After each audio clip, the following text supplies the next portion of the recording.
Have your sports curiosity cured. Marchand. Nice pass. Horvat's in. Oh, Horvat scores! A veteran of the sports reporting game for over 25 years. Howardson doesn't clear the puck, though. Another centering pass, and Freddie Anderson forced into action. Puck comes back to the point. That's where Sider keeps it in. Here's Draisaitl down to Tim Stützle. Centering pass in front, scores!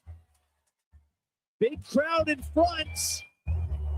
And that dangerous German power play connects 3-1. Breaking down Edmonton's favorite teams. Power play for Team Canada. Second of the game. 0 for 1. McDavid across scores. That was easy and lethal. Nathan McKinnon hits the power play goal. This is Sports 1440 and the Kevin Karius Show.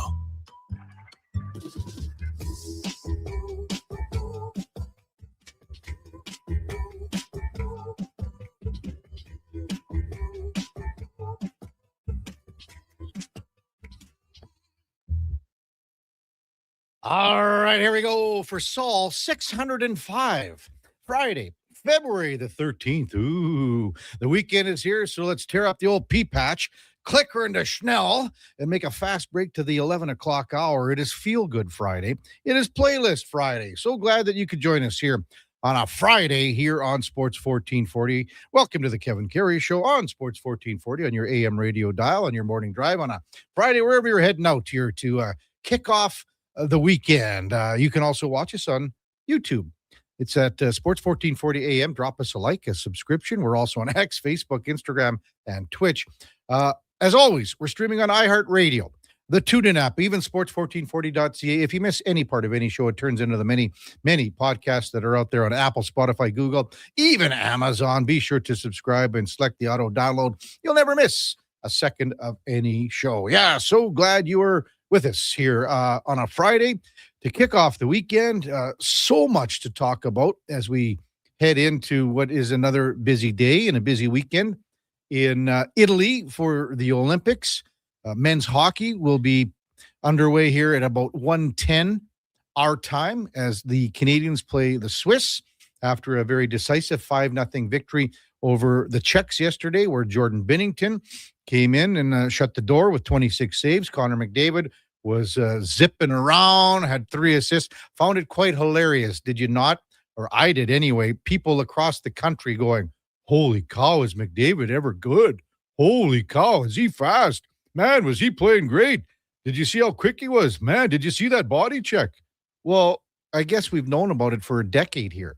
But if you're across the country and you haven't watched Oiler games as much as we do, we're used to it.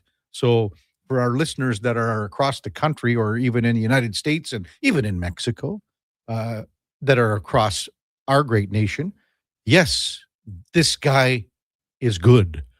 Hey, let's welcome in our co-host Mondays and Fridays, Eddie Steele, Grey Cup champion 2015, and all-decade team with the double E. And that's across the league as well. Ooh. Good morning, Eddie. How was your week, big fella? KK, good morning, Yeah. brother. Yeah, you know what? We are really spoiled out here to watch Connor and Leon. But I will challenge you on one thing. Okay, why? That hit was surprising. We're not used to seeing that on a regular basis. He exploded. We've seen hits. He's hit like that in the playoffs. We've seen hits, but like this, that's when you we don't see Connor explode like that. When you are playing at this level for this amount of, like, this is a gold medal, baby. Boy, the juices are flowing in him. You know what they always say, Eddie? It is so much easier to pull the reins back than go to the whip. No doubt, You know, so there's a lot of guys on the Oiler team that are, hopefully we're watching that. That's an example right going, there. Hey, I guess I could do something. What a like heck that. of a point you just made. That's No, a great like if example. I'm Trent Frederick watching that game, or Mangiapane, or all these guys that have not contributed enough, I'm going, oh, wow, I could do something like that. Yeah, man. Forecheck and just lay a body down there. Absolutely. Like, I mean, and, then that really was the main reason why there was a penalty called literally 10 seconds later. Right. Because Sedlak was a little upset. and then he hauled him down. So With that game yesterday, did it play out how you thought it would? well, I thought it was going to be closer, to be honest with you. And I said it was going to be closer. Spec said he thought it was like a 6-2 game. I thought it was a 3-2 game myself. However, that goal that Canada scored with 6 seconds left, the Celebrini goal, that's the biggest goal, because you get out of that period 0-0. Now you start putting the belief in your own room if you're the Czechs, Absolutely. and you're putting the doubt in Canada's mind. Come on, guys. Why can't we score on them? And then Dostal goes, "Oh, I just shut out Canada for a period." Exactly. And it's not like Dostal played poorly, made some saves, but like the third goal, like if he comes up with that save on the Bo Horvat breakaway, it's, it goes 5-hole. Like those are the ones that goalies hate. Yeah, They hate 'em. That was kind of a They softer. hate him. And then to be like, and the game was over, but I thought that the Suzuki deflection, if you look, everyone's talking about how, the little backhand, little deflection sort of shovel. Everyone was talking about what a great goal by Suzuki. But if he's standing tall, that doesn't go in either. Hugging that post a little so bit. That was nice, though, the how game's Suzuki over. got Yeah. his hips and feet around, Yeah. though. How Still. about, to me, one play that really was just flat out sick was that Marner sauce pass. Oh, yeah. Backhanded Yeah. in a tight space just to get it up and down. Yeah.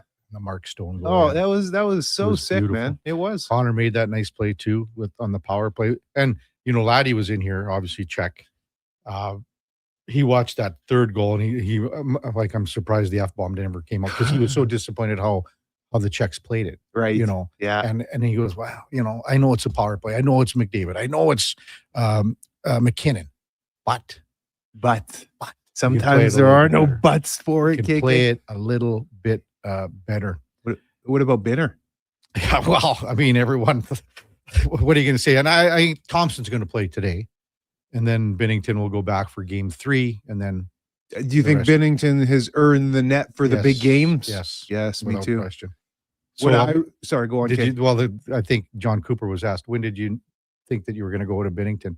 About 358 days ago. He knew Yeah, since the Four Nations. so- What I really loved watching some of the highlights, especially after the game, is the handshake line, and they show Binnington's face, and like he's got that PO'd look, like nobody believed in me. and it's Outside just the room. outside the room, and he's got that dog in him, man. And you know me, I'm a sucker for guys who are out there competing, like feisty. I love that stuff. Text 833-401-1440. Again, it is Playlist Friday. Get him in, and the Duke will get him on as we welcome in the Duke of Delburne. Good morning, Duke. Did you have a hockey game last night? Nope, No. nothing. Oh, day Nothing. off. Just Just a couch monkey, eh? yeah, got home, Wow. caught the tail end of a couple of the other hockey games that were on the 1:00 slate, and didn't really do much of anything else. Just kind of Yeah. lounged around, Oh, boy. relaxed. We've got the curling on, Canada and the U.S. in women's. Mm-hmm. Tied at 2 in the 5th. Canada's got the hammer. The Canadian men beat the United States earlier this morning, 6-3. Mark Kennedy, 92%. St. Albert's Mark Kennedy. There's a guy that, I think Mark is 44 years old. We're talking 4 years down the road here, but I could see him playing in another Olympics because he's almost ageless, this guy, Right. Yeah, man. and just a good guy. We could probably call him, after this morning right now, call him. You want to come on? Well, okay. What's the history on him in terms of He's Briars? Well, and all that? he won the Olympics in 2010, right? With Kevin Martin. So Right. Yeah. and he's like tons of Briars, tons of worlds. He's one of the best curlers in the history of the game.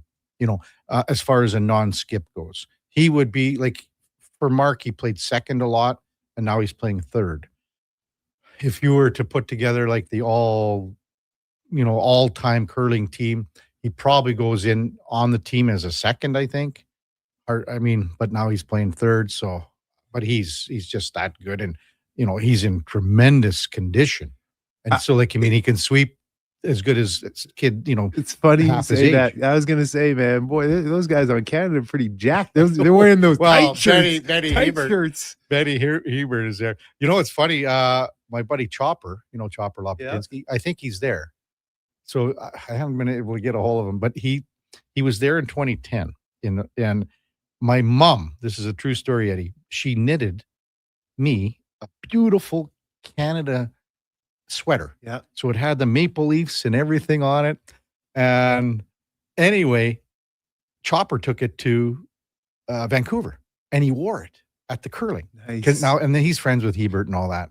And anyway, he ends up on TV Yes. with this sweater on. Your mom got to see. Yeah. Oh, yeah. That's And awesome, the pictures KK. are there. I'll have to That's try to find it. awesome, man. Yeah. Oh, it was unbelievable. Unbelievable. Hey, Duke. So when you look at this Canadian Swiss game today, I just think it was an off game for the Czechs. But you think Swiss is going to be a tighter game? Well, I don't know. Can it, like, that was pretty lopsided yesterday, right? If it were similar, would I be shocked? No, but I do think that overall the Swiss maybe just have play a little bit more systematically and structurally. We've seen it at World Championships, and a lot of those guys are back on this team. This 38-year-old goaltender that was brilliant for them at the Worlds this past year. I believe he's expected to start today. So once again, I wouldn't be surprised if it's a little bit more lopsided, but if I were a betting man, I would expect a little bit of a closer result. Who do they have as of note on the Swiss team? Oh, well, I mean, they've got the captain's Roman Yossi. Yeah. Roman. Okay. I want to see who plays goal today, right, Duke? Because that's what we were talking about. Mhm. We thought it would be Schmid, right?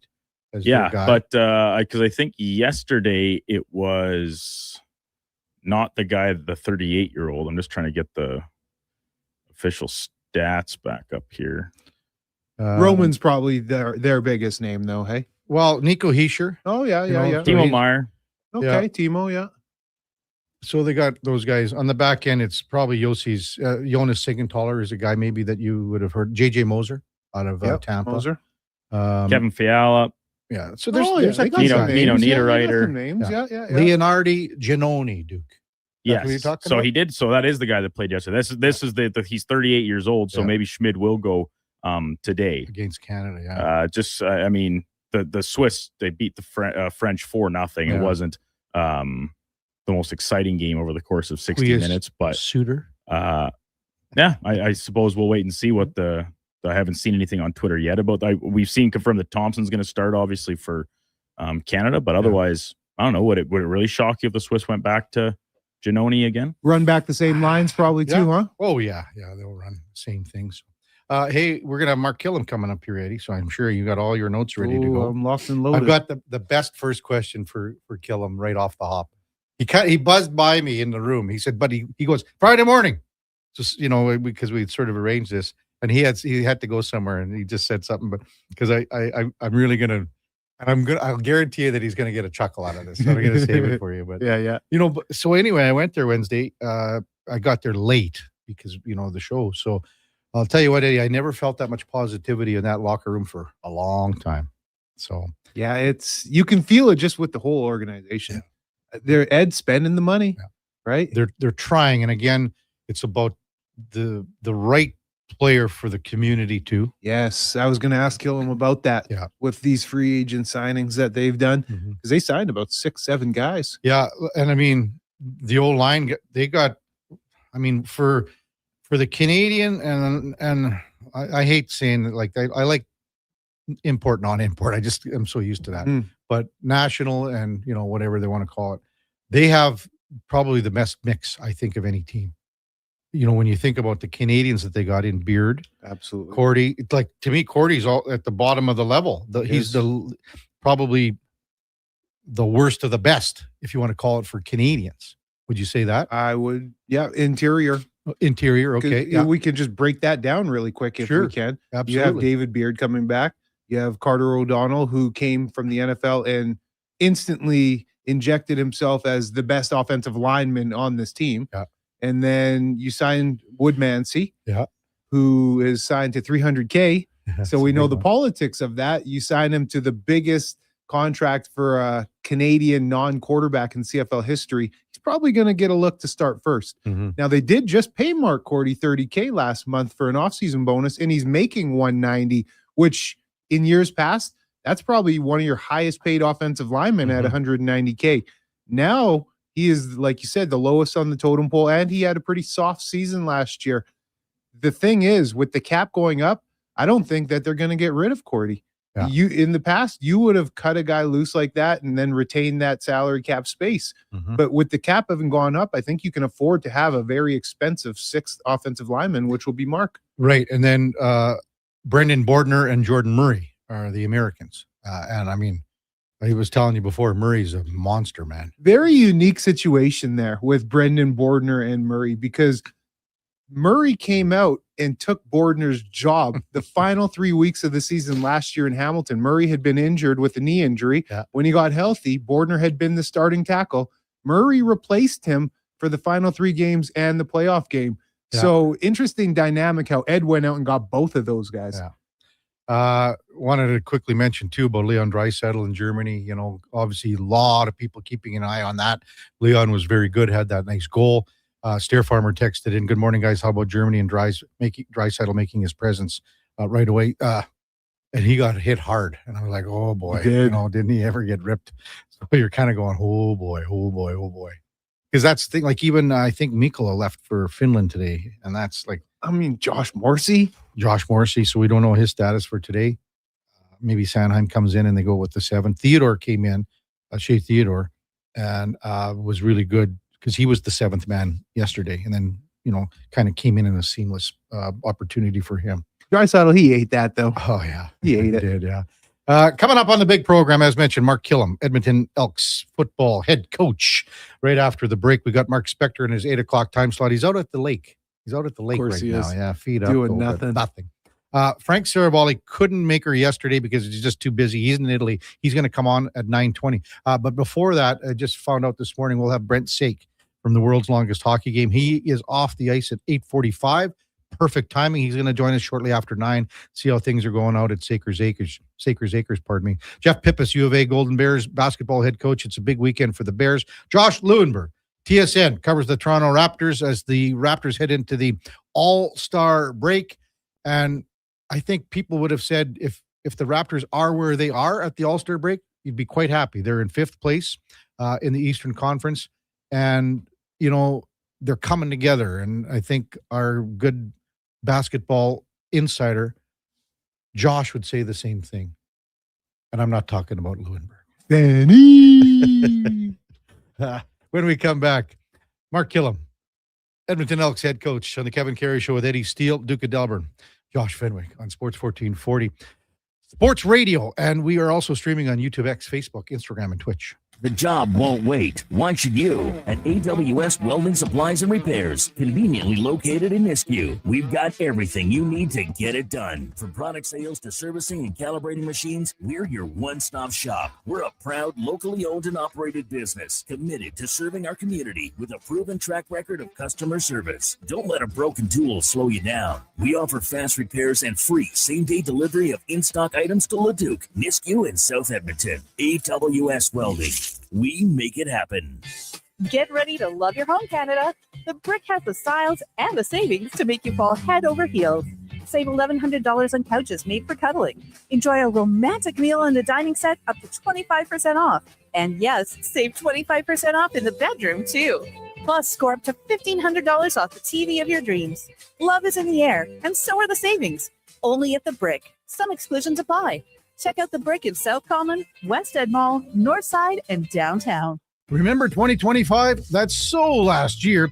But seriously, St. Albert Dodge needs to clear some 2025 models off the lot to make room for new inventory. So they're having a huge clear out of all the remaining new 2025 Jeep Wrangler Saharas. The Sahara package is the best seller, so they have a great selection to choose from and priced from as low as $59.9. I don't have to tell you, these are going to go fast. So get there before they are gone. Just head up the trail and see how easy it is to do business at St. Albert Dodge. Your all-access pass to the world of sports is Edmonton's only sports radio station. From pre- and post-game hockey shows to in-depth analysis from your favorite commentators, the action never stops on Sports 1440. Heard of Uline? You know, the have-it-all in stock, ready to deliver shipping and industrial supply specialists. The company that does things for you that are unheard of, like keeping 41,000 items in stock in our own warehouses. With customer service reps on the line to get you what you need when you need it 24/7, 365 every time. Maybe you heard it here first. Want to hear more? Visit uline.ca.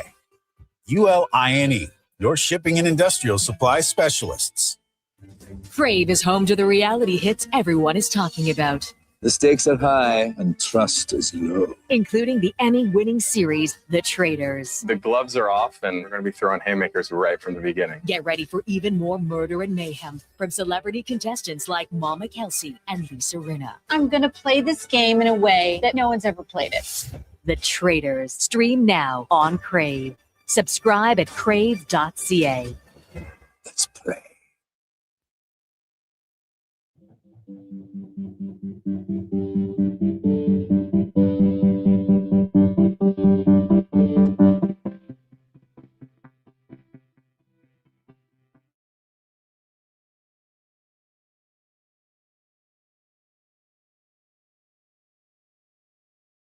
Have your sports curiosity cured with the Kevin Karius Show. This is Sports 1440.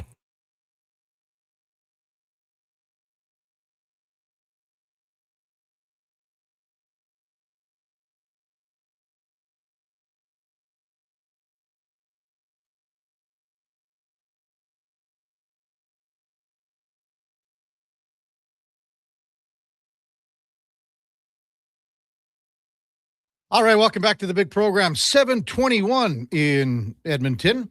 Time now for the football report, brought to you by Fountain Tire. And at Fountain Tire, we focus on one thing, and it is your vehicle. From tires to wheels to oil changes, even vehicle repairs, we have you covered. Visit fountaintire.com to book your appointment today as we welcome back Edmonton Elks head coach, Mark. Good morning, Mark Karius, and the former Grey Cup champion from 2015, Eddie Steele. Thanks for jumping on Sports 1440 this morning, big guy. Really appreciate it. Good morning. Can you guys hear me? Yeah, we got you, Mark. We got okay, you. good. I had to jimmy this up. I was trying to do it through my phone, but I figured out how to do it through this laptop. So we're good. We got you loud and clear. And, you buzzed by me in the locker room the other day quite quickly. And I was a little disappointed because I really wanted to shake your hand and I wanted to feel the calluses that you've built up from chopping all that wood at the cabin in the off season. I knew you were going to bring that up. I've only been out there twice, but I'm bringing the fam out there in a couple weeks when they have their little school break. So it's been good, though. It's been good. Good reflection out there. Yeah, good stuff. Good stuff. Hey, what was Wednesday like for you? Because as I was telling Eddie just before you came in, I don't remember that much positivity that I felt in that locker room in a long time. Yeah, I mean, it's building.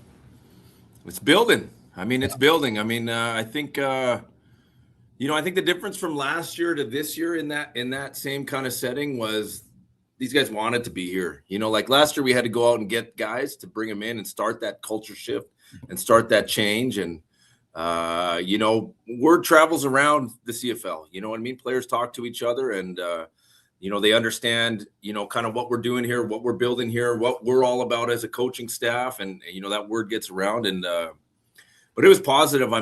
All those guys are going to help this football team, and that's an exciting thing for us. Eddie? Hey, Mark, you guys clearly made quite a nice splash in the free agents that you signed. Is there a specific position group I was wondering that you are most excited to watch compete at camp? Because, for example, your DBs, they're all very much the same as last year. There's a lot of continuity coming back, but you got a lot of new receivers, not a lot of new O linemen, some D linemen. Is there a group out of compared to the other groups that you're most excited to watch get after it?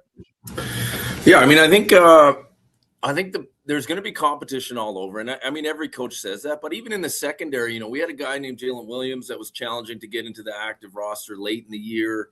Similar to how JJ Ross was trying to get onto the active at the start of last season. So, we've got some guys back there, in the secondary, we are kind of, they're set in a sense that that's how they finish the year. But, what's our best lineup at Sam, boundary half, free safety? Because we had all those guys play all those spots last year. So that'll be an interesting one to see how that shakes out. But just to answer your question, I think O-line is going to be very competitive. I think it's going to be a very competitive position group, and that's a good thing.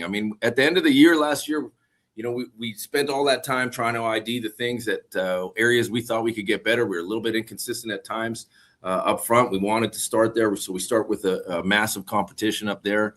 I think receiver we went out and signed these 3 guys that can all contribute. I mean, we know what Austin Mack is as a vertical threat and his familiarity with Cody, but all the other spots, it's going to be kind of shake it out. And we're going to rotate everybody through. And, this is what we've been doing this week. We've been talking about training camp format and, how we want to handle reps and how we want to script it so that we're really putting guys in positions to showcase what they can do. But part of that is we're moving them all around, and they're going to play with each other. They're all going to play. It's not really going to be like a group 1, group 2. It's going to be 1A, 1B, and we're going to shuffle guys around and see what the best combination of players is, because that's really how you make your best team for week 1. Yeah. And now I have a follow-up. Josh Fenwick, this is how you ask a proper follow-up question. To the signings that you made, I noticed that there was quite a bit of I'm not going to say young guys. They're more middle of their career, in their 5th, 6th year type veteran guys. Was there an emphasis on that to try and bring some more mature players to the locker room? Maybe yes and no. I mean, maybe, it all has to fit in the salary cap. That's part of it. But part of it is, you want some leadership, you want some experience. There certain positions that you can get away with playing first-year guys. We had a ton of first-year guys last year get a ton of experience, and they kind of come in at this area, and then you add, so you sprinkle in these a little bit more veteran guys that understand how to play, understand how to prepare, and then you kind of try to make your best mix out of all that. But I mean, that's more maybe a question for Ed. We were just trying to get better. We were just trying to, where can we create the most competition to try to get better, have a great training camp, have high competition, but start faster. And that's really what it's about.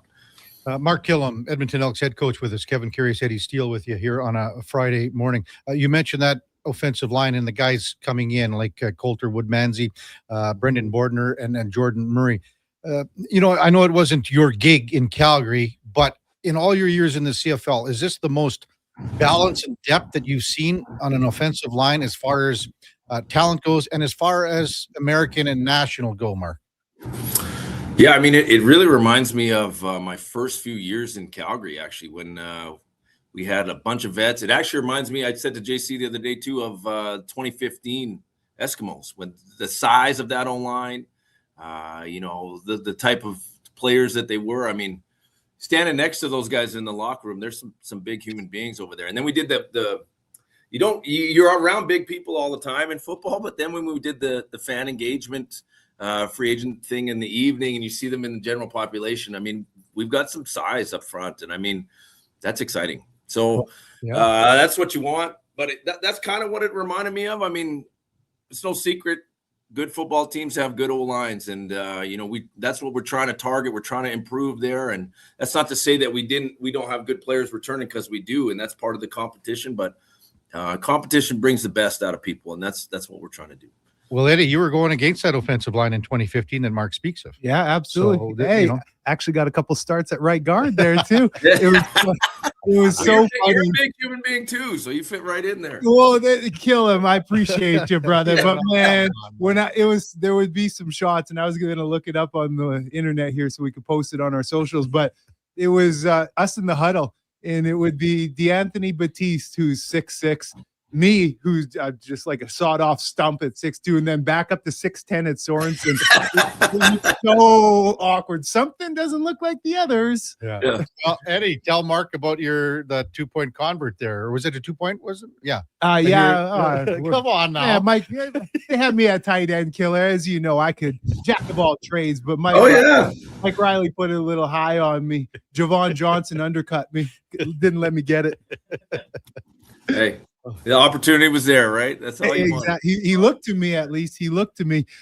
Hey, Gillum, I wanted to ask you, man. I caught your media avail, and you were pretty honest about, how you guys evaluate yourselves right after, and the coaching staff always looking to be better. And that's something that I just really respect about you, man. You're not going to, no stone left unturned. You're going to try and do everything to better yourselves and your team and your staff. Now, an honest question I have for you is, when you're evaluating yourself after your first year as the head man, what are some hard truths that you had to learn? Yeah, I mean, really figuring out, the communication in the building, how, what best processes were as far as like within the coaching staff, within the coaching staff on game day, with the personnel department post game, how we wanted to handle that. That was kind of stuff that we had to work through and have a lot of communication and find the best balance with. Balancing. I was involved heavily with special teams last year, balancing my special teams voice with my head coach voice, because those are two significantly different voices. So I had to figure that out a little bit. And then just, we kind of want to just streamline. I feel like where we are right now today is like night and day where we were 1 year ago, and that's what you hope for. But, we're going through all of our weekly processes right now, how we can perfect that, conceptually what we're doing, how we want to install, how we can make that better. Training camp was what it was. And, I was really focused on trying to run the program and do some special teams. I wasn't really involved on the offense and defensive side. It's just like, that's why you hire your coordinators. But, I'm more involved on that this year, which I like because I have more input into it. Obviously, I understand what's happening more, what their systems are and everything like that. So I think all that kind of stuff is just going to make us better, because we're going to be, a well-oiled machine, or a more oiled machine than we were a year ago, without a doubt. So I can already tell that from these meetings. These meetings this week have been awesome, by the way. They've been really good. So that would be some hard truths. I mean, you're talking about analyzing ourselves. I think that's how you be. It's part of your authentic and genuine connection with the players. It's not always about, hey, you got to play better. You know what I mean? I told our coaches in our very first meeting that this is how if we're struggling, it's look at what are we teaching? Okay. What are we teaching? Can they do it? Can we teach it better? Okay. How are we trying to teach it? Are we doing enough examples in the meeting room? Are we doing enough walkthrough? Are we practicing what we're asking them to do? And then it's look at the player to see if he can do it. So it's always, you want to look here first to make sure that you're, what you're teaching, can you do it better before you just say, oh no, we need another guy to do it. So that's kind of how our philosophy behind that. Mark Killam with us on Sports 1440. So yesterday you make the announcement of rounding out your coaching staff, Mark, with Cedric Douglas coming in as defensive line coach, Jabari Arthur for running backs, and then Des Catelier on special teams. Does Des take a little off your plate this year as far as special teams go then? Yeah, without a doubt. Des is a real one, man. I've been just nothing but impressed with Des ever since we worked together in Calgary. He's wanting, just like every young coach, he wants more responsibility. He wants, and we've kind of been bringing him along, but he's ready for a lot more responsibility, which helps, again, free me up, like I said, to be more involved offensive and defensively, just to really, at the end of the day, I want to make sure it goes a certain way. I want us to be a certain type of football team. And, if I can have a little bit more say on the other sides, I mean, it's still Jordan, it's still JC, but if I can be a little bit more involved and help shape it and help guide them and help support them as well. I mean, I feel like, part of the head coach's responsibility is to support his staff and give them what they need and make sure that, they can get what they want out of the opportunity. So having Des, without a doubt, he's going to take a little bit bigger role in that this year. Yeah. Well, you fellas know why Des is a real one, right? He's a University of Manitoba Bison, baby. Come on. The one and only. Yeah. Hey, go ahead. Go on. No, I was just going to say, and just with the other two guys, Jabari and Cedric, I mean, we interviewed 14 guys for the D-line job. Cedric, outstanding. So outstanding, not only as a human, but, as a technician. I really feel like a D-line coach, you got to have somebody that has a presence because you're coaching some of the biggest, baddest dudes on the team. You've got to be able to, develop. You have to be a technician because you don't get a lot of refined pass rushers just come to the CFL. You have to develop those guys. He's all of that and more. So we're really excited about him. And Jabari, I mean, I coached Jabari his entire career in Calgary. So I have a familiarity with him. He's been an offensive coordinator in youth sports level. He's been working. We've had him as a guest coach when I was in Calgary. We had him as a guest coach a couple times. So he's ready to take that step, and we're excited about it. Coach, I couldn't agree with you more with what you had to say in terms of a defensive line coach, the presence that person has to bring, because you're dealing with a lot of unique personalities. Oftentimes, some screws are a little bit loose down there on the D-line. It's a perfect segue, though, because I wanted to ask you, and you mentioned his personality's big, his paycheck is big. Malik Carney, and he's been a productive player everywhere he's been in the CFL. How excited are you to coach him? I'm really excited. I mean, I spent most of those free agents left a day ago. I saw him last night. He was still here he was leaving today. But, I spent some quiet time with him in the locker room, just him and I at nighttime. And, I'm just excited. I mean, you could say he's a hired gun, more of a mercenary type deal, but he goes and performs everywhere he's at. And I think, that's okay. That's okay. We wanted an impact player on that side. You can't have enough of those guys because you work a D-line rotation. A lot of teams are playing odd fronts with overhang structures, walking a D-lineman off the ball, doing a lot of different things. He gives us a ton of options. But, in my first conversation ever with him, you're talking about bringing, championship culture, leadership into the room. And he was so humble about it. He's like, I'm just going to show up and work, coach. And, with a guy with his resume, I mean, that's the right attitude coming in. He's not going to come in here and just be, trying to tell everyone what to do. He's going to model, trying to do things the right way. And those are the type of guys you want to bring into your building. And, we're excited. We're excited to have him. Yeah, no question. I got to know Michael Riley quite well when he was here, Mark. I had a great conversation yesterday with Cody Fajardo, on Wednesday with Cody Fajardo. I find so many similarities between the two, and they're both the way they're authentic and genuine off the field. So I see some similarities there. Maybe can you just speak to what the quarterback room is going to be like now? And I asked Cody the same question on Wednesday with Taylor Powell coming in. Basically, it's a flip-flop with Trey Ford. And I mean, Cody had nothing but great things to say about Trey, and he's looking forward to this next journey with this new quarterback room as well. Yeah, I mean, you guys know how I feel about Cody Fajardo. I've been on record many times saying I resonate with the style of play that he has, his leadership style. I love that he has a chip on his shoulder. He puts his heart out there on the field every time he steps out there. I mean, he makes it easy for the football team to follow him. And I think that that's such a critical piece of being a starting quarterback at any level. You know what I mean? You want to be that type of guy that everyone else wants to get behind.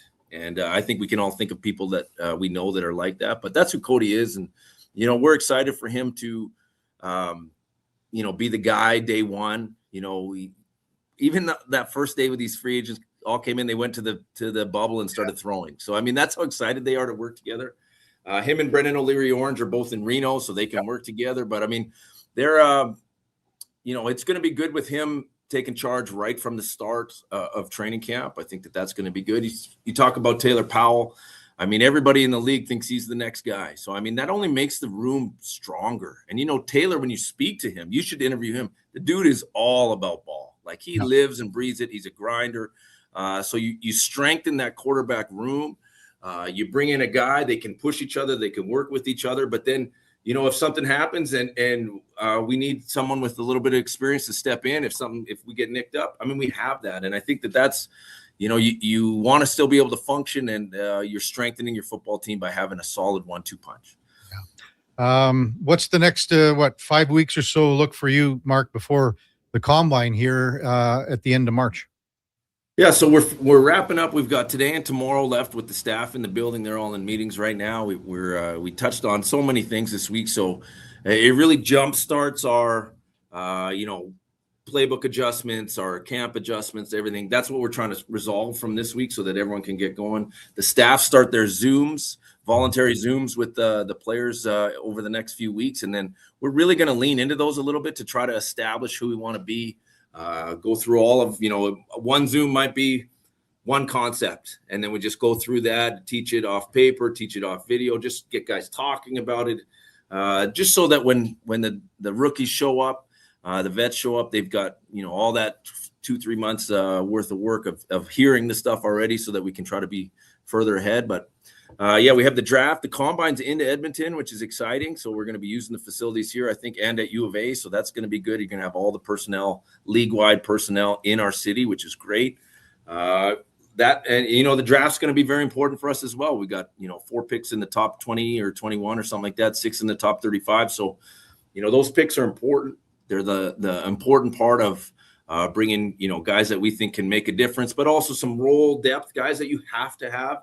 Because we did lose a few of those guys to retirement and some other things. So all of that leads up. This kind of jump starts it. It leads up into training camp, but the building's excited. I can tell you that. Eddie's rubbing his hands together here, Coach. I'm excited, man. I honestly like there's very close ties for me to this organization, and having watched where it's been, you can truly see the light at the end of the tunnel. Like what you guys are doing down there, Coach, from the top down, all the way through, from the coaching, Ed through the players, Chris Morris up top, president. Man, you guys are doing it right, Coach. Keep up the good work. Thanks, guys. Appreciate the words, man. And Eddie said he was going to head out to the cabin and help you chop wood, but yeah, anytime. But he said he's not 4-day commitment. No, he said he's not going to use your little hatchet, Mark. He wants the Paul Bunyan act. All right, deal. We got a few of them out there. Take care, man. Thanks for coming on as always. Thanks, guys. That's Mark Killam, Edmonton Elks head coach in the football report, brought to you by Fountain Tire. And again, we focus on one thing, and it is your vehicle, from tires to wheels to changes, oil changes, that is. Book your appointment at fountaintire.com today. I'd be scared with you with an axe, Eddie, to be honest with you. Well, man, why? You think I'm reckless, or you think I don't think you're got some screws loose and I come for you? No, I wouldn't be scared of that, but I think it's your technique. I'd be worried about your technique. Dude. And Duke's looking at me and he's going, I agree, because I see you with not the proper technique with your follow through. I see your legs together. Guys, so check this out. No, it's all about the base as a defensive lineman. Shoulder width apart, Kevin, on the balls of my feet. And I do wood choppers at the gym with a 25-pound weight. Yeah. On both sides, over the head. About 15 reps per side with that 25. That's a wood chopper? Yeah, wood chopper. So your measly little axe, that's nothing. I'm well prepared. I'm forged. I would imagine you with a wood splitter. We're not Spec here. Come on. Spec sits and pushes a button. He's sitting on his lawn chair and just hits and then takes a picture at the end with him in an Elmer Fudd jacket with it, puts an axe beside it. That was a good conversation with the coach. Yeah, you can see how excited he is, and again to wrap up these meetings with the coaching staff, and again to get ready for the combine and the draft and everything like that. So yeah, there's a couple of things I wanted to ask, but wasn't able to get to it. I wanted to ask for an update on Royce Metier, the safety, his injury. I think it was his Achilles. Yeah. Yep. And then he kind of touched on the draft coming up, but I was wondering if there's more a specific position of need that they were going to look to draft. So we'll see. It's exciting that it's here, though. The combine. Perfect. I think we're going to take a quick break. Do you say we're going to have Frank Saravalli on right now? Yeah, we're going to have to make call an audible here. Frank Saravalli, we thought he's going to be later in the show, but we need Frank to check in right now from Italy when we come back on the Kevin Carey Show with Eddie Steele, Duke of Delburne, Josh Fenwick on Sports 1440 AM radio. We are streaming on YouTube, X, Facebook, Instagram, and Twitch. Need a new ride for road trips, errands, or just life on the go? Go Auto offers a massive selection with over 15,000 new and used vehicles to choose from. With over 70 locations across Western Canada, finding your next ride has never been easier. Whether it's a roomy SUV for the family, a sleek car for the open road, or a rugged truck for your weekend adventures, you'll find it here at a price you'll love. Explore thousands of vehicles today at goauto.ca. River Cree is the place for all your favorite sports. River Cree Resort and Casino, featuring UFC action and boxing live on the big screens at Tap 25, the MVP of sports bars, and in the center bar. Plus, catch all the biggest games, every goal, every slam dunk. River Cree is also home to the Twin Rinks, where rec hockey and community teams come to play. Public skating available. Details at rivercreeresort.com. River Cree Resort and Casino. Excitement, bet on it.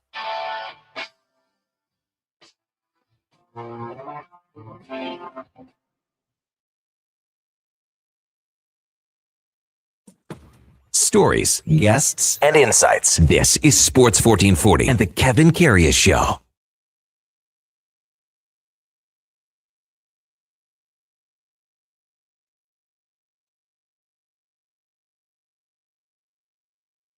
Welcome back to the big program, 7:44 in Edmonton, and time now for the headliner of the day, brought to you by Mr. Rooter Plumbing. Draining clogged pipes like 3-pointers. For all your plumbing needs, go to mrrooter.ca. As we welcome in Frank Saravalli from Victory Plus TV in Italy. Morning, Frank. You're with Kevin Karius and the Grey Cup champion from 2015, Eddie Steele. Thanks for jumping on Sports 1440, big guy. Appreciate it. Yeah, good to talk to you guys. What's going on? Well, we just kind of watched the tail end of both those games this morning in the studio. What did you see from the Finland-Sweden? And then obviously Slovakia can claim first place in the group now with what's been going on in that group right now. Who saw that coming, really? Yeah. I mean, everyone was, is it Finland? Is it Sweden? Who's it going to be? And Slovakia comes out, starts the tournament on time, and they've been pretty impressive. So, they're in a spot where they just need 1 point to claim that group and get that elusive bye right into the quarterfinal, which would put Sweden or Finland in a really tough spot to duke it out. Not just in the first playoff game or play-in game, I should say, quarterfinal play-in, but then potentially having to, get a really tough matchup on the back end of that in the quarterfinal. So it's, I think in some ways watching and interacting with the U.S. and Canada, I don't want to say that there's been Canada they certainly came to play, but even in the U.S. game yesterday, as I was sitting in the press box, one of the conversations we were having is like, hey, U.S. Latvia, they were tied in the second period. What if? And it's like, well, this tournament really doesn't begin until the knockout stage, and maybe Sweden, Finland, a reminder that you could make your road a lot harder and put yourself in peril a lot earlier than you need to be. Well, and it's crazy, like depending on how things play out here, and let's just pretend that Slovakia beats Sweden. I mean, there could be a really heavyweight tilt right off the bat in a quarterfinal game here. Yeah, that's exactly what I was saying. I mean, 100%. So it is interesting, and I guess puts the U.S. and Canada, it highlights, sort of the urgency that they've had to start this tournament correctly. Yeah, for sure. Hey, Frank, getting back to the Canada game yesterday, there was lots of really positive things, production up and down the lineup, but yet there was still a bit of a damper, and that was the Josh Morrissey injury. Any update on that one, man? Not yet. Canada did not hold a morning skate today. The only person that was out there taking shots was Logan Thompson, and wouldn't be a shock to see him starting, given that John Cooper hinted that he was likely to start two different goalies. But Morrissey is a great question mark, and the fact that he couldn't return to the game, I mean, to me, said lots about that injury. I mean, it's the Olympics. It's the first game. You want to not just get your feet wet, but feel comfortable. And so also Cale Makar dinged up in that game, as you remember, took a shot off the chest, also one off the arm, and not anything that's going to keep him out, but really just something to monitor. Anytime I see a Cale Makar ice time start with a 1 instead of a 2, it definitely raises an eyebrow with me. And so keeping an eye on both those guys on the Canadian blue line. How do you think, like Shea Theodore, it was almost a seamless transition when he came in for Morrissey, though, yesterday? It was, and it's nice to have a Travis Sanheim who played in the Four Nations face-off as well in the bullpen if you need to have him step in tonight and give Morrissey a night off. And Theodore, I mean, he's outstanding. So to see him step up and play, no shock there at all. But just less than ideal, potentially having a couple guys dinged up, let alone the power and impact of someone like Makar. Yeah. Was there something that caught your eye more than anything else yesterday in Canada? There's been a lot of talk here about Connor McDavid and how maybe he was a lot more physical. He had a big hit on Sedlak early in that, Frank. That was exactly what I was going to say is not so much from McDavid, but he's part of this trend. Watching both those games back to back in the same arena, I'm sitting there going, the biggest difference between the U.S. and Canada is how physical Canada was up and down the lineup. I mean, they brought their lunch pail, and that was a very, it was interesting. John Cooper was asked about after the game, the Canadian way, so to speak. He was more or less, to paraphrase, like, oh, the Canadian way, what does that mean? Winning? And that it was just a formula of, starting on time, physical, and then absolutely relentless as the game went on, really not ceding much ground. So I'd say a textbook win, and it just feels like McDavid is getting to that, hey, I'm on this stage at the Olympics, and this is my first crack at it. Don't know how many more we're going to get. Mm-hmm. Let's take advantage and not go home empty-handed. It feels like he's on a mission here. Right on, yeah. Frank, in the crease, we know Thompson's going to get the game tonight, but is it safe to say Jordan Binnington has essentially earned the net when it comes down to the real deal games? I don't know if he's earned the net. I mean, it is interesting to see what the response will be tonight from Thompson. But I think what he did was, by pitching a shutout, erase a lot of the questions that were being asked about him. And John Cooper said, when did you know you'd be starting Binnington in this game? He said, I don't know, about 358 days ago at Four Nations Face-Off. Like, that was his guy. And you would think that he's put himself in a prime position to be that guy down the stretch for Canada. But at the same time, he could have only lost the job last night, not necessarily win it. So I'll be curious to see what kind of feel emanates from this team. You know, there's no doubt that Binnington's locked in, and you saw the shot of him on the golf cart entering the arena, the stare down. I mean, he's got a superpower, and it's not his technique. It's not his form. It's not his athleticism. It's his confidence. Mm-hmm. And he's put that on display again. The worst goalie in the NHL this season comes into the Olympics and opens with a pretty tough opponent, to be honest, in Czechia, and a shutout. Yeah. Frank Saravalli with us, boots on the ground in Italy for the Olympic Games and the hockey tournament. What'd you see? And you mentioned the USA-Latvia game. What'd you see from the Americans that caught your eye in that one, Frank? Stick-to-itiveness. I mean, they opened really strong. The sauce from Matthew to Brady getting on the scoreboard and then being in a spot where they had those 2 goals overturned and things started to go sideways for them a little bit. They never really stopped producing. They never stopped creating chances. They didn't slow at all. It wasn't like they got punched in the mouth and all of a sudden didn't know what to do. They were pretty relentless the whole game. And I had a bunch of tweets like, hey, look at the U.S. tied with Latvia. Can't believe this is happening. But if you're actually watching the game, like the opportunities, chances, creation, it was all there. And they hang on and just finally, pile some in the back of the net. And 5-1 final, but you go, okay, the 2 goals that were disallowed, like easily 7-1. Yeah. If Merzlikins wasn't on his game, could have been worse than that. So not painting a rosier picture, just to say that, like, not everything's going to go your way. And I thought they managed that part pretty well when they were in a tough spot. They got Denmark tomorrow, correct? Yes. Denmark tomorrow. And then they close with Leon Draisaitl and Germany on Sunday. Yeah, I think so many people are looking forward to that. Did you catch any of that Germany game yesterday too, Frank, or not? I did not. I was actually just on my way over and was landing as that was happening. Yeah, so many people keeping an eye, obviously, on Leon Draisaitl. He had the goal. He got rocked. 23 seconds? Yeah, got rocked and took a big hit and just pounced right back up. So Oiler fans were kind of like, oh, boy, here we go. You can't have that happening. Mm-hmm. Hey, just as a whole, Frank, there was so much talk about the facilities and everything. How's everything look? And just paint the picture for us there. So, I mean, it's been fine. Like the arena itself, the crowds have been really lively and good. And I wouldn't say, like, if you were thinking about this arena in like NHL terms, like it's not that. I mean, it's not fancy. I'd say, like, even on the inside, probably like relatively Spartan, but it has all the necessities. Mm-hmm. Like it looks good.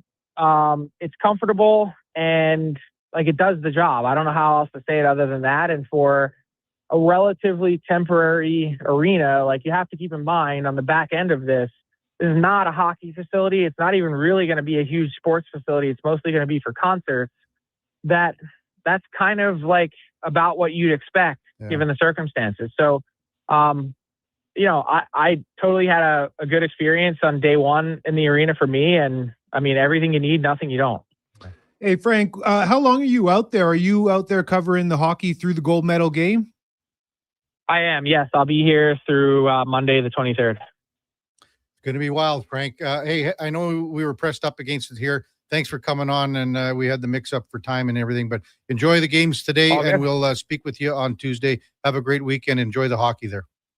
Looking forward to it. Thanks, guys. All right, that's Frank Saravalli, boots on the ground in Milano Cortina. We're plugged. Eh? We're plugged. Yeah, it's big time. Come on now. Boots on the ground. It's the headliner of the day, brought to you by Mr. Rooter, the #1 overall pick in your fantasy plumbing pool. That's mrrooter.ca. IMAC texted in about you, Eddie, because we were talking about your, I don't know, like your splitting logs, your axe chopping capabilities. He says, I picture Eddie snapping logs between his fingers like we used to do with pencils, 70s style. You know, that'd be like the tiny little twigs. When a log, like I really face a stubborn one with a knot or something in it, I put it between my arms and I flex my bicep. You know, and the BS just keeps getting deeper and deeper. BS from ES. Deeper and deeper. They call me Cheesy Easy.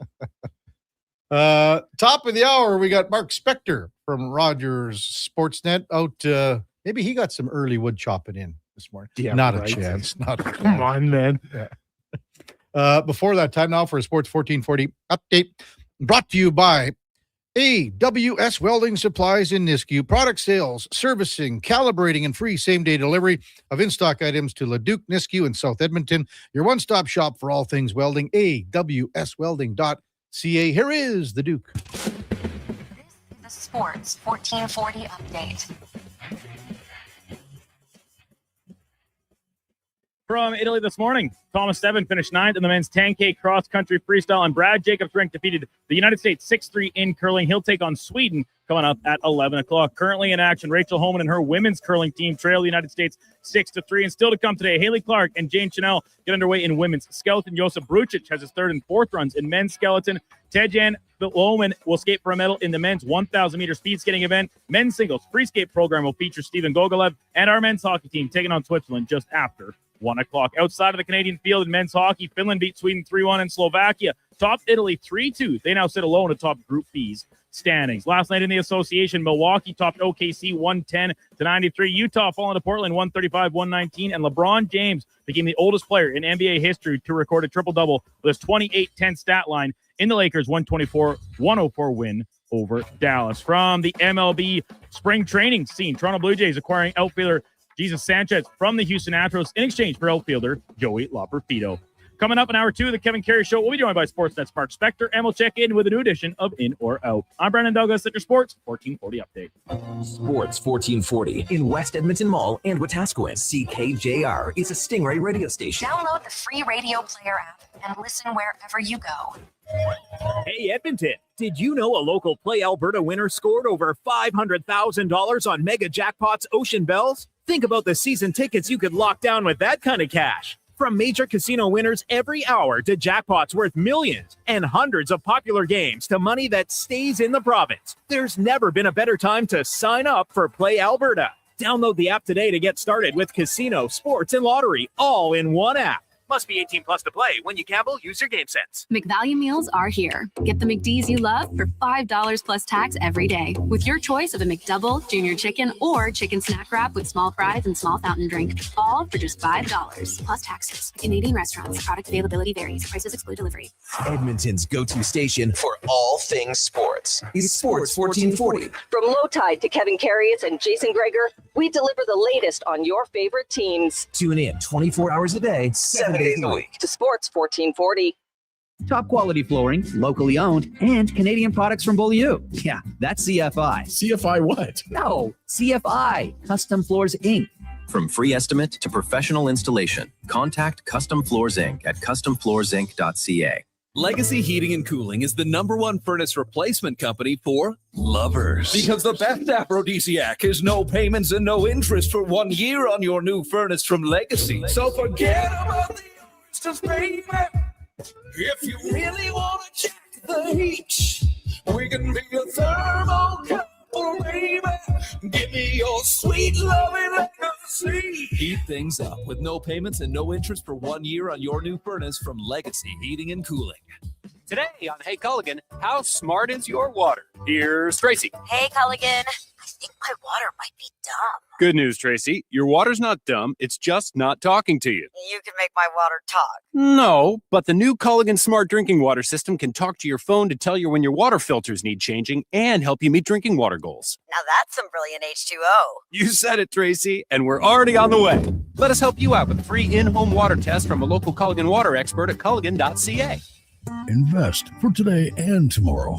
Vision Credit Union makes it simple with 2 RRSP options to fit your goals. Choose a secure term deposit RRSP with guaranteed returns or a mutual fund RRSP offering higher growth potential with exciting opportunities. With an RRSP, you'll save on your income tax, grow your investments tax-free, and get closer to your dreams. Whether it's retirement or your first home, the deadline to qualify for 2025 tax deductions is March 2nd. Learn more at visioncu.ca.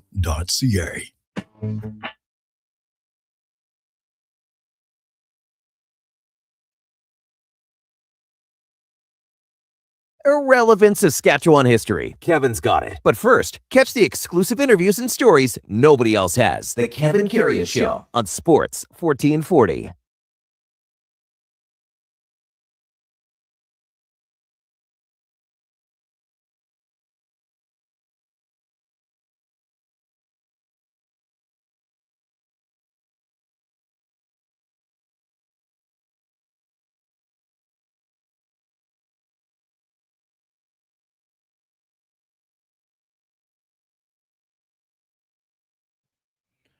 All right, welcome back to the big program, 8:01 in Edmonton. We're just watching Canada and the USA in women's curling. Rachel Homan gave up a 4-ender. The Americans scored 4 last end, and it is now Canada trailing. Just got her on that guard there, too, on this last shot. But I don't think she's totally happy with the shot. But they're in a little bit of trouble here. Duke down 6-3. She's pressing. Played 7. She's pressing. With hammer, though. Time now for On the Mark. Brought to you by Northgate Chevrolet Buick GMC. Fall in love with Buick for the month of February. Lease a 2026 Buick Envision all-wheel drive with 0 down and $265 bi-weekly payments. And that includes GST. Shop now at northgategm.com as we welcome in Mark Spector from Rogers Sportsnet. Good morning, Spec. You ever do much curling, Eddie? You a curler? No, just bicep curl, Spec.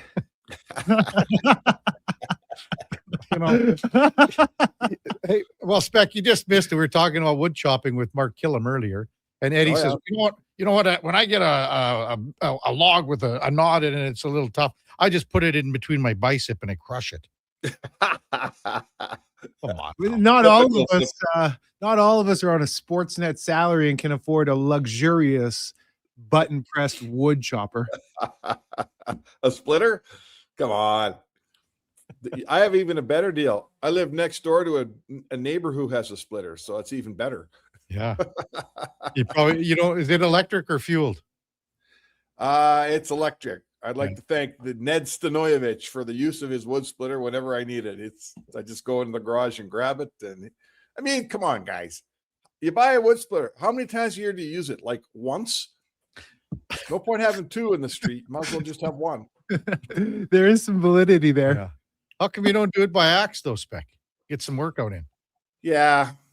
I feel like it's enough work to get the wood out of the forest, buck it up, get it back to my yard. He's in the forest. Out of the forest. Yeah, I go in the bush and get my own wood. Yeah.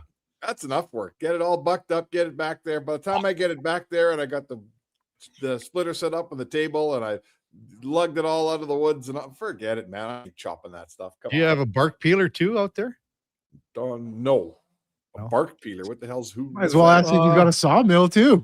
A bark peeler, well, you wouldn't need it. You would need it for if you were gonna you strip the bark off it. It's like you got 2 handles on it and you pull. I know what you're talking, KK. Yeah. I'm not building a cabin, man. I'm having a bonfire, buddy. Doesn't bark burns too, doesn't it? Not with all your cabinets that you're making. Maybe you needed some railings and stuff. Anything up here. Well, oh my God, get this show back in the rails, Karius. What the heck? So you were a lot more correct yesterday in how the score was going to be in the Canada-Czech game. I thought it was going to be closer. However, that goal, the Macklin Celebrini goal with 6 seconds left in the first period, was absolutely massive for Canada. If they get to, if the Czechs get to the second period scoreless, gives them a little more belief. But I think after that, Canada just sort of, I'm not saying they had their way with them, but they were by far the better team yesterday. Yeah, I thought we saw the exact same thing with the Latvia US game. It was like, was it 2-2, I think, or 1-1? 1-1. 1-1, I guess. Into the second. Yeah. And then the US, like Canada in the second period, they just started putting shift after shift after shift after shift together. And both Czechia and Latvia went a long time without ever getting the puck for any meaningful length of time. They'd get it, dump it out and change, and the other team would come back. And I mean, both teams just overpowered their opponent. Canada was just so much better. I mean, that Canadian team it's such a good team, man. It's a pleasure to watch that many good players on the same team. I don't know, someone might beat them, but it's not going to be the Czechs, that's for sure. Yeah. Spec, when you're watching a game, and we can't live life in fear, athletes aren't playing in fear, but you see a situation with like Josh Morrissey who gets injured, and you gotta be you can't help but think that as a organization with Winnipeg or even some of his teammates, you're taking a big gulp. And then you see Connor McDavid throwing the body around, and you see Leon Draisaitl be the victim of a big hit. I mean, it's got to have management just holding their breath to a degree, no? Oh, for sure. Because really, like, let's reverse engineer this thing. Why do we go to the Olympics? Because the fans love it. Why do we, put on these massive tournaments and everyone gets excited? Because you also grow the game. Like, that's that old mantra, grow the game. We don't need to grow the game here, right? Rogers is filled with 18-5 every night. This is a hockey city, 100% through and through. There's no growing the game in Edmonton. So what's in it for Daryl Cates to send McDavid over there? Absolutely nothing, right? Like, let's face it, absolutely nothing for him to send Draisaitl over there to grow the game in Germany. What the heck does he care, Daryl Cates, about growing the game in Germany? This. So yes, Eddie, it's all risk, no reward for a lot of those guys. At least if I'm the owner of Florida, and a lot of my nights I got 9,000 people in my building, I think, okay, you know what? Maybe if a bunch of kids started to love hockey here, I'm going to get 12 or 13,000 one day. So maybe that I can realistically say there might be something in it for me. But when you're the Toronto Maple Leafs or the Winnipeg Jets, there's nothing in it for you. It's just a fact of life, except for the fact that your fans love watching it and your media loves watching it. But that doesn't help the owner much. Yeah, I mean, the only thing you could look at it from a worldwide perspective here, let's just say, because Italy, I mean, they almost beat the Slovaks today, Spec. They were close. And they lost 3-2, and they had a decent showing in their opener, scored that first goal against Sweden, and the place is jumping. In 10 years, maybe there's an Italian kid that, is watching these games and all of a sudden ends up to be, NHL caliber as a local Italian kid. Because, that's something that we really haven't had, have we? Well, look, sure. Like Blake Coleman coming out of Texas sort of thing. Yeah. Sure. I get it. But I think it's the question was, what's in this for the Winnipeg Jets owner? Let's say that he gets an injury and let's say it costs him 4 playoff gates, and let's say that costs him $10 million and it costs him whatever. The point is that little Italian guy 10 years from now, who cares? Right. Jeff Spicoli. Only Spec would know who that is. Eddie doesn't know who it is. Yeah, Eddie Spicoli. I don't know. How come Andrew Mangiapane's not playing for that Italian team, Kev? What the heck? Come on now. Well, couldn't they get him on the team somehow? What the heck? I think they didn't want to go that route, like with the heritage thing, right? That's the one thing they were staying away. Okay. I mean, I know the Chinese and Japanese teams always have a bunch of guys from, sons of Japanese and Chinese immigrants from Canada who don't even speak the language. They always do that. So, just a thought. Just a thought. Mark Spector with us, Kevin Karius, Eddie Steele, Sports 1440. There was so much talk about Jordan Binnington going into this one. And not saying that he was under duress or fire, but he made some key saves. He looked composed. Really good. And he had his game face on. Eddie was talking about it earlier. Competes, man. Yeah. Yeah, he can flip a switch, maybe. You know, like guys say that among NHL starters, he might be the worst one in the league this year. Yeah. And now he goes into that game, looks like he's flawless. You know, he didn't lay a bad puck down in front of him. He kicked everything to this where he wanted to kick it. Like, holy cow, he was solid as a rock. After, like, where does that confidence come from, guys? When you've been brutal all season long behind a bad team, No and then doubt. you walk in here and you're that good. Like, how do you do that? Yeah, no kidding. And there's something about him, just it's hard to even explain. It's not a physical presence, but he's got that aura to him. You know, when he's got that game face on, some guys, doesn't matter how poorly you've been playing, when it's time to go, and you could see he was sharply focused. It's electric to me. It really fires me up, man, because that's the stuff like when Michael Riley, you were talking earlier in the program, KK, heck of a leader. And when your leader is out there, you know, as a quarterback, selling his body out to get that first down time after time, and you want to rally and play for that guy. And Binnington, it's no different, I feel, with him in the post for Canada. Yeah. It's a lot of leadership in one dressing room. A lot of guys that have won a lot of stuff, right? Yeah. In that dressing room, boy. I mean, there's no lack of guys to follow. I mean, your sixth defenseman is Drew Doughty. He's got 2 cups. He's got 2 Olympics. Your third line center is Sid Crosby.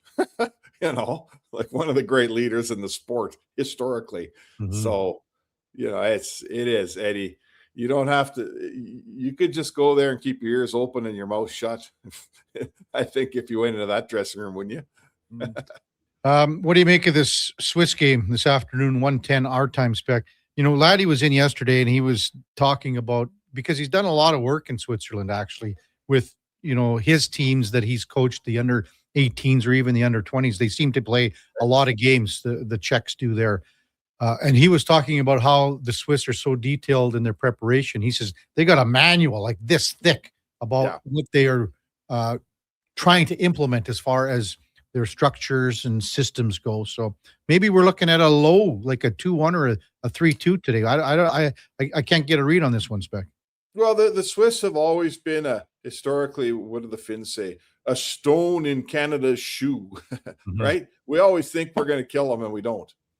And it turns out to be, it's like it's the third period and it's 2-0 and they kick one in and now it's 2-1 and we're going, wait a second, what the heck? We've had the puck all night and we're barely winning this game. I'm not sure that they'll be able to pull that off against this Canadian team.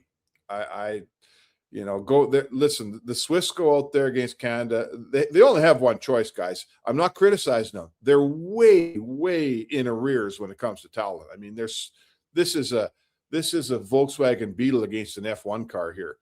So they got to clog it up. They got to play this boring defensive style that's the only way they got a chance. But the problem is, if you get down 3-0, now what? There is no plan B in Switzerland, right? They can't say, okay, boys, let's open it up and catch up here. They're not getting past 1 or 2 goals today. So their goal is to basically shut out Canada. Now let's define shutting out Canada. Best collection of hockey players we've probably ever seen in our life. You're going to shut them out? You're not going to shut them out. So I get what they do, but I don't think it can work against Canada. Spec, do you have an update for us on the grandchild watch? No, it's still going on. Still going on. We're you're at the hotly anticipating here. So I'm that's why you're at the cabin, correct? Sorry? Well, that's why you're at the cabin, to stay out of everyone's hair. I'm staying out of everybody's hair. Yeah, Shock. You're staying out of there? Oh, no, they want you out there, Spec. Come on. Never mind. There. I'm hoping that it happens in the qualification round and not in like a semi-final game or something. You imagine like that, so, yeah.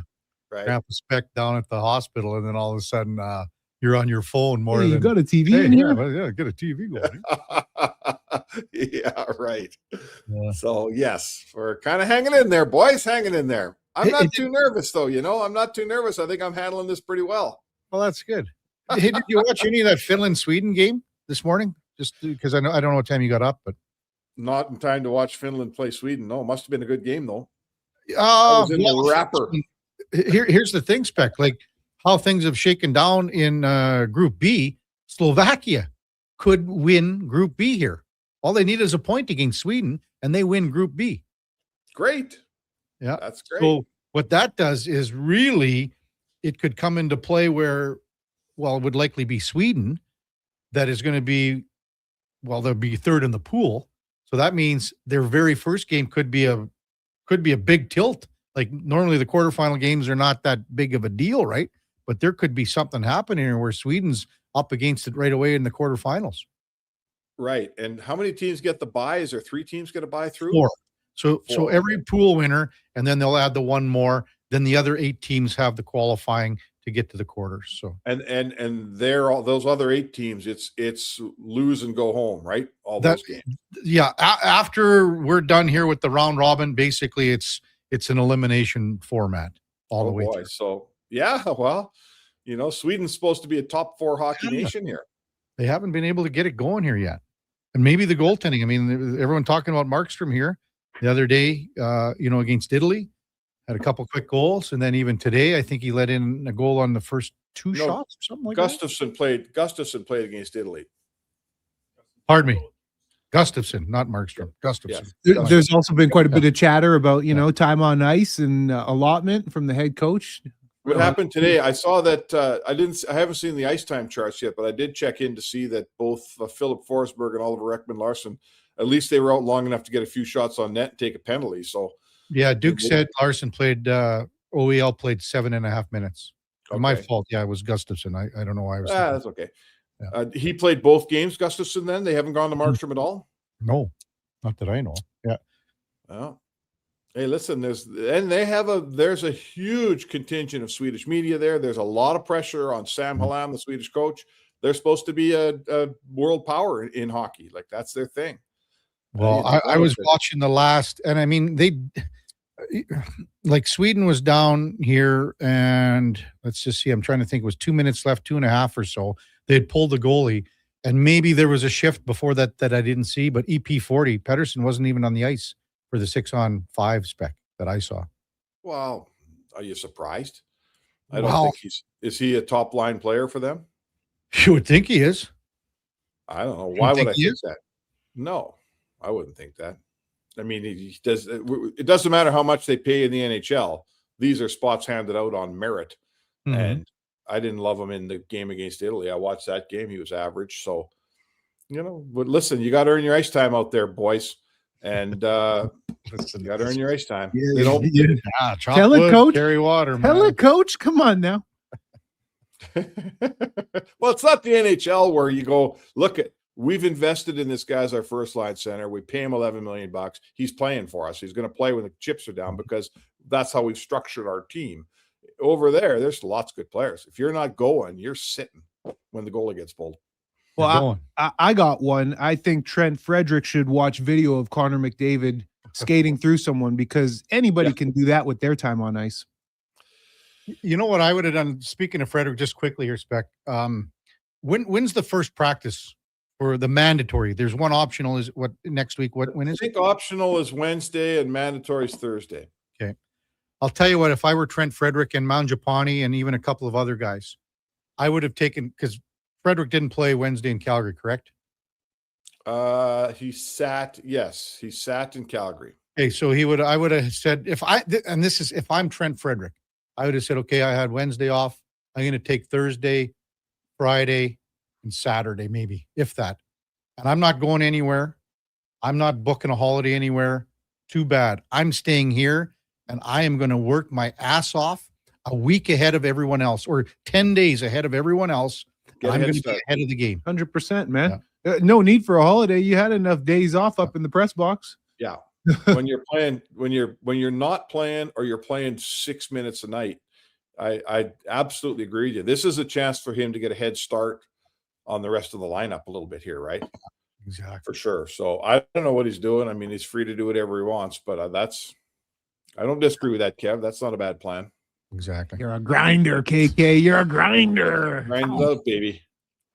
All right, Spec. Well, enjoy the next 4 hours and a bit, and then Canada and Swiss at 1:10. Oh, looking forward to it. Just watch a little curling in the meantime. Little curling and biathlon. How about some biathlon? I hope you can figure out how to plug in that log splitter. Have a Never good mind, weekend. Eddie. Have a good week. Spec, we'll be off on Monday for Family Day. Oh, that's right too. Okay. All right, boys. Talk to you on Tuesday. Okay, sounds good, Spec. Have a good one. Mark Spector, Rogers Sportsnet on the mark. Brought to you by Northgate Chevrolet Buick GMC, powered by Northgate Chevrolet Buick GMC. This truck's for you. Check them out at northgategm.com. You know, the log splitter jokes will never get old. No, never. That was a good one too. Yeah. You know, you got a good one on when he says, never "Oh, never mind." That's when you get a good one on Spec. They'll never get old. No, you can never. Kind of like you. What, never get old? Yeah, you're ageless. Wow, I don't know about that. You know, I'll be honest, Eddie. I felt I played volleyball there in Mexico, and there were two twins. They were twin like women. Okay, and you could see that they had played somewhere. And to be honest, I think they were from Southern Alberta, but I'm not 100% sure. And then there was a couple other guys that were okay, and I was like, "Oh man, am I old?" You're feeling it. Yeah, like I mean, you play beach volleyball. Sand is hard, man. Yeah, but they were jumping around and diving, and I'm like, well, I do for a couple, but I was like, you're not even getting close to it. Like, That's the thing I love about you. You're a total just dude. You can't. I'm the same way. You can't help yourself. So you would be diving out there. I was you can't help probably yourself, the Kevin. oldest guy. For sure. There was one older gentleman that was Selling there out though, too. man. And but the two women, and they were, I don't know, 28, 29, 30, something like that. And obviously in fantastic condition, but they were just setting and spiking. Yeah, and they were making plays all over the map. And I was like, ugh, it's time. I kept looking at the chair with my margarita. Let's get the hell back there. Oh, you're funny. When we come back, Eddie, I want to discuss with you something that happened in a Thursday night football game this year that I think is an absolute joke. And it may have changed the tides of how the rest of the season went. And I don't know if you know what I'm talking about, but I think this was an absolute joke for the NFL. And more importantly, the guy that did it and the broadcast provider that did it. That's coming up right after the break. Tease you. Oh, that's a big tease, eh?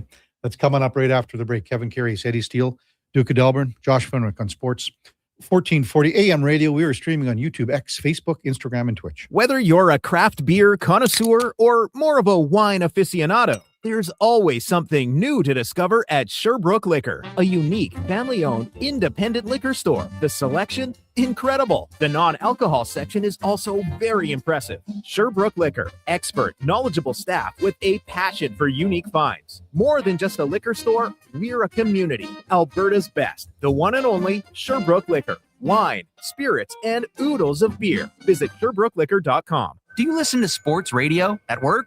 Like right now? Well, do you? Who, me? No way. I swear. Okay, friend, we won't tell. Tens of thousands of sports fans listen to Sports 1440 each and every day. On the radio, on the listening apps, on YouTube, and on social media. If you listen to Sports 1440 at work, well, maybe it's time to advertise on Sports 1440 at work. Grow your business. Get your name out there. Shoot our ad team an email. Gregor@sports1440.ca. Let's get to work for you. Made for some rough roads, but it means trails are now packed and ready for action.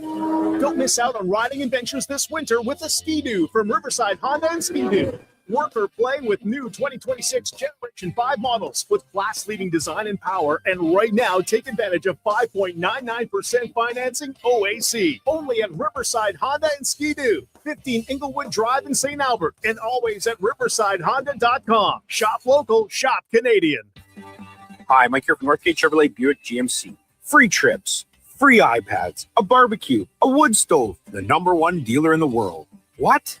Who cares? How about no pressure? A great deal. Finance rates as low as 0%. Trade values you can be happy with. And an indoor showroom. And we're pretty good people. Stop in and see us today. 13215 97th Street. Or visit us online at northgategm.com. This hockey season, before every game, check out the pregame show with Andrew Walker on Sports 1440. It's brought to you by Titan Supply, your only source for rigging, lifting, and hauling products. Visit titansupply.ca. As players get ready to represent Canada, the regular hockey season takes a break. But don't forget about your winter breaks, BRAKES. At Napa Auto Parts, you'll find gold medal level stopping power and all your other world-class automotive parts and needs, like podium-worthy Napa Gold filters. Napa Auto Parts is here to support your commute, your drive to the rink, and eventually your own gold medal moment. With close to 600 locations throughout the country and over 85 in Alberta, stop into your local Napa store today. Let's go, Canada! That's Napa know-how. Ooh, girl, the way you touch that thermostat, it really turns me on. Like a heat exchanger, sensual phenomenon.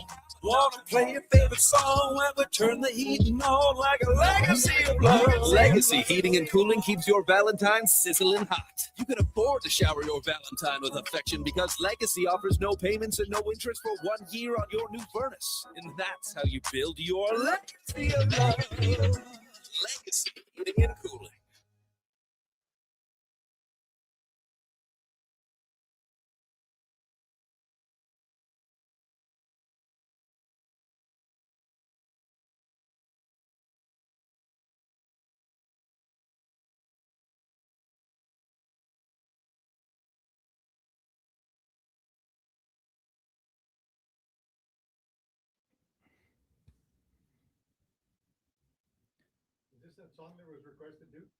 Portions of this hour are brought to you by Local Quality Market. Every fresh chef-crafted gourmet meal is handcrafted from scratch with fresh ingredients and arrives at your door fully cooked and ready to eat, heat, and repeat. Order at meals.loca.ca. Just in time for the morning skate.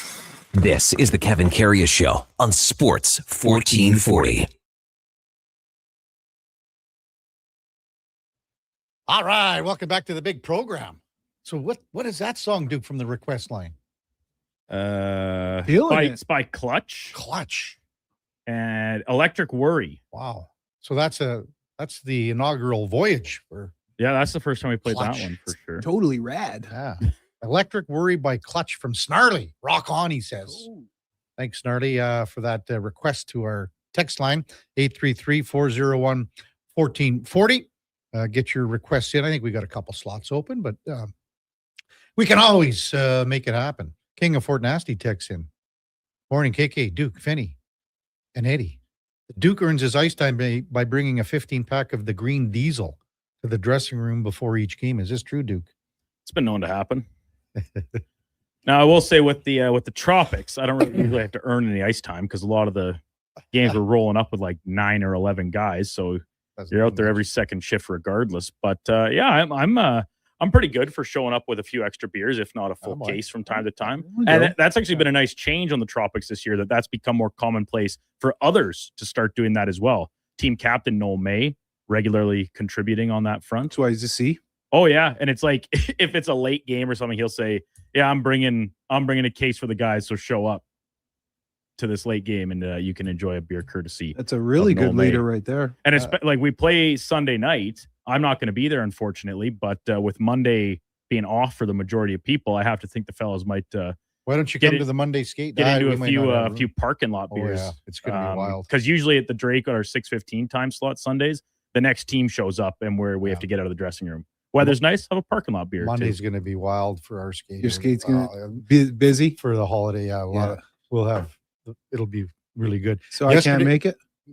Yeah. Come on, man. Well, if you bring a 24-pack of beer, you can come. Brent, the goalie, brought a 24-pack of Molson Canadian yesterday. Everyone didn't know what to do because it's Thursday hockey, Old Milwaukee. Oh, yeah. I think you figured out what to do, though. Oh, yeah, we did. Andrew Walker was there. He wasn't shy to get his mitts. Huh? He wasn't shy to get his mitts into the. Yeah, he put a couple down. Huh? Oh, yeah. Yeah. Before we went to break, I brought up the Thursday night football game, and Duke sort of knew where I was going. I think, Eddie, you know where I'm going a little bit too. So this was from week 16. Seattle Seahawks, LA Rams are playing. It was the two-point convert, and Zach Charbonnet picked the ball up. Okay, remember? You know what the play I'm talking about. It was a dead play. He picked it up and walked in. Exactly. So I'm going to tell you how this broke down, and this just came out yesterday or maybe last night. And this is from several articles. The post that I'm reading is, it's obviously a credible source, and this has been everywhere too. So this is how it worked. A phone call from Prime video analyst Terry McCauley. He called NFL officiating. And Walt Anderson, the analyst that's doing it at the NFL office. The video analyst from Prime Video that's doing the game, the broadcast game, he phoned the NFL office and that triggered the replay review. If he doesn't make that call, that review doesn't happen. Interesting. So to me, that stinks. That's not your job. Is to do the broadcast. Your job is not to be impacting the game at the NFL office. So, and here's the other thing. The review tied the game at 30-30, the final regulation score. Without the 2 points, Seattle's path to the number 1 seed, home playoff games, ultimately the Super Bowl title would have been fundamentally altered. It took 100 seconds. The review was not initiated until 100 seconds, Eddie, after the play concluded. So 1 minute and 40 seconds. That's how long it took until, so some, you know how the refs, they got the headsets and they've got, the IFBs, we call them. So someone's saying, hang on here. But this would not have happened had the Prime, and again, it's Blandini. We've got Gene Steratore is another one. He's with CBS with Tony Romo and Jim Nantz. This does not happen without the Prime Video rules analyst Terry McCauley making the call. I don't like this. Yeah, it was the right call though. Okay, again, minute and 40 seconds, Eddie. So much time had passed. And there's no one at NFL headquarters, no one at on the field, no one in the booth at the game. In that person's role, Terry McCauley, Gene Steratore, their role isn't to be an official. Their role is to explain what's happening to the fans. To explain the why behind officials are calling calls. So they're really not supposed to have any impact. They're a TV personality. Yeah. Interesting. So to me, I didn't like it. And no one knew about it till yesterday. Interesting. I don't think. You could say that it impacted things because, of course, Seattle then gets the number 1, like you said, home field advantage. So it was technically the score would have remained 30-28. I'm going to still choose to live in the world though, where Seattle went out and they had to do the winning of the games. I get that they had the home field. I'm not taking any away. I know you're not. That's not what you're. No. But it's. And here's another one here. It's interesting, that's for sure. Here's another one. Like Hawk texts in, and and this has been going on for years. Golf broadcasts, fans phone into the network and say, "Hey, hey, did you see? All of a sudden the ball moved. Yeah, the ball moved. La da da da da. This is way different too because golf, you're supposed to call it on yourself. Sometimes the ball could move just a tiny, tiny bit. Say if it's in the rough or a pine needle or things like that, and someone calls you on it. Yeah, this is really unique the more you think about it, because again, this person is not an actual official. He is just explaining the official's role and why they make the calls to us at home. Yeah. So for him to actually call in and have an impact on the game, that's so we'd be looking at Al Michaels and Kurt Hebstreet doing the Thursday night game. Herb Street, yeah. Herb Street, right? Yeah. So they're doing the Thursday night game. Michaels isn't going to notice that because he's old and whatever. Yeah. But Herb Street obviously didn't see it. Well, how could the NFL offices not see it? How do they have to get warned? That's what I'm saying. That's the bigger red flag of it all is how does someone have to call the NFL offices? Precisely. So that's what I'm saying. This guy, he impacted the game. I have a greater question too. These guys like Gene Steratore and what's his name, Troy, are they part of like a bigger union? Because they work for different networks. Yeah. So like you're saying the one from Prime called in, but Gene Steratore is with CBS.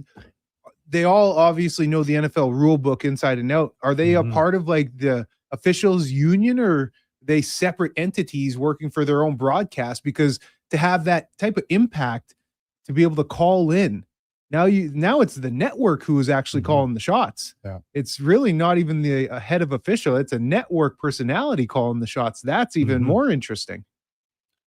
I just thought it was very strange here. Like even MTR texting, does Terry McAuley get a Super Bowl ring? You know, like, here you go. Yeah, MTR would be on that one. That's for sure. Yeah, no kidding. Hey, by the way, Duke, I was driving to hockey yesterday. It would have been like 11:45 during Fantasy Frenzy, and I hear a cover of Tom Petty's "Free Fallin'." Whoa! Did they drop it? No, Mackenzie. It's been out a long time. John Mayer did a cover of it many years ago, and so Mackenzie played that as the final break song. You were talking about me. Jeez. No, we need you to get into the The studio ego with, behind me to think you were talking about me, Kevin.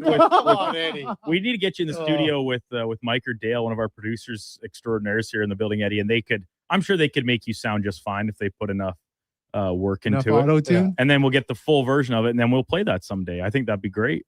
I thought for sure you pulled up a clip because I know you got some saved in the archive. Oh yeah, but those are just like the first couple lines. I got those on some saved files right up there with all of Kevin's little whoopsie-daisies. I gotta say, on Friday when you weren't here, KK, when Duke opened up the show with "It's time to tear up the old peepet," man, it was so awesome. It made me laugh hard because it was like just so fitting. It was awesome representation. Duke, yeah. Hey, great news for Canada at the Olympics. Rachel Homan with a big 3-ender in the 9th end. So Canada leads 8-7, playing 10. The USA will have the hammer coming home. Duke was right. He was right. I said they're in trouble. He goes, no. Duke was right. It's the Homan Empire, Kev. Come on. Wow, but Duke's girl. They've earned the benefit of the doubt. Yeah, Emma Miskey with a great big. Never going to talk down on her. No. Come on, Duke. She's excellent. Best sweeper in the women's game. Some say. When we come back, we'll go in or out with Eddie Steele on the Kevin Carey Show with the Duke of Delburne, Josh Fenwick on Sports 1440 AM radio. We are streaming on YouTube, X, Facebook, Instagram, and Twitch. Tomorrow, it's a Valentine's Day celebration of the footwear with its own loyal fandom. Don't miss the Edmonton Oil Kings Rogers Place Croc Party. Slide into your most romantic winter Crocs and watch your Oil Kings take a bite out of the Calgary Hitman. Catch Oil Kings Gibbets giveaways and an endless parade of the shoe that everyone agrees on. And take a bite out of Kalma Kids food combos for $10 or less. The value is alligator sized. Edmonton Oil Kings Croc Party and the Battle of Alberta WHL style. Tomorrow night at 7. Great seats at Rogers Place start at only $20 at oilkings.ca. Planning your next event? Let Loca Quality Market cater.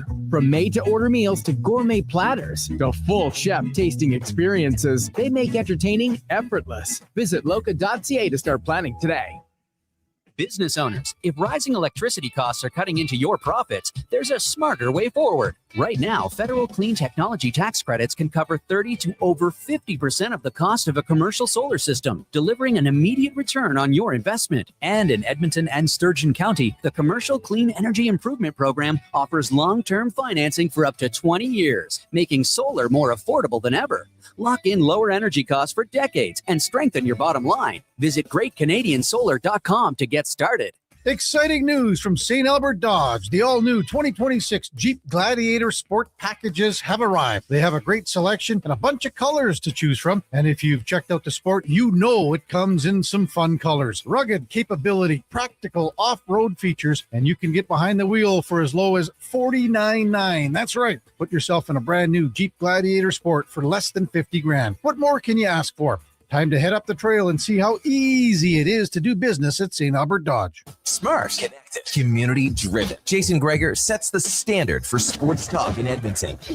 Join the conversation on Sports 1440. Text Greger, 833-401-1440. Sports 1440, where Edmonton talks sports. Winter in Alberta doesn't mess around. And neither does Titan Supply. For over 50 years, we've earned the trust of our customers across a variety of industries. Because we lead with integrity, honesty, and respect. I'm Joe. And I'm Brent from Titan Supply. When the weather hits hard, we're fully stocked with rigging, lifting, and hauling gear that works as hard as you do. Titan Supply. Built on trust, driven by safety. Serving Edmonton, Grand Prairie, Red Deer, and Calgary. Let us help you face the weather the Titan way. Visit TitanSupply.ca. Crave is home to the reality hits everyone is talking about. The stakes are high and trust is low. Including the Emmy-winning series, The Traitors. The gloves are off, and we're going to be throwing haymakers right from the beginning. Get ready for even more murder and mayhem from celebrity contestants like Mama Kelsey and Lisa Rinna. I'm going to play this game in a way that no one's ever played it. The Traitors. Stream now on Crave. Subscribe at crave.ca. Let's play.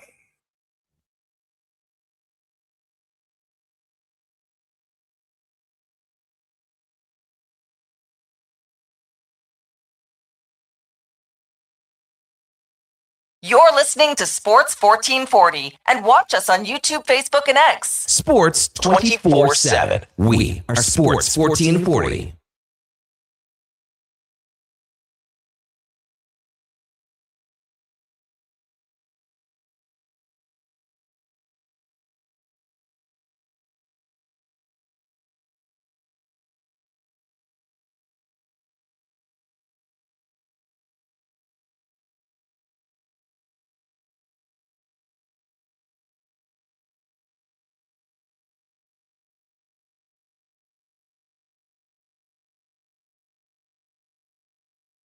All right, welcome back to the big program. You're feeling that, huh? You let that play, KK. I was wondering, like, this was Eddie's request on Playlist Friday. You I let didn't. that When run did you out. get this in? I didn't see, because normally you and Duke have a little early cahoots. As there. I got here this morning, I went over and told Duke. Really? Yeah, man. I've been thinking about that one. And why? Who is it? Mike Jones.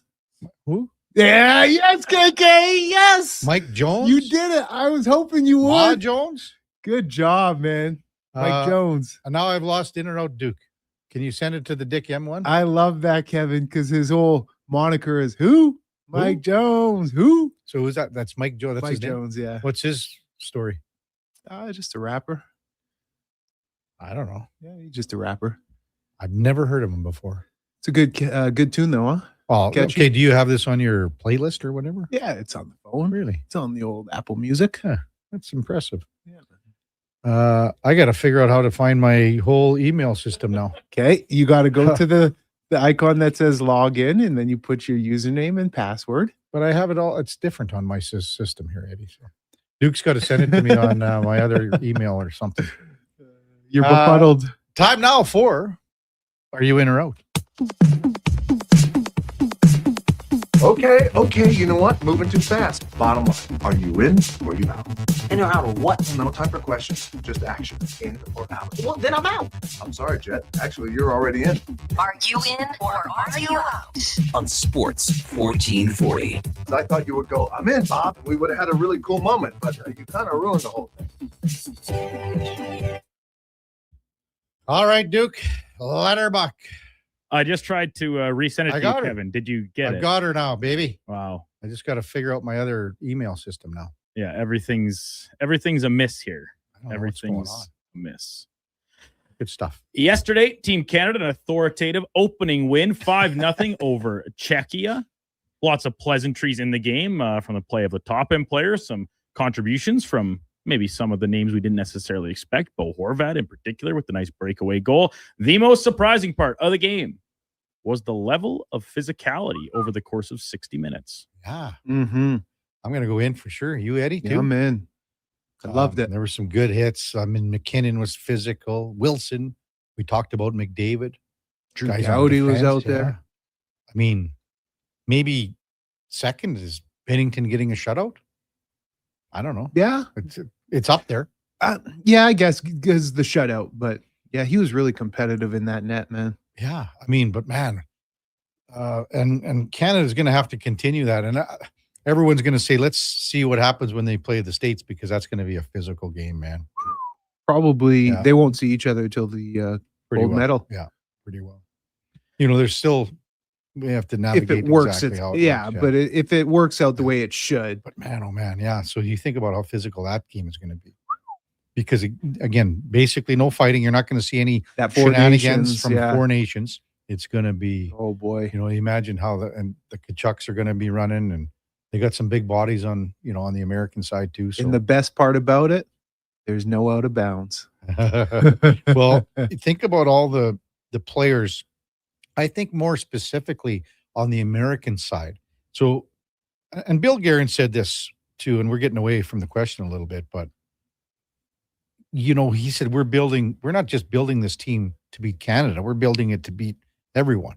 I think he's talking out of both sides of his mouth here a little bit, because because they left a lot of offense because they want maybe a little more physicality. Rugged. So, that's where I'm looking at it that way. But Duke, I think we talk so much leading up to these games about, listen, this is the Olympics. It's not Four Nations face-off. This is not NHL rules. And I still don't expect us to see any actual fights, drop the gloves breakout, whether it be Canada against the United States or anyone else for that matter, because it is different and it is officiated differently. But so with that in mind, the level of physicality and the maintaining of it over the course of the whole game, I was surprised. And all the credit to Canada. The Czechs were not shy. They've got plenty of guys on their side that aren't afraid to mix it up and bang some bodies. So we'll see how that parlays into today's game, which will feature the opponent of Switzerland. A robust group, very solid blue line, featuring a couple particular NHLers, Roman Josi, Jonas Siegenthaler, JJ Moser in particular. Under 5.5, which is the current game total for goals set in the game. Under those 5.5 would be the play if you're looking to do a little sprinkling today. Man, the sprinkler. Sure. The Canada, the puck line is Canada minus 2.5. So obviously in the NHL, we essentially only ever see 1.5 type spreads. In some of these international events where the teams are maybe not quite as evenly matched, we see them stretch a little bit. So like a 4-1, then what you're thinking here, Duke? Well, that would be an under for sure. But realistically, could Canada win 3 or 4-0? And so they still win decidedly. But I just look at the Swiss group and they play within a system. They play structured, but they're not exactly talent-wise situated to get a number of goals past whoever's in net, whoever's playing on the blue line for this Canadian group. Yeah, it's kind of like what Speck was saying, I believe, right? I think in terms of the Swiss, just far less talented. They're going to have to play their system, and structure. And even their best offensive players are players that are just as much renowned for their defense. We're talking about Nico Hischier, the team's top line center. Timo Meier, to a little bit of a lesser extent for sure. Nino Niederreiter, veteran flag bearer for Switzerland at the opening ceremonies. Really cool honor for him. And then I mentioned the blue liners, and whoever's playing goal, they're going to need to be excellent to keep them in this game. I just think that to see 6 goals total in this contest, I'm having a hard time getting there. I'm just going to go out just to see more offense. You want to see more offense? Yeah. I'm in. I guess yesterday was under 2. It was, I didn't actually see if the line was 6, if it was 6.5 or 5.5 for yesterday's game against the Czechs. I wouldn't be surprised if it was 6.5. But either way, even it was still, it would have been the under with a 5-0 win. Kind of like when I missed an under on what was that, the Oilers Canucks game from a couple weekends ago when the Oilers scored 6 goals in the second period. And then that was it for the game. So over 6.5 didn't cash. Absolutely broke my heart. Why? Early this morning, Finland beat Sweden 3-1. Another shaky outing for Philip Gustafsson in the Swedish net after yesterday's a bit of a nail biter. 2 days ago, I guess, nail biter against Italy. It's time for the Swedes to turn to another option in the crease. Which is what's his name? Take your pick. It's Jacob Markstrom, who's been the backup, or Jesper Wallstedt on standby. Oh man, that would be the wall of St. Paul. Why? To go to leapfrog? Markstrom? Yeah. That's almost, I'm not saying it's desperate, but now you're going to your third guy almost and I mean, here's the thing. Maybe it's Gustafsson because of the Billy Guerin connection here too. If they were to go to Wallstedt, that would blow me away more than if they went to Markstrom. How's that sound? Really? So, Yeah, I like the wall of St. Paul, but Markstrom is next in line. I get the thought process for sure. What you're saying, right? Sorry, I'm just texting here. Yeah, Kevin's just texting. Well, forget about hosting your radio show. No. Keep up on your social activities. Dude, I was actually looking at you. I was texting Brent Sake because he's going to come on from the world's longest hockey game. He's on the ice right now, so I was texting him. And just to give him a heads up where he can take a bit of a break. So I know, Kev. I'm just giving you a hard time. But listen, I don't really care if it's Wallstedt or like Wallstedt, I agree, Kevin. It would be a pretty bold Yeah. idea to throw a player with this much inexperience. Now he's obviously played for Sweden internationally at World Juniors and things. This is another level from that, and it's going to come down to this one game against Slovakia for top seed in the pool, which, as you guys discussed with Frank, will matter a lot. Yeah. It will be very, very, very important to avoid tougher matchups en route to the medal rounds. So I don't think you can afford another shaky go from Gustafsson. And realistically, Jacob Markstrom has not been particularly strong in the NHL this season. No. To go to Wallstedt, it would not blow me away. Maybe it's just a spark that the team needs. Well, that's exactly it, right? How often do we see that? You throw the young gun or the unknown in the net and hope that your team can rally around that fact. Yeah. Could potentially make for a little awkwardness on the flight back to St. Paul for Gustafsson and Wallstedt post-tournament if all of a sudden he takes his starting job away at the Olympics, and who knows what happens the rest of the way. Canada's going to lose Duke in curling here. Final rock. They need the Deuce to win. United States, last rock. They're trailing 8-7. It's basically an open draw for 2. And it Here we looks go. like Is they've it gonna stick? they've made it happen. They got their hand up. Pretty good. Right on the button for 2. Not too bad. Oh, what a Would shot. we get in trouble with that play-by-play, Duke? Probably.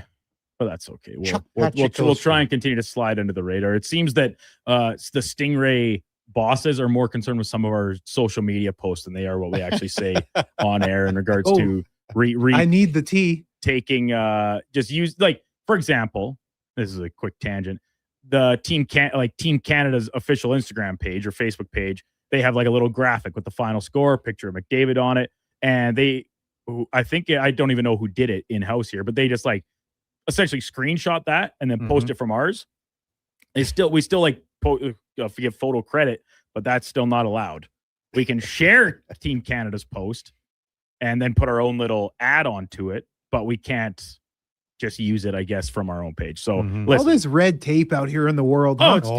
We talked about it yesterday, Eddie. It's the Olympics can't get out of their own way. They want to be hardos about it all, to really no gain in any direction. But anyway, back to our topics at hand, to the gridiron. Edmonton Elks, busy couple weeks here in the CFL between the tampering window, officially free agency opening up this week, and the team's little meet and greet they had earlier on. A good chance for some season ticket holders to get in the mix with the new players. The position group that still has the biggest question mark right now, I think it's the wide receiver room.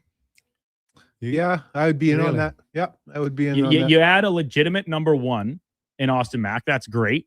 But behind him, it's a lot of guys that we maybe saw in flashes or singular plays, Open games season last now. year. And it's going to be pretty good competition, I would think, in camp. But at the same time, there's not a lot of household names left, maybe save Keon Julian Grant. Don't you think a guy like Robustelli is going to surprise some people? He'll come in and compete, but then you have guys on the roster like OJ Hilaire, Yeah. Benjamin Victor, who are both like a couple of really big bodies.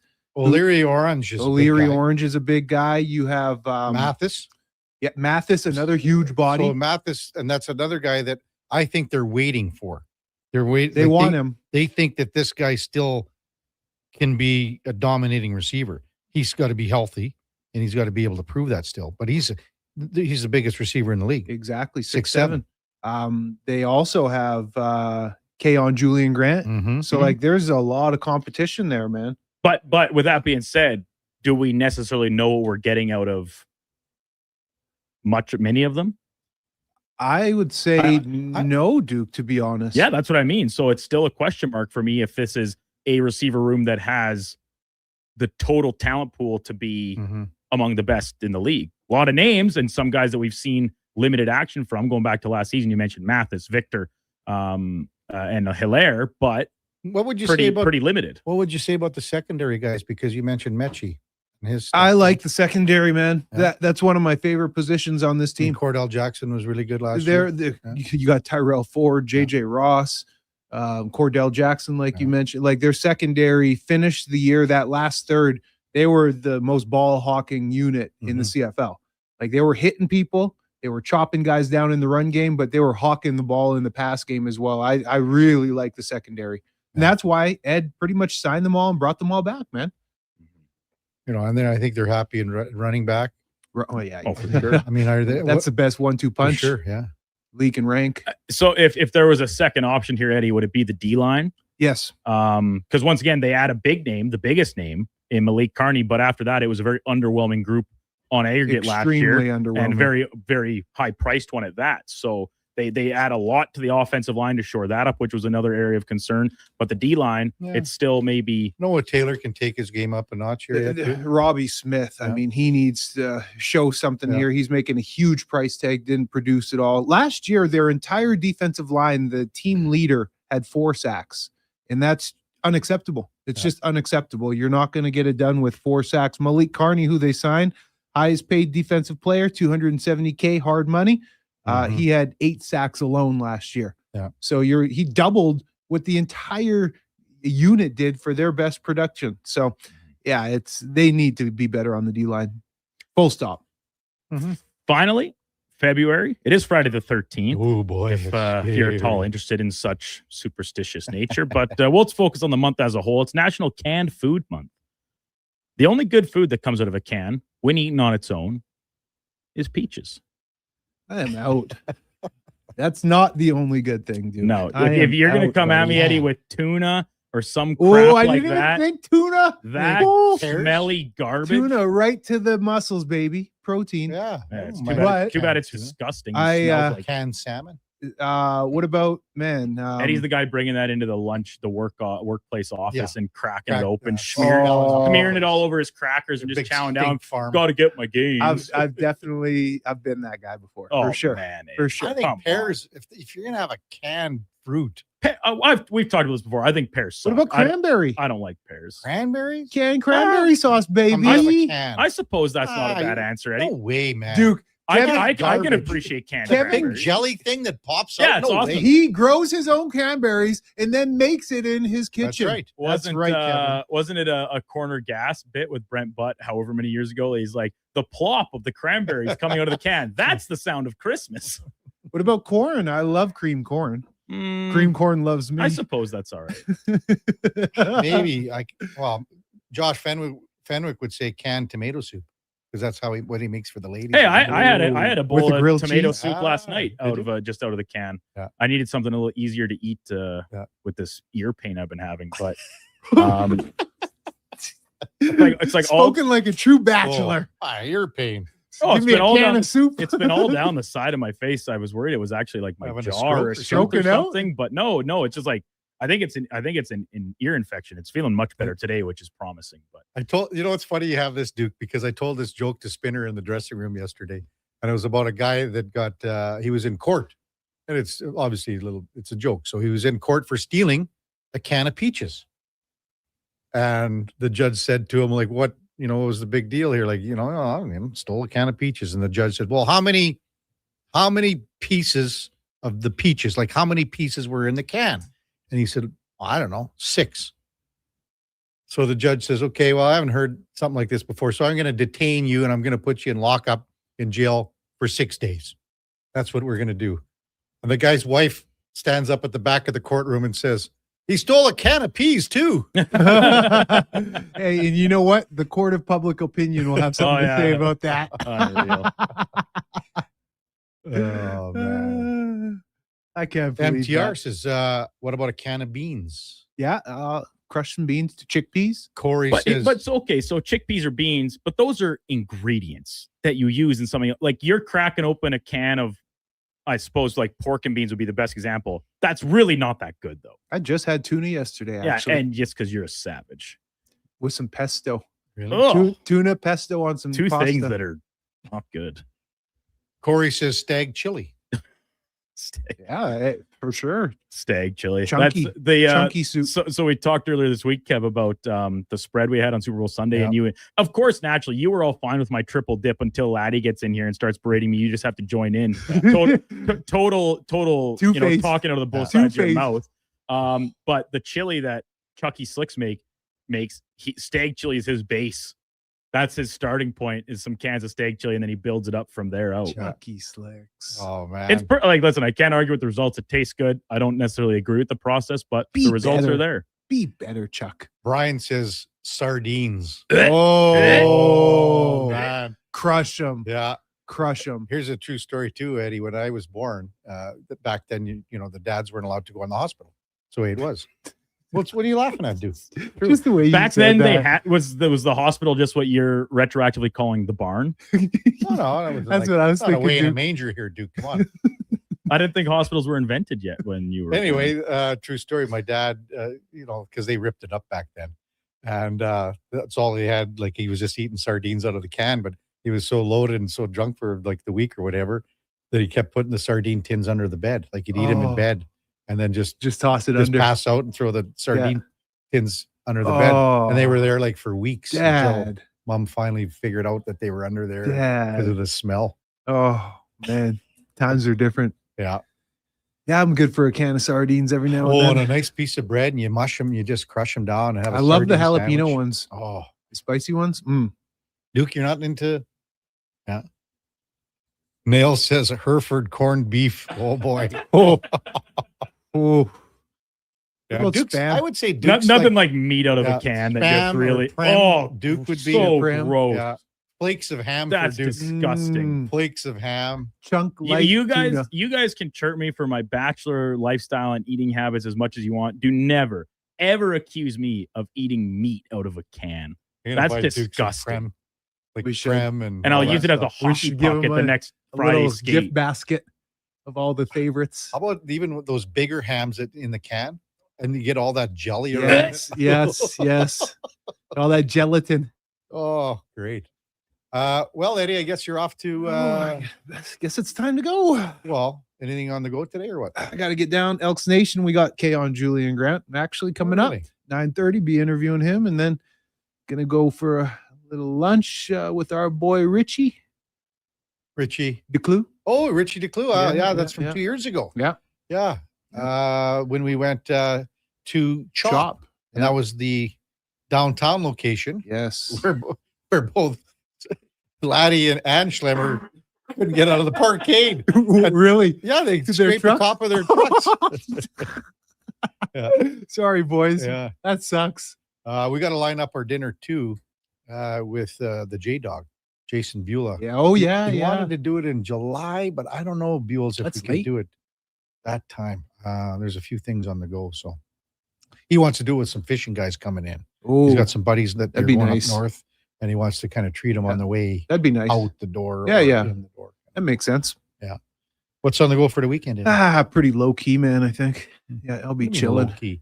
Just chilling. You know, it's getting cold next week. Yeah, I know. I can't wait. I'm glad the cold is coming. Wow. Because I didn't want it to be too warm when I went to Mexico. I want you guys to be suffering while I'm on the When beach. are you going? A week from Tuesday. Wow. This upcoming Tuesday. A week. So how many shows are you going to miss? Just 2. Just 2? Yeah. The Friday and the Monday, probably. Friday and the Monday. I don't know what we'll do without you. I hope you can make it through. The Monday's going to be You- hard. You better not. You better not get another co-host Why not? to replace me. You know what they say, Eddie? The graveyard is full of people who thought they were irreplaceable. Oh, I thought we were gonna say something else. No, what? Like what? About never mind. I better not. Well, have a great weekend, Eddie. Thanks. Good show. That breezed by again. Quick 2 hours. Watch a little hockey today, maybe this afternoon. Yes, sir. KK. Okay, buddy. Have a great weekend. Take care, guys. Good show, Eddie. Coming up at the top of the hour, sometime maybe about 9:05ish. Brent Sake is just getting off the ice at the world's longest hockey game, and I guess we'll tap dance for the 9 o'clock hour. You and I, Duke, because Frank Saravalli we thought was going to be at 9:20. We had to bump him up, but we'll do a little tap dance in the Duke and Penny here in the 9 o'clock hour. Before that, time now for a Sports 1440 update brought to you by Riverside Honda. 59 years and counting. A St. Albert and surrounding areas premier Honda and Can-Am dealer. It's your dream. Ride it at riversidehonda.com. Here is the Duke. Sports 1440 update.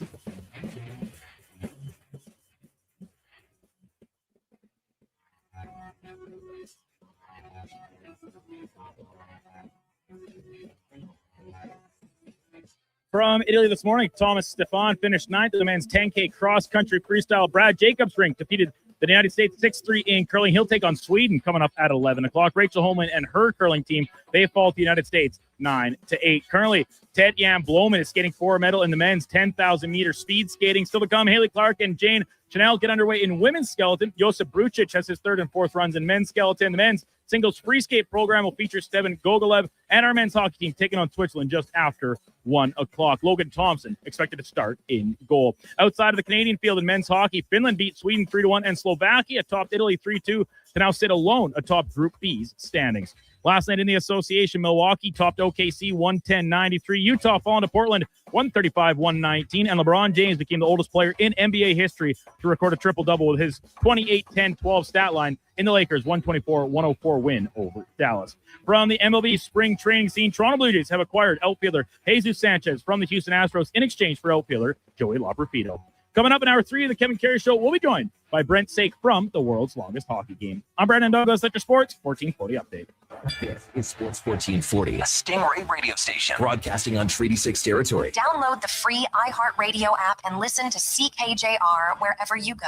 60 years ago, we started selling trucks as Western GMC Buick. Today, we are Wolf GMC Buick. We're still located on the corner of 184th Street and Stony Plain Road with the same ownership for over 2 decades. Our customers have trusted our family-owned, community-driven business. And for that, we are thankful. If you're looking for a truck or SUV, pop in and one of our seasoned professionals will get you a great deal, hassle-free. Come trust our team at Wolf GMC Buick. Wolf GMC Buick. We're making it easy. Shoulder pain. It can make even the simplest things like reaching up, lifting a bag, brushing your teeth, or sleeping frustrating. Rotator cuff strains, impingement, arthritis, they're some of the most common issues we treat every day. I'm Grant Fedoruk, and at Leading Edge Physio, our team brings postgraduate training, evidence-based technology, and just the right amount of humor and humility to help you feel better. Because we never forget the most important part, the gratitude we feel for every patient who allows us the opportunity to care for them. Because life shouldn't hurt. When it does, leadingedgephysio.com. Welcome, gentlemen, to the nerve center of game-watching greatness, my sanctuary. My Bro Zone. Whoa, giant screen, comfy chairs. You've thought of everything. Almost everything. Where are the snacks? We can't cheer on Canada without the proper fuel. Way ahead of you. Wilhauk Beef Jerky, the official snack of the Bro Zone. For a truly Canadian snack to cheer on our truly Canadian athletes, you need Wilhauk Beef Jerky, made with Alberta pride, right here in Leduc. Hey, sports fans, we've got a clear choice for you. At Crystal Glass, we provide customers with the perfect glass for any job. From home to auto and even commercial, installation or repairs, we're your team. Call 310 Glass or visit crystalglass.ca. Crystal Glass. River Cree is the place for all your favorite sports. River Cree Resort and Casino, featuring UFC action and boxing live on the big screens at Tap 25, the MVP of sports bars, and in the Center Bar. Plus, catch all the biggest games, every goal, every slam dunk. River Cree is also home to the Twin Rinks, where rec hockey and community teams come to play. Public skating available. Details at rivercreeresort.com. River Cree Resort and Casino. Excitement. Bet on it.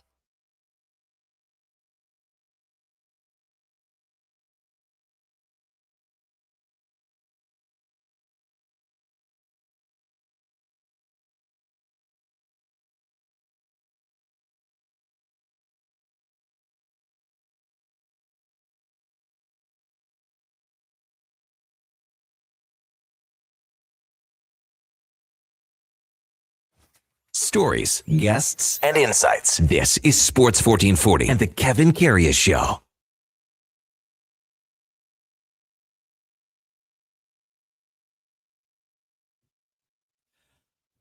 All right, welcome back to the big program, 9:08 in Edmonton. Time to talk a little hockey, but different kind of hockey for the best cause there is. As we check in with the world's longest hockey game going on at Sakers Acres with Brent Sake. Good morning, Saker. You're with Kevin Karius. Thanks for jumping on, big guy. Did you just get off the ice, Saker?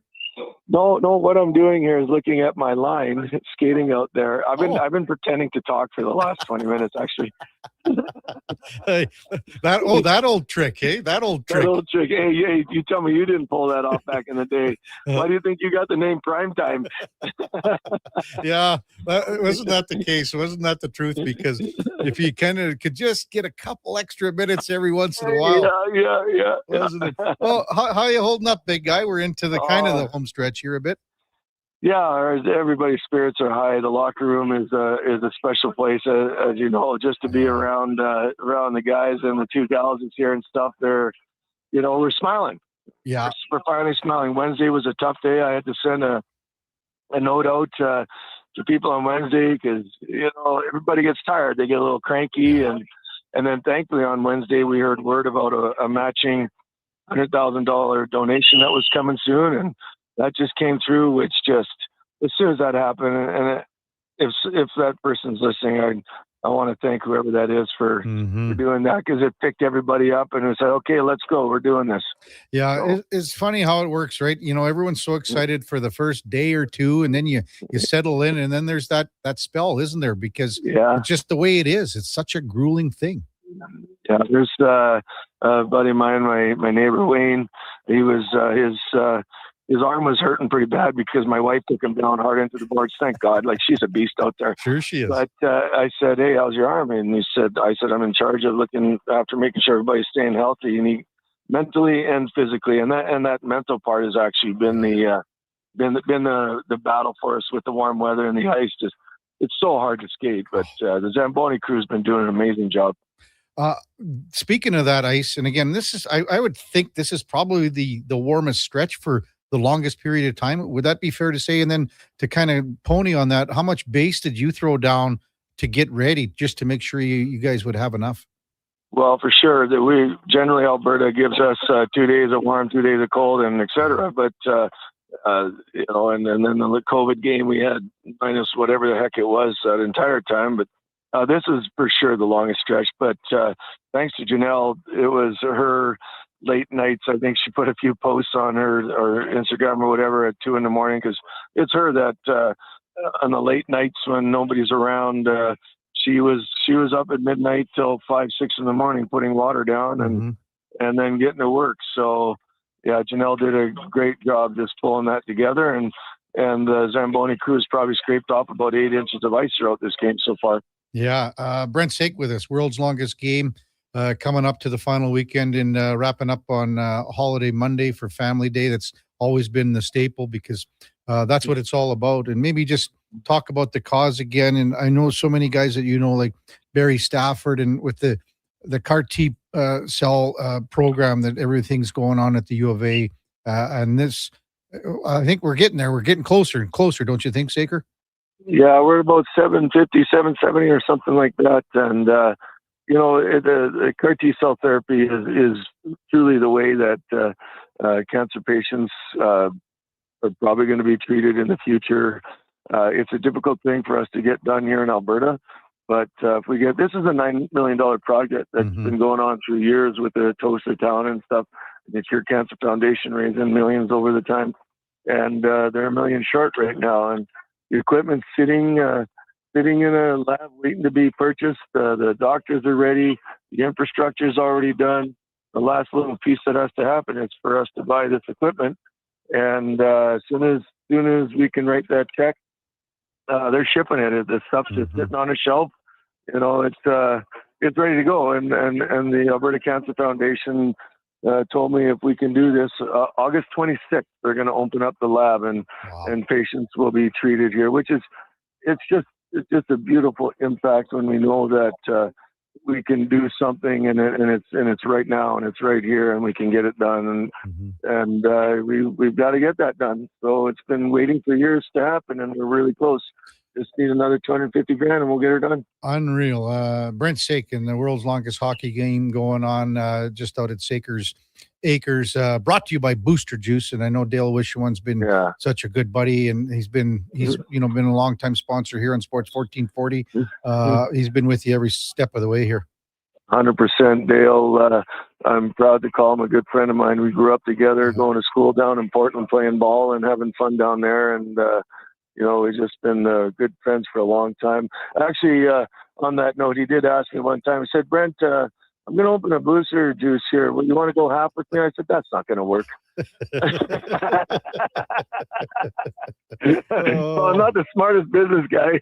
Yeah, no kidding. Good. Yeah, he's been a great help to us. He's been by a number of times, just cheering the guys on and stuff. And it's incredible. The people here that don't know Dale are getting to know him a little better. And what he's done for not only us, but our community is amazing. Man, oh man. I remember back in 2018, Saker, and your other buddy, Yanni Nienema, came in and played. Now his sister's playing.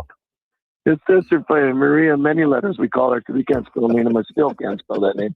Maria Many Letters. She's playing goal, right, Saker? She's playing that, and she's absolutely killing it. Yeah.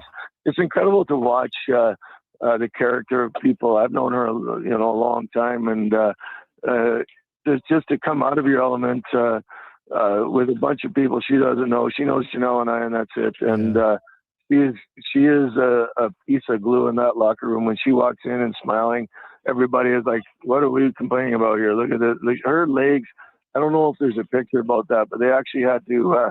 Medical staff, thanks to St. John's Ambulance, the medical staff actually had to start drawing her bruises on her legs. It's so bad. It's so bad what she's going through in that. And she don't care, man. She goes, I'm not here for, I don't care. Let's go. Let's play. That's from taking shots and stuff? Yeah, from taking shots. Yeah. I'm going to get her to post that. It's incredible what she's going through. And but honestly, medically, we have to watch her as well. And that's why they're starting to map out. I was on the massage table next to her last night, and she's pointing to her thigh, and she goes, "What country are you from?" And she's pointing at all her bruises in the map. So you got Maria and Janelle, obviously, other females playing? Just the two of them. There's my wife yelling at me. Get off the phone. See? Well, the two ladies in the locker room, just champs, man. Just absolute champs. Because everyone knows how difficult this is, but I mean, they never bitch and complain once, do they? No, my wife wore high heels into the locker room last night. That was annoying. You mentioned it too, and over the course, and I was lucky enough to be part of 5 of them with you. Yeah. But the dressing room, it's such a key area now, and like compared to when we all first started and we're dressed in the garage and things like that. But man, oh man, like the people that don't understand, go out to see what it's like to see the dressing room and see everything like that, because it's wonderful how the setup is, I guess, evolved. I guess you could say. It's from 03, from the first game to where it's become. That was, as my mom said after the first game, well, we're never doing that again. And but that's this evolved because of our community, not because of our family so much. It was understanding that our beautiful communities getting on board with this. We're going to keep doing stuff like this and making things better. And my wife has been waiting for kitchen cabinets since 07, and we still don't have anything. You open the knives and spoon drawer, and there's no face on it. But our math is putting what we do back into what we can out here to make this a more comfortable place, a more inviting place for fans and stuff. And that's it's what it's become. And I'm not looking back. And it's like this is just.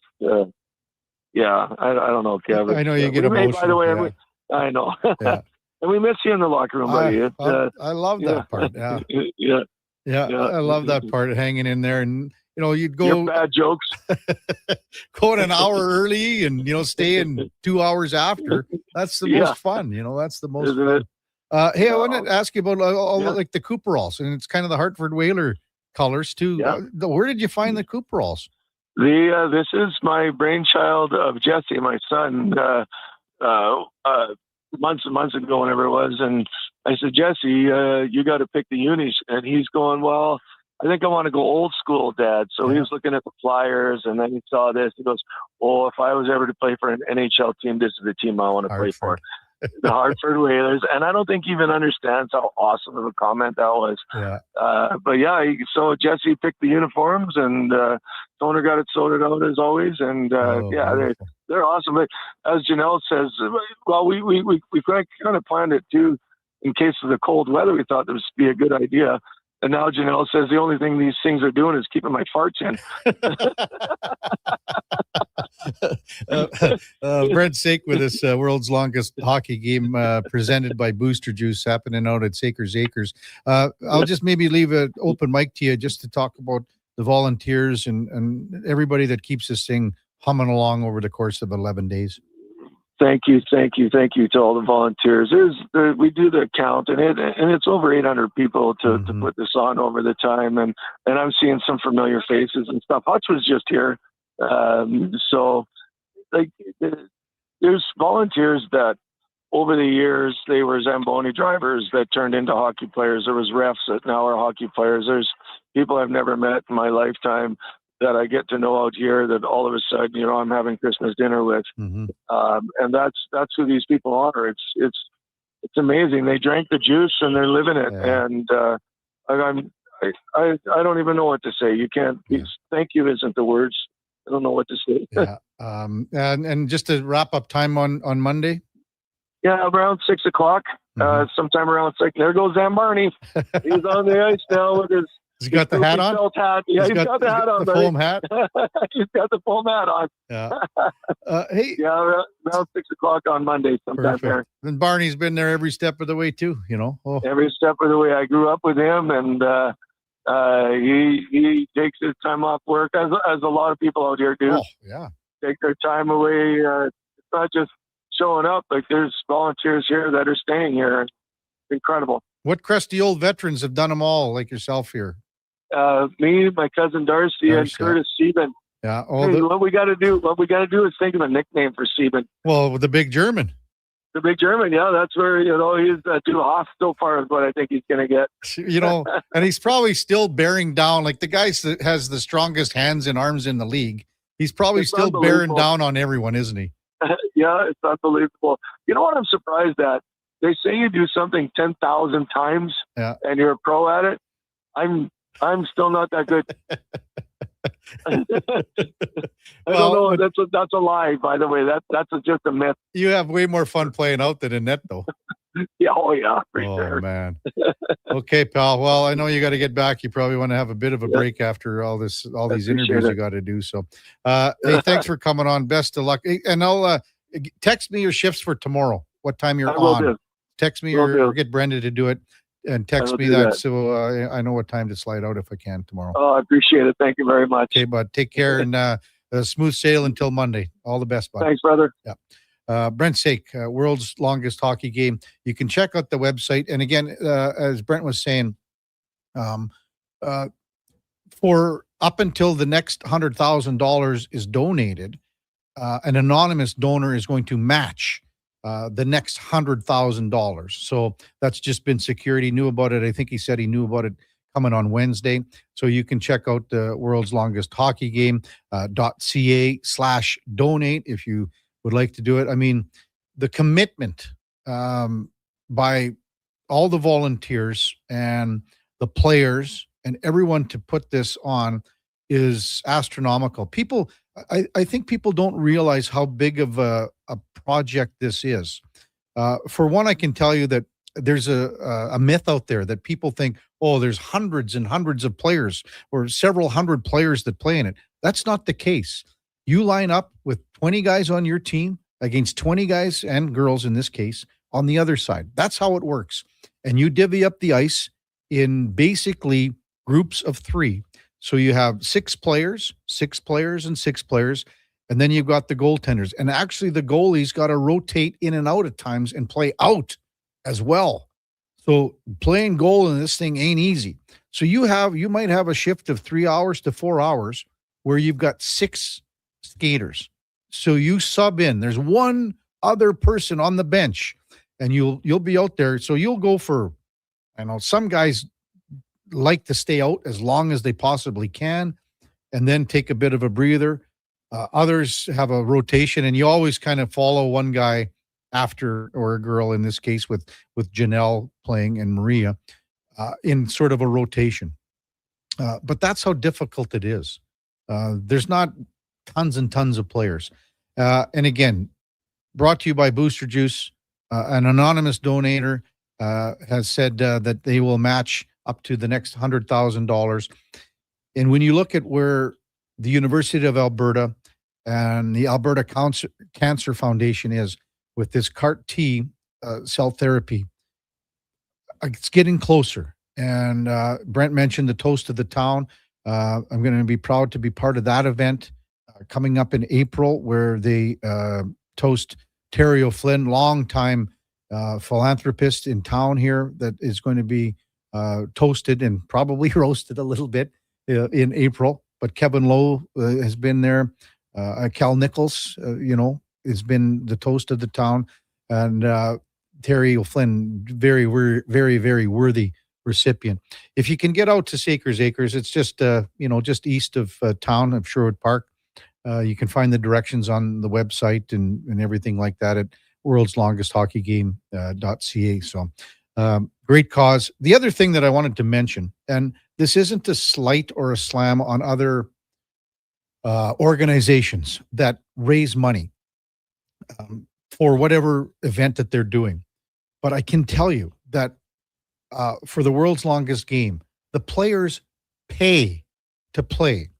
The last time that I played, it was $500. You paid that to play because you got to pay for lights. You got to pay for food to get going. And then what happens is all the restaurants in Edmonton and Sherwood Park and wherever, they start bringing food out, and then there's too much food. You got so much, but you got to get the ball rolling.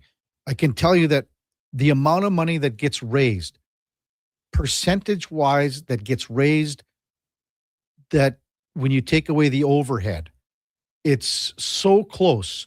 Like if you're raising $1 million, I'm betting that 970,000 goes, in this case, to the Alberta Cancer Foundation. Whereas some other events, you have so much overhead. You got to bring players in. You're bringing NHLers in, and you've got overhead. So you might raise $1 million, but because you're paying so much out, it's different.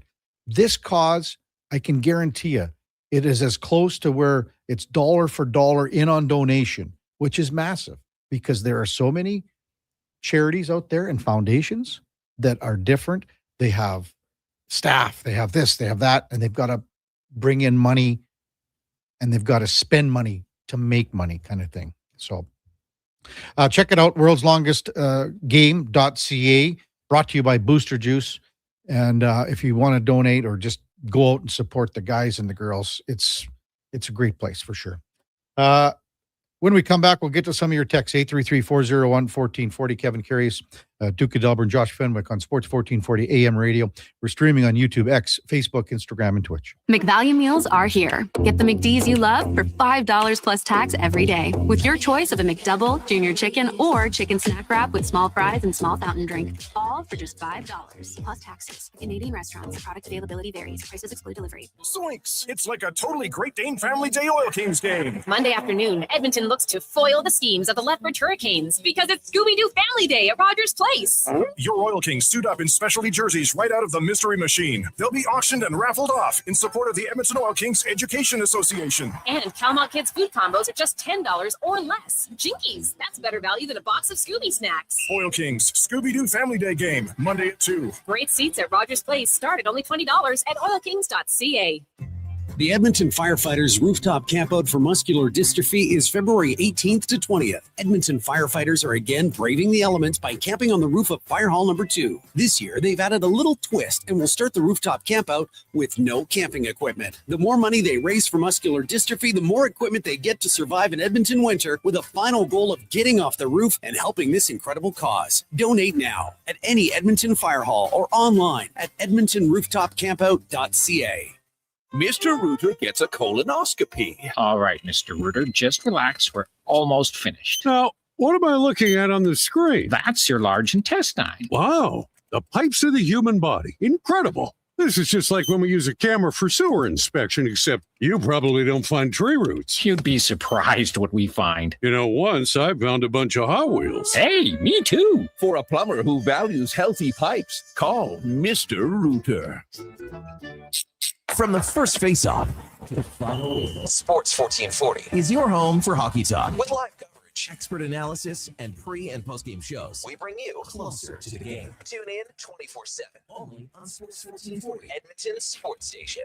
Invest for today and tomorrow. Vision Credit Union makes it simple with 2 RRSP options to fit your goals. Choose a secure term deposit RRSP with guaranteed returns or a mutual fund RRSP offering higher growth potential with exciting opportunities. With an RRSP, you'll save on your income tax, grow your investments tax-free, and get closer to your dreams, whether it's retirement or your first home. The deadline to qualify for 2025 tax deductions is March 2nd. Learn more at visioncu.ca. What's some non-Nissan drivers here? Nightmarish flurries out of the northwest today, looking like a horror movie. What Nissan drivers here? It's a glorious day out there. Don't fear the forecast. Get a Nissan Kicks S all-wheel drive for $398 monthly at 2.9% with $0 down. Built, tested, and trusted to conquer Canada's harsh winters.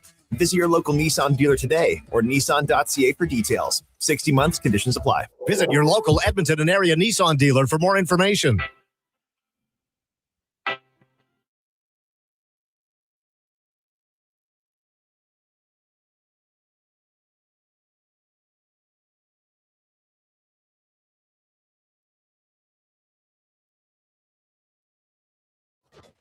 The Karius Show, breaking down Edmonton's favorite teams, even though his favorite Junior A hockey team is the Yorkton Terriers. Thanks for checking in with Sports 1440.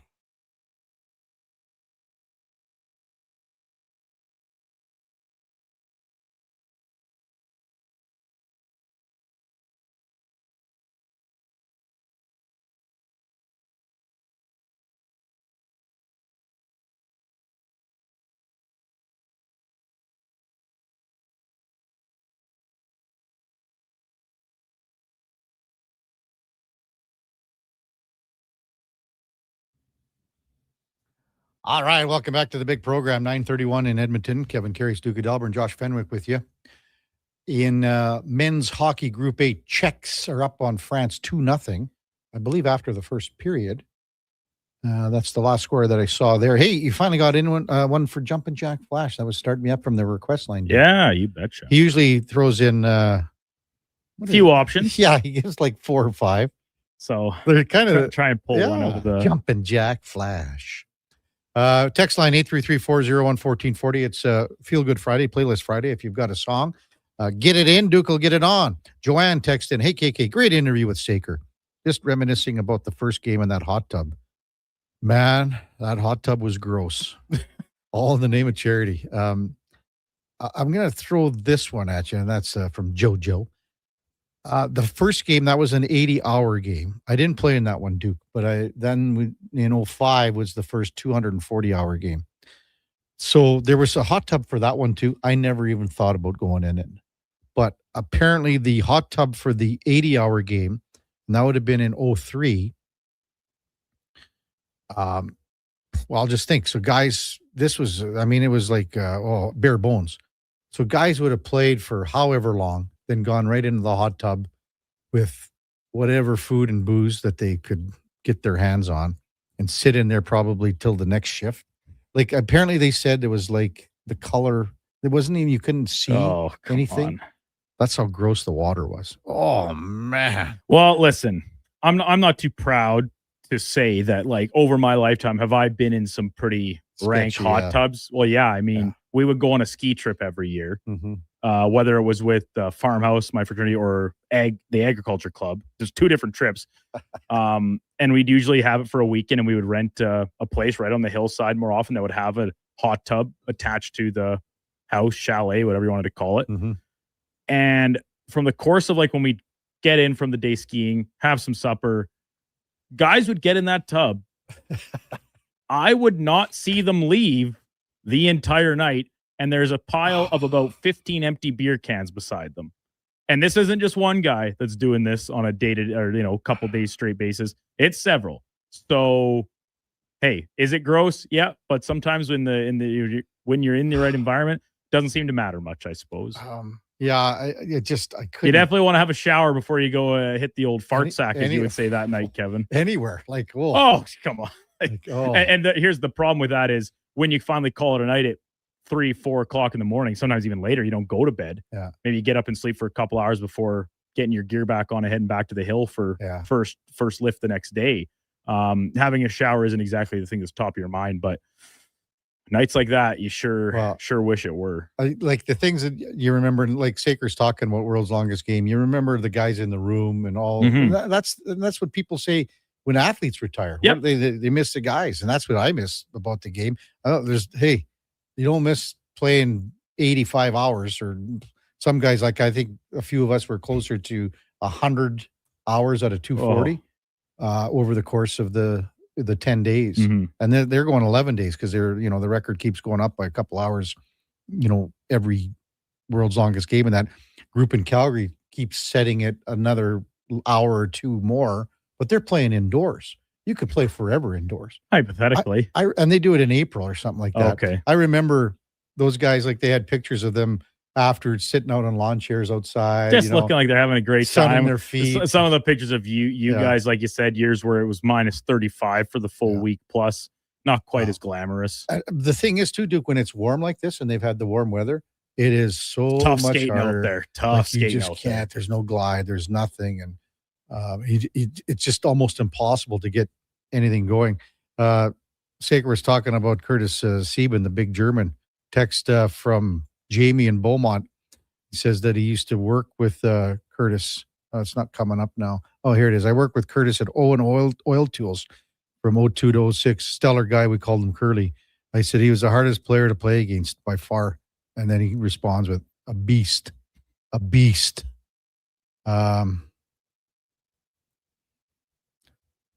Reed Clark saying, KK, is tonight the final Bears game at Vintage Claire Drake Arena before the Renos next year? If so, Yeg needs to be there. I totally would agree with you, Reed. Unfortunately, I've got a auction dinner that I was purchased in, and I can't make it tonight. I might have to go to Downtown Community Arena tomorrow. And to Reed's point, pack the barn tonight so the Bears can win both games this weekend in this fun little home and home crosstown with McEwen, and they will get a home playoff game. Yeah. Which obviously we know what that environment can be like. You and I have seen it firsthand many times. So I'm hoping to get down to the Drake tonight. Hopefully I'll see Reed there. I often do. Mm-hmm. And anyone else that's planning on heading down, I encourage you to do so. And if you see me, recognize me from, if you're a YouTube watcher, and then feel free to say hello, and maybe we'll go share a beverage. Would be great.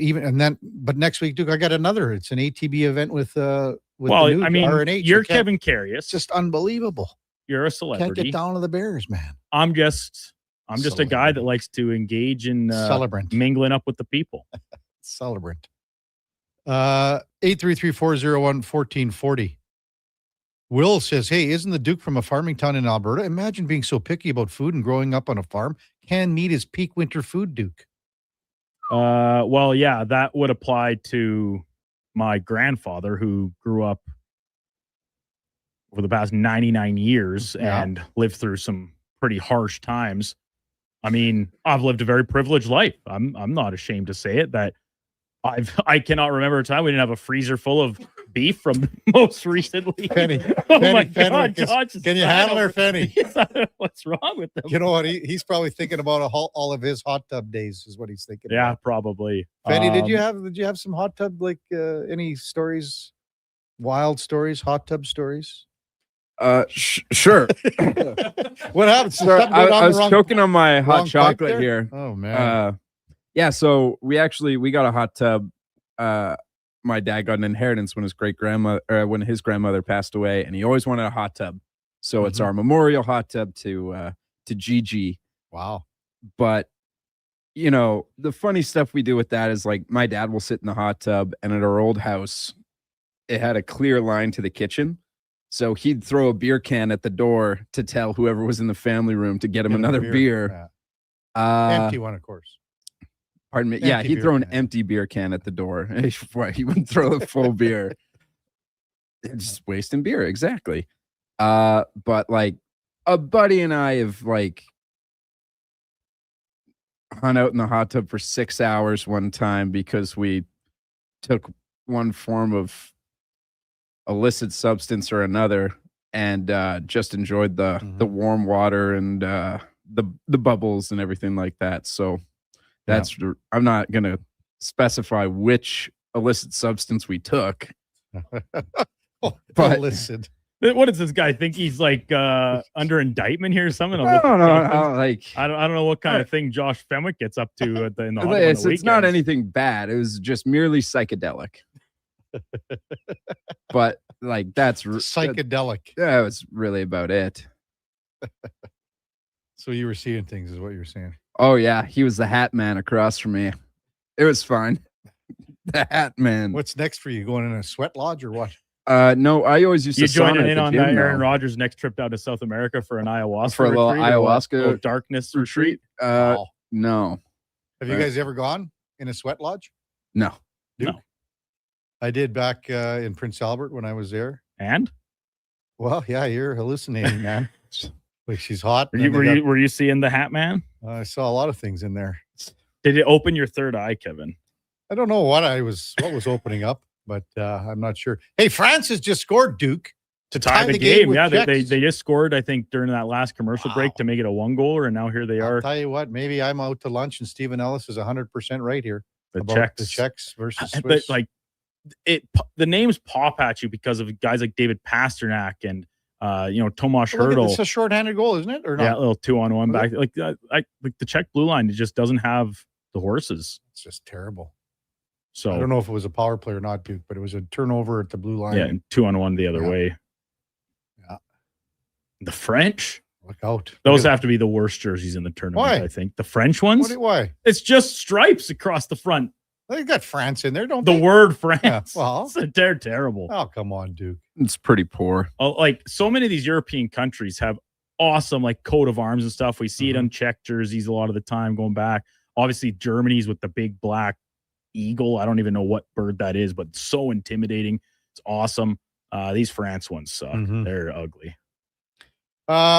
Time to take a break now. We will come back and get to some of your texts and get some open time talk, maybe a little more Olympics, and we'll preview tonight's or this afternoon's game. I guess it would be 1:20 Canada and the Swiss. Again, France and the Czechs in this pool with Canada tied 2-2 with just in start of the second period here. It's Kevin Karius with the Duke of Delburne.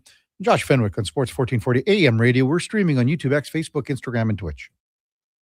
Hello. You're never going to believe this. Booster Juice called your name today. You can get a free smoothie or acai bowl. No way. I'm heading there now. Oh my gosh, you and my brother had the same name. Okay, I'm calling in next. I'm hanging up. Booster Juice Names of the Day is back. 2 names are selected each day, and if your name matches, you can get a free smoothie or an acai bowl. Watch for your name on the Booster Rewards app and social media. Must be an app member to qualify. Booster Juice, Canadian born, blending since 1999. Remember 2025? That's so last year. But seriously, St. Albert Dodge needs to clear some 2025 models off the lot to make room for new inventory. So they're having a huge clear out of all the remaining new 2025 Jeep Wrangler Saharas. The Sahara package is the best seller, so they have a great selection to choose from and priced from as low as $59.9. I don't have to tell you, these are going to go fast. So get there before they are gone. Just head up the trail and see how easy it is to do business at St. Albert Dodge. Ooh, girl, the way you touch that thermostat, it really turns me on. Like a heat exchanger, sensual phenomenon. Wanna play your favorite song when we turn the heating on like a legacy of love. Legacy Heating and Cooling keeps your Valentine sizzling hot. You can afford to shower your Valentine with affection because Legacy offers no payments and no interest for 1 year on your new furnace. And that's how you build your legacy of love. Legacy Heating and Cooling. Edmonton's go-to station for all things sports is Sports 1440. From Low Tide to Kevin Karius and Jason Greger, we deliver the latest on your favorite teams. Tune in 24 hours a day, 7 days a week to Sports 1440.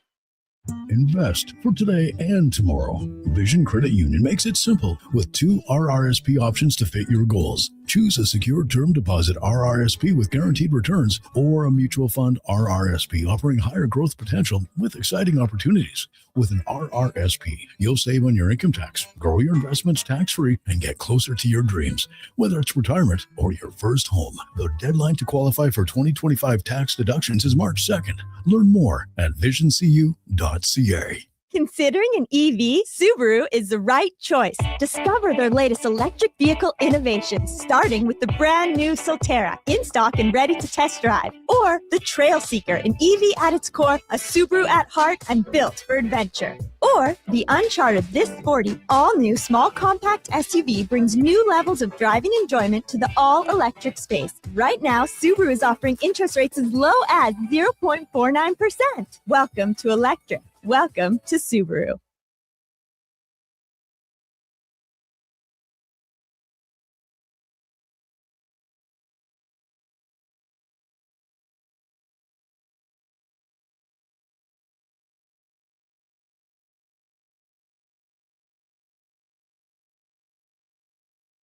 Just in time for the morning skate. This is the Kevin Karius Show on Sports 1440.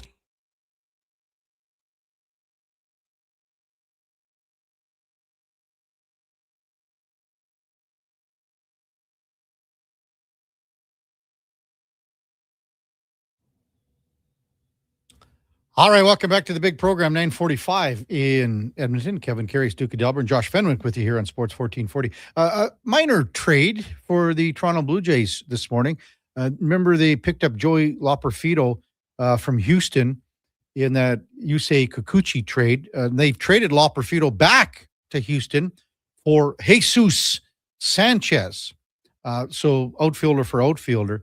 Sanchez is an interesting dude because he can hit the ball hard, but he's got a lot of swing and miss. He's your equivalent to Pedro Serrano from Major League. I think what did he have last year? He had about 14, 15 dingers. His exit velocity is crazy high.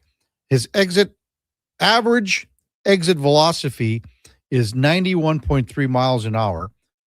That's tied for 46th among 251 qualified hitters. So his bat speed is tied for 14th. So we know he's got the power, and he was in Miami for a while. It's more of a platoon, obviously. He's big time against righties compared to lefties, can't hit left-handed pitching. So maybe there's some time for him to work things out. Maybe, he works with the batting coaches in Toronto, and he's got the ability to possibly, be a home run threat. But again, there's a lot of swing and miss. Loperfido, by the way, he's been up and down between AAA and the majors for several years now. But Jesus Sanchez, you know anything about him, Duke? No, just I was doing some reading in between a couple commercial breaks and stuff this morning as the news came across the wire. And so some power potential with him. That's kind of the gist of what I understood, really. Yeah. And it's an interesting, because when you talk about Loperfido, it seemed like maybe an opportunity for him this year because of the Santander injury and the fact they did not land Kyle Tucker in free agency. The outfield, they're not short on outfielders. We talk about Miles Straw, Nathan Lucas and stuff, but chance for Loperfido to maybe get in the rotation as one of the guys to take time in left field potentially, right? So they opt to go elsewhere under team control, I think, through 2027. Sanchez is now. Yeah. So, an interesting kind of minor deal, but a name that probably some people recognize going back the other way in Loperfido. Only Vladimir Guerrero on the Blue Jays roster swung the bat harder than Sanchez. He's at 75.9 bat speed. Guerrero's at 76.7. So he's sort of like right in the, I don't know, like Madison Barger swings hard too. But this is a guy that's going to complement. And if you never know, injuries can happen too. This is a guy he's a big, powerful guy though, for sure. We'll see what he can do. I actually knew a little bit about him when he was in the NL, Duke, just from our NL draft. But, he's a complimentary player. Text 833-401-1440. Justin says, yeah, he's got no hats for his bats. That's Pedro Serrano. Richard wants to know, what was that last intro song? It sounded awesome. Duke. That one came to us from Husks, who's one of our resident music heads among the text line, and that Big Sugar, Ride Like Sugar. Hell is the song. I think they were in town playing last night, matter of fact. So Big Sugar, what's that Alberta song? What is it? Can't remember, isn't it? I have no idea. I can't remember either. It's a long time ago, 20 years ago. Okay. Imitation Tom says he hates the German jerseys, Duke. Too much like the Golden Knights for me. France is up 3-2 now on the Czechs. Yikes. EG says Pedro Serrano. Great reference, KK. Jay and Victoria, KK and Duke. Today's show's been great. Between the Elks and the longest hockey game, just a true feel-good Friday. Hey, thanks, Jay. Hope you guys all enjoy the weekend. KK needs a few more days off. I do. I mean, it's tough, Duke. Oh, good news, Kev. Long weekend. 4-day week next week? Yeah. So Monday And then all off. of a sudden we're coming up on the end of the month already, right after that. KK, all hell for a basement is Alberta. That's all hell. Yeah. Is the Alberta song All by hell Big for Sugar. a basement is Alberta. That song okay. by Big Sugar. That's something again. new. Hey, Husk, is that like 20 some years ago? It's got to be 20 ballpark. Good. At least 20. Yeah, he did say in his earlier text when he put the request in that, they played last night, and he said Gordy, who I assume is the singer. Yeah. He's over 60, still killing it. So, yeah, clearly a band that's been around a while. You ever see Gord Steinke play? My old buddy from I have Global? not. He's a bit like, here's Gord Steinke as he's probably one of the top news presenters our city's ever seen over the years. Like Gordon Lindesteele or Dynamite JJ. Anyway, Gord on the weekends would be in a rock and roll band and drive his Harley. And like, and he's got the tats and he's got a collection of stuff out at his place in Sherwood Park that you'd be blown away between guitars and all that stuff. I mean, crazy. Kyle texts in, France up on Czech? Man, what was Kevin's prediction about them ever wrong? Was I ever wrong, Kyle? I'm blown away how the Czechs could possibly lose to France here. This would be the bigger upset even than Slovak over Finland by far. Still lots of game left here though, Kyle. 30 minutes. Oh, I think France came in easily as maybe they were ranked ahead of Italy. I'm not sure officially, but like Italy gets in as the host nation. France still would have had to qualify, I suppose. And you mentioned Stephen Ellis talking about the comparison between Czechs and Swiss as upset potential teams. He sent this tweet out talking about this game. Like the Czechs won the world championship in 2024. And not after yesterday. And then this so far, still a lot of game left, but the fact that it's close at this point against the French has to be a little concerning, at least. Czechs out shooting France 19-7, 10 minutes left in the second period. 3-2 France leads. I don't know. Czechs we've only just been watching periodically here, but the Czechs kind of look a little slow to me. Bad change here too by Czechs. Laddie's just going to be freaking out in the gym today. Yeah, I wouldn't want to be in his wingspan. Maybe some animated arm throwing and spinning and might get caught in the crossfire. He could very well be caught in the crossfire. So in curling today, Canada women lose to the United States. The Canadian men beat the United States. The medal count for Canada still at 7. What would we have here? 3 silver, 4 bronze. So that was after yesterday's medal count and at Kingsbury and the Moguls, Grandin in snowboard cross. Thoreau picked up a bronze in short track. 500 right? meter, yeah. So those were the medals there in that sense. So, okay, Duke and Fenny, you can chime in here too. Like, what do we? 7 medals going into the weekend here. I think that and no gold yet. The no gold is the more, I guess, standout factor. Yeah. Now, you said the 10,000 meter Ted Jan Bloman. Yeah, that's I think still going on, or is either just wrapped up. See how refreshed my. It looks like it finished, and our Canadian finished in 9th. And that was a medal possibility. If what you're saying is this isn't enough, then yes, I agree. This is not enough medals. No, like 26 in Beijing. Yeah. 27 they had in the Summer Olympics 2 years ago. The worst part is that they're qualifying and they're just not finishing. What was it? Lots 1,000 meter last night or yesterday afternoon. In the men's had 3 guys in it in the final. In the final, no, it was the one guy, but he was taller than everybody else. I just can't remember his name, Dan Jadou or something. Okay, and he led for 4 laps or for all of but the last 2 laps. Are you sure you weren't just watching the wrong colored bib?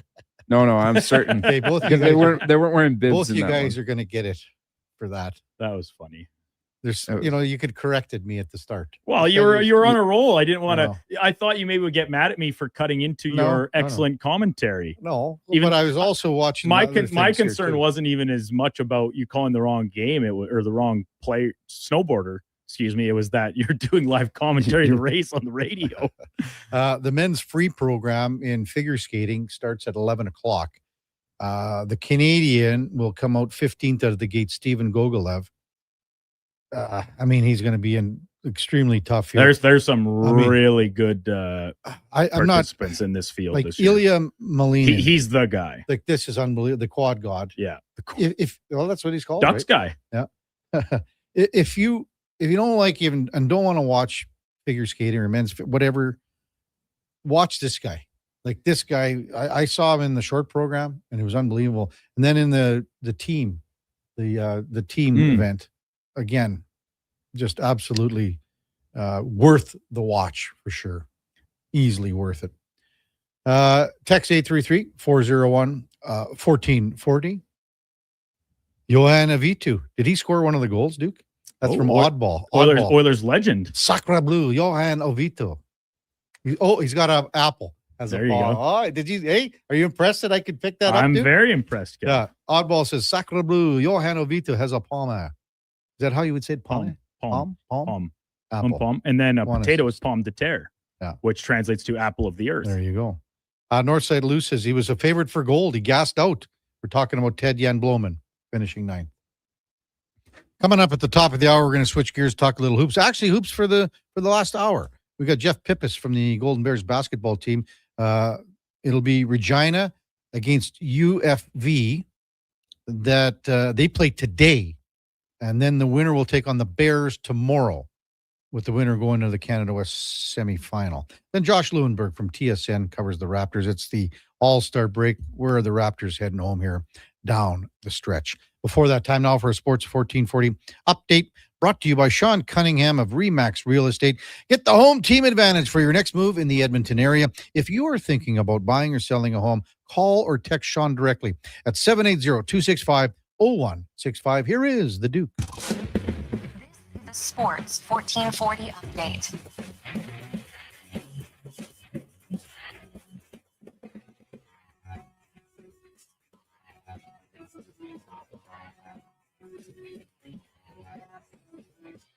Today from Italy, Canadian men's hockey team taking their 1-0 record into a game against Switzerland. That gets underway just after 1 o'clock. Logan Thompson expected to start in goal. From earlier this morning, Thomas Stefan finished 9th in the men's 10K cross-country freestyle. Brad Jacobsring defeated the United States 6-3 in curling. He'll take on Sweden coming up just after 11 o'clock. Rachel Homan and her team fall to the United States 9-8. And Ted Jan Bloman finishing 9th in the men's 10,000-meter speed skating. Currently, Haley Clark and Jane Chanel getting underway in women's skeleton. Josip Brucic has his 3rd and 4th runs to come in men's skeleton, and the men's singles free skate program will feature Stefan Gogolev. That gets underway at 11. Outside of the Canadian field, men's hockey, Finland beat Sweden 3-1. Slovakia topped Italy 3-2. Now sit alone atop Group B standings in France, currently tied with Czechia 3-3 in the second period. Locally, Edmonton Oil Kings are down in Calgary, taking on the Hitmen for the first of a home-and-home over the weekend. In the AJ tonight, Drayton Valley is at home against Fort McMurray, and BCHL action, Sherwood Park and Blackfalds, while the Spruce Grove Saints are out in Vernon. Collegiately in our city tonight, some crosstown matches with Golden Bears hockey hosting the Griffins at the Claire Drake Arena. The Pandas return the favor down to the DCA against the women's Griffins hockey team. Both volleyball teams square off against each other as well. And Elks men's hockey at home tonight against their southern rival Sate from the Nate Arena. Coming up in hour 4 of the Kevin Karius Show, we'll be joined by Golden Bears basketball head coach, as well as Josh Lewinberg from TSN covering the Toronto Raptors. I'm Brandon Douglas at your Sports 1440 update. Sports 1440, Stingray Radio Station. CKJR broadcasts from West Edmonton Mall and Wetaskiwin. Download the free Stingray music app and listen wherever you go. Welcome to Silent Ice Center, the region's newest hockey and event center in Nisku. Featuring 2 NHL-size ice surfaces, premium seating, private suites, and an electric atmosphere. From elite hockey to major tournaments, concerts, and special events, this is where the action lives. And with Summit Restaurant overlooking the rink, every event is a full experience. Silent Ice Center, built for champions, built for the community. Book your ice, your event, or your next big night at Silent Ice Center. Email booking at silenticecenter.com.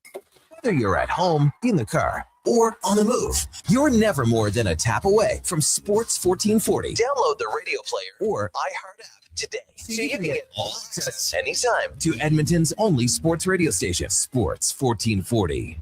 As players get ready to represent Canada, the regular hockey season takes a break. But don't forget about your winter breaks, BRAKES. At Napa Auto Parts, you'll find gold medal level stopping power and all your other world-class automotive parts and needs, like podium-worthy Napa gold filters. Napa Auto Parts is here to support your commute, your drive to the rink, and eventually your own gold medal moment. With close to 600 locations throughout the country and over 85 in Alberta, stop into your local Napa store today. Let's go, Canada!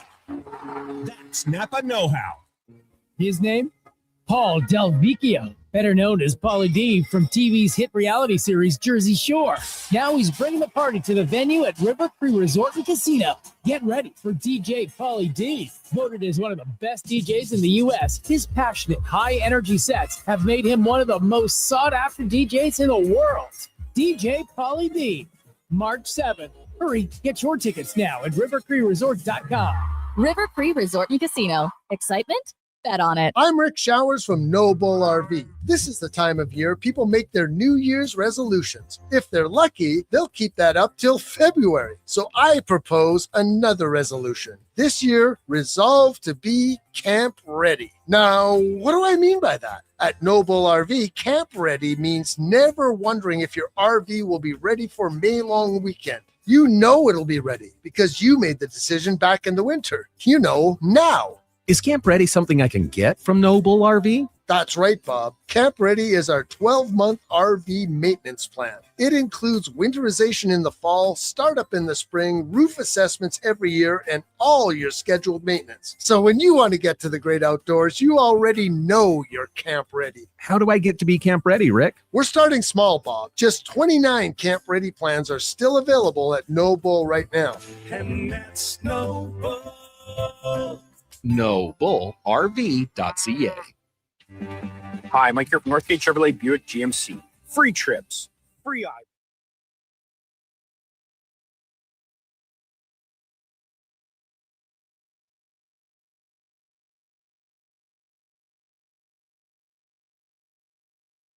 Have your sports curiosity cured with the Kevin Karius Show. This is Sports 1440.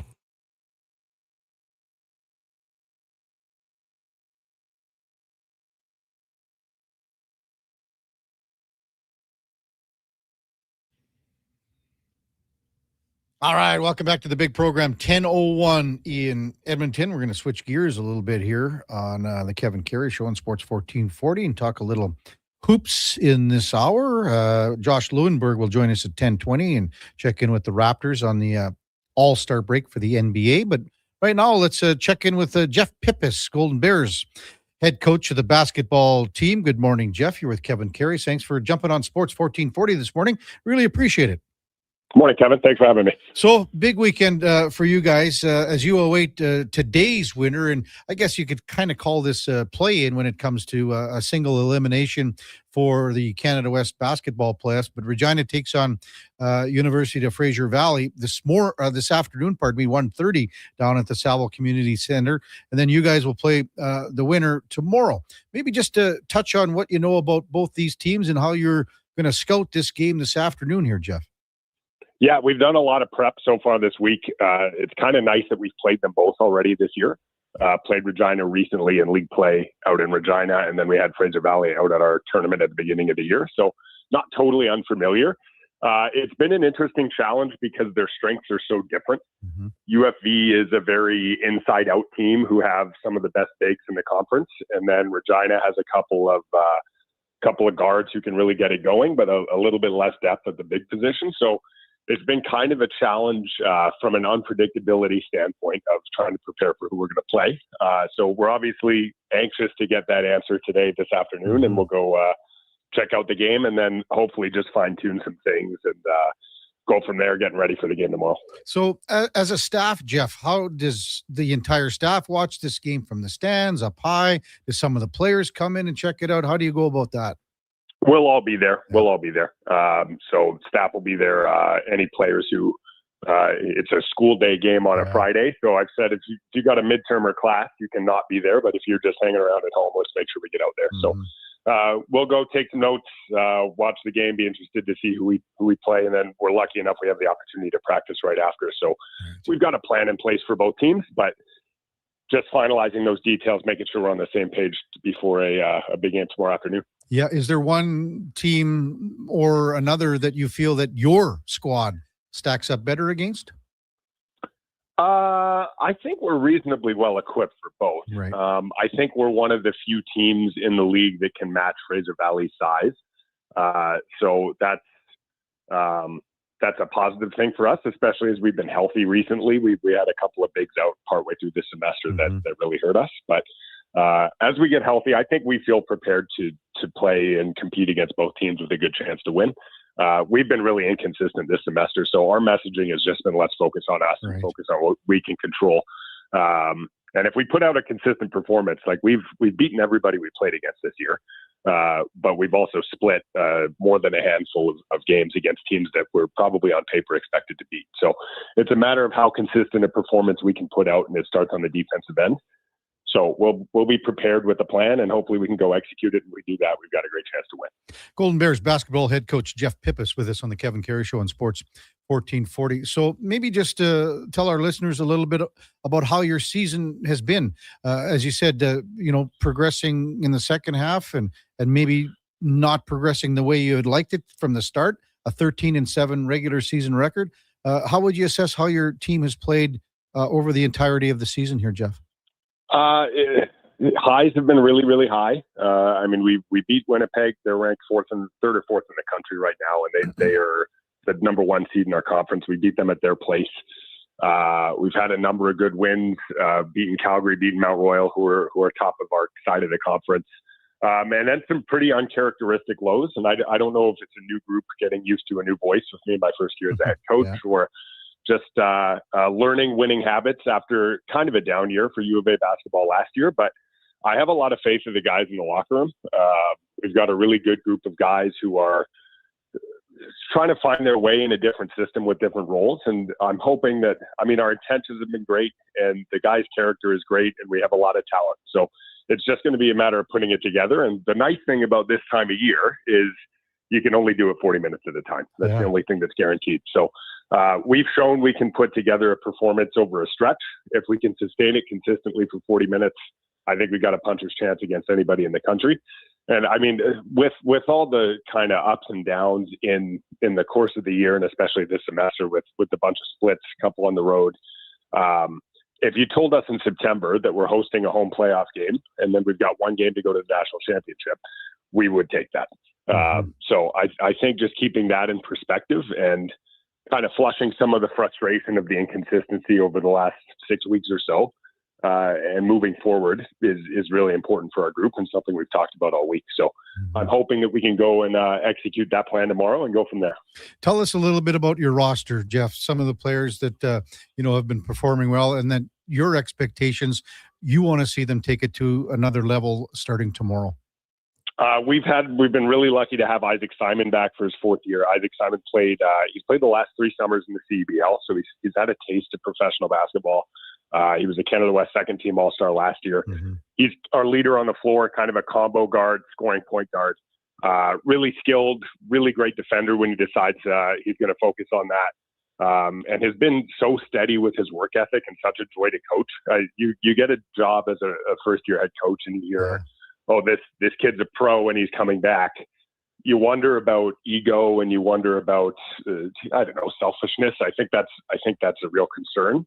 And he's just nothing like that. He's such a great guy, and he's about the team, and his work habits are excellent. So he's our leader sort of on the court. And then we've got a group of fourth-year guys who've been around the program for a while. Logan Powell, Fahad Youssef, Ethan Eggert, and then Matthew Sunday transferred over from McEwen, who have been really steady for us. And a really good core young talent. Kyle Varner and Nash Semenik were both Canada West rookie members all last year. And it both had, Kyle's our second leading scorer, and Nash has had a number of pretty explosive performances for us. Mm-hmm. And then our bigs are really solid, like Caden Kushner and Nate Waldron, kind of a coin flip on who's going to play best either night, but they both won games for us. So we're deep. I think it's something that's unique about us compared to a lot of teams in the league is that we can go 9-10 deep without any issue. Mm-hmm. It's interesting to try to feel out as a coach who's having the great night and who's having an average night to see who you go with. But it's nice to have a lot of rolls of the dice. And if we ever put it all together consistently, we're going to be really hard to beat. Jeff Pippis with us on the Kevin Karius Show on Sports 1440. You mentioned Fahad Youssef. How's he been for you in particular? Because I remember covering him years ago when I was at Global and he was at JP at high school. He's great. He's a defensive anchor for us. He was our nominee for Defensive Player of the Year in the conference. Really, really gritty. Wants to take on the challenge of guarding the best guy. He's big and strong and athletic enough that he can really bother smaller guards with his ball pressure and his quickness, but he can also guard up a position. So he can guard fours and at times fives where we've been banged up this year. And it doesn't always show up on the stat sheet, but he really impacts winning for us. And I think he's improved a lot on the offensive end of the ball with his ability to punch closeouts. He's a big, strong athlete and get to 2 feet and make a good decision in the key too. So really kind of coming into his own and somebody we rely on, especially on the defensive end. So he's going to have an important role this weekend, no matter who we play against, because with Lodi Kenny coming in from Regina, who's somebody who can really score, that's like, we just kind of look at each other as a coaching staff and go, that's the Fahad problem for the weekend. Right. So with him, and then Ismael Hernandez from UFE, who's a big, strong wing. That's somebody that we know we can rely on to do a great job on really good players. Yeah. Recruiting, as you know, I don't have to tell you, it's an ongoing process. It doesn't start, it doesn't finish. It goes all year long. How's it been for you this year? Because being your first year, I would assume you're trying to put your stamp on the program and on the team. It's really unique because we don't graduate anybody. Yeah. So, the depth that I just referred to, and you never know what's going to happen over an off season, but I think we've created a place where people want to be. So I expect that we're going to return the vast majority of our roster and that we'll have a really strong team again next year. We've added 2 pieces. Izzy Hellman has actually played for me at Camosun College and previously played at UVic and won a couple of Can West titles there. So he's been practicing with us all year and will join the team next year. And he started for UVic for a year when they won the conference. So he's going to come in and be an impact player right away on the wing. And then we signed Jack Sned, which was actually an interesting kind of U of A connection because Adam Page, who you may have been around, who's still playing pro over in Germany, grew up in Surrey, BC and went to Semiahmoo, and Jack played at Semiahmoo and knew Adam a little bit. So got connected through him and some mutual connections there. And he's a starter for the provincial team in BC and a bigger wing who's really defense first, and really excited to have him on board and kind of shore up our depth at that position. So with those 2 guys, it's tough to add a whole bunch of pieces when you don't graduate anybody. And we still have our eyes out kind of on the fringes, but I feel good about where we're at roster-wise heading into next season. Jeff Pippis with us on Sports 1440, head coach of the Alberta Golden Bears men's basketball team. So what's this first year been like for you, Jeff? You obviously played for the Bears back in 2016-ish. So what's the return been like for you as head coach of this team after Barnaby Craddock was here for so many years? And you played for Barnaby when you were here as well. Yeah. It's been a whirlwind. I'm hoping March 8th is our last game. And after that, I can just kind of take a breath and get my head about me. But so my wife and I have been together forever, but we got married July 19th and I started the job August 1st. So nice honeymoon. Yeah.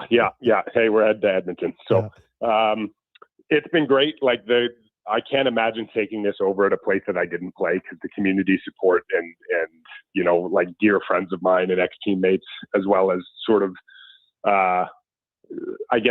alumni connections that we're kind of one piece away, have been really good in supporting. I've had a lot of support from the athletics department. Scott Edwards is the women's coach. He's been great for me.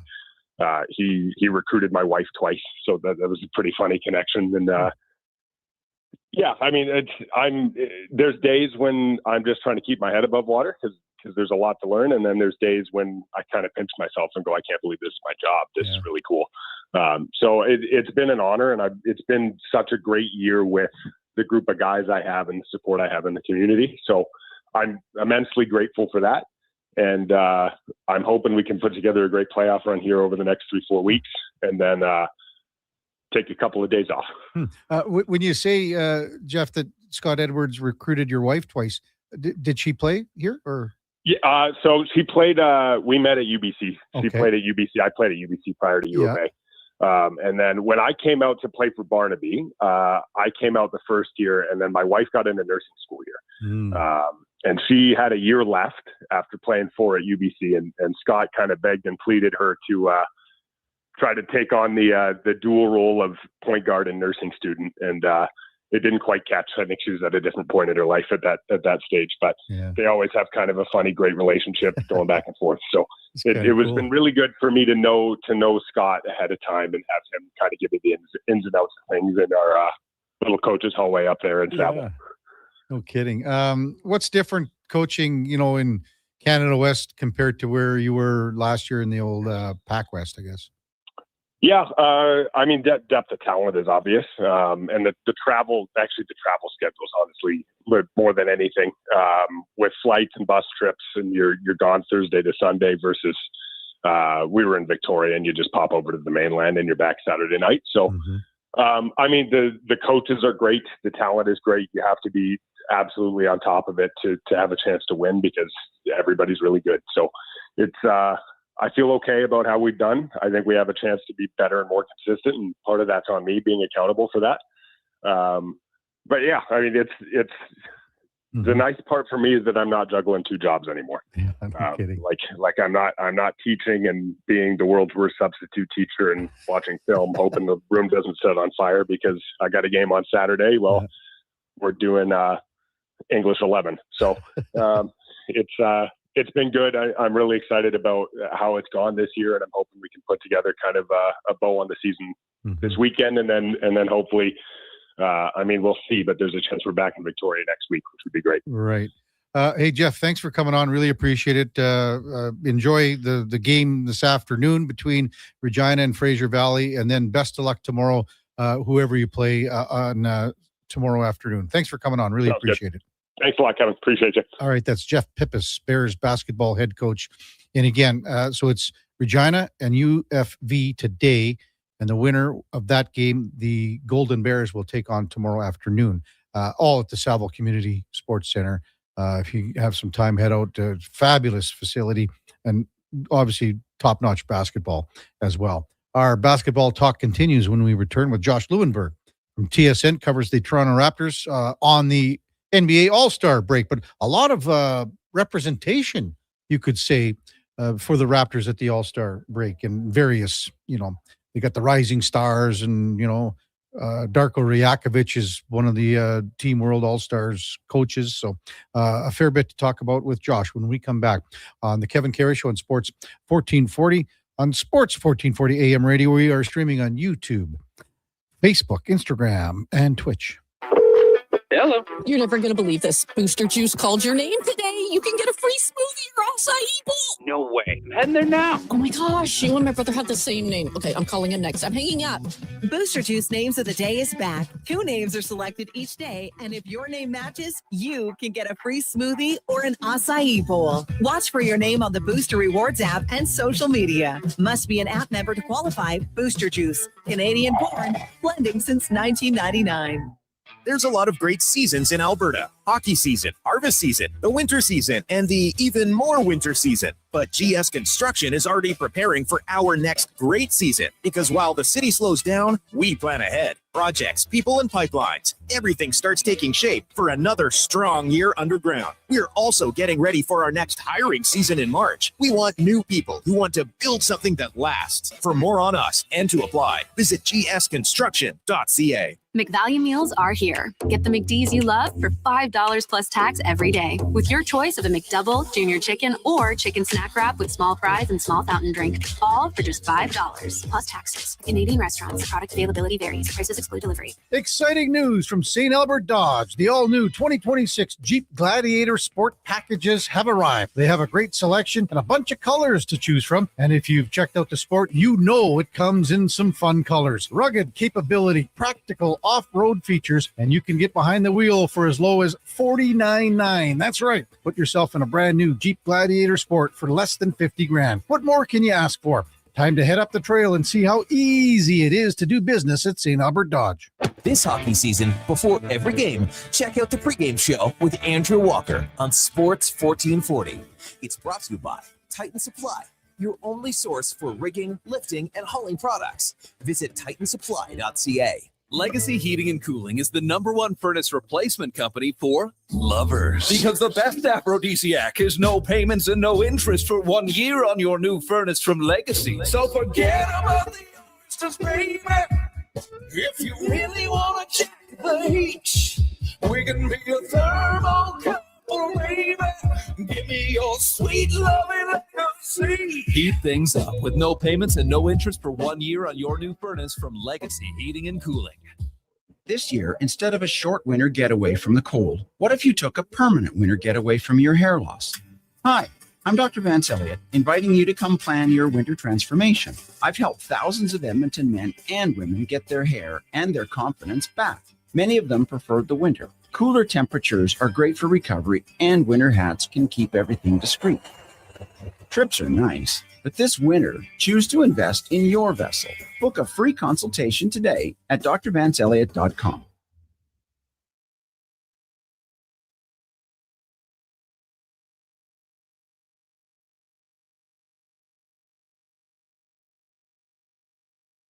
Stories, guests, and insights. This is Sports 1440 and the Kevin Karius Show.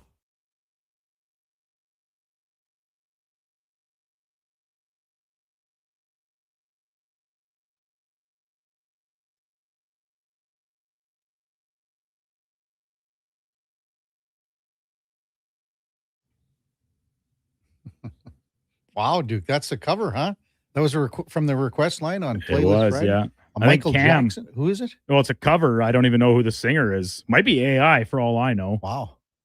It's kind of country-ish, isn't Well, that's it? what it is. Yeah, it's Yeah, like a country music version of Beat It. Wow.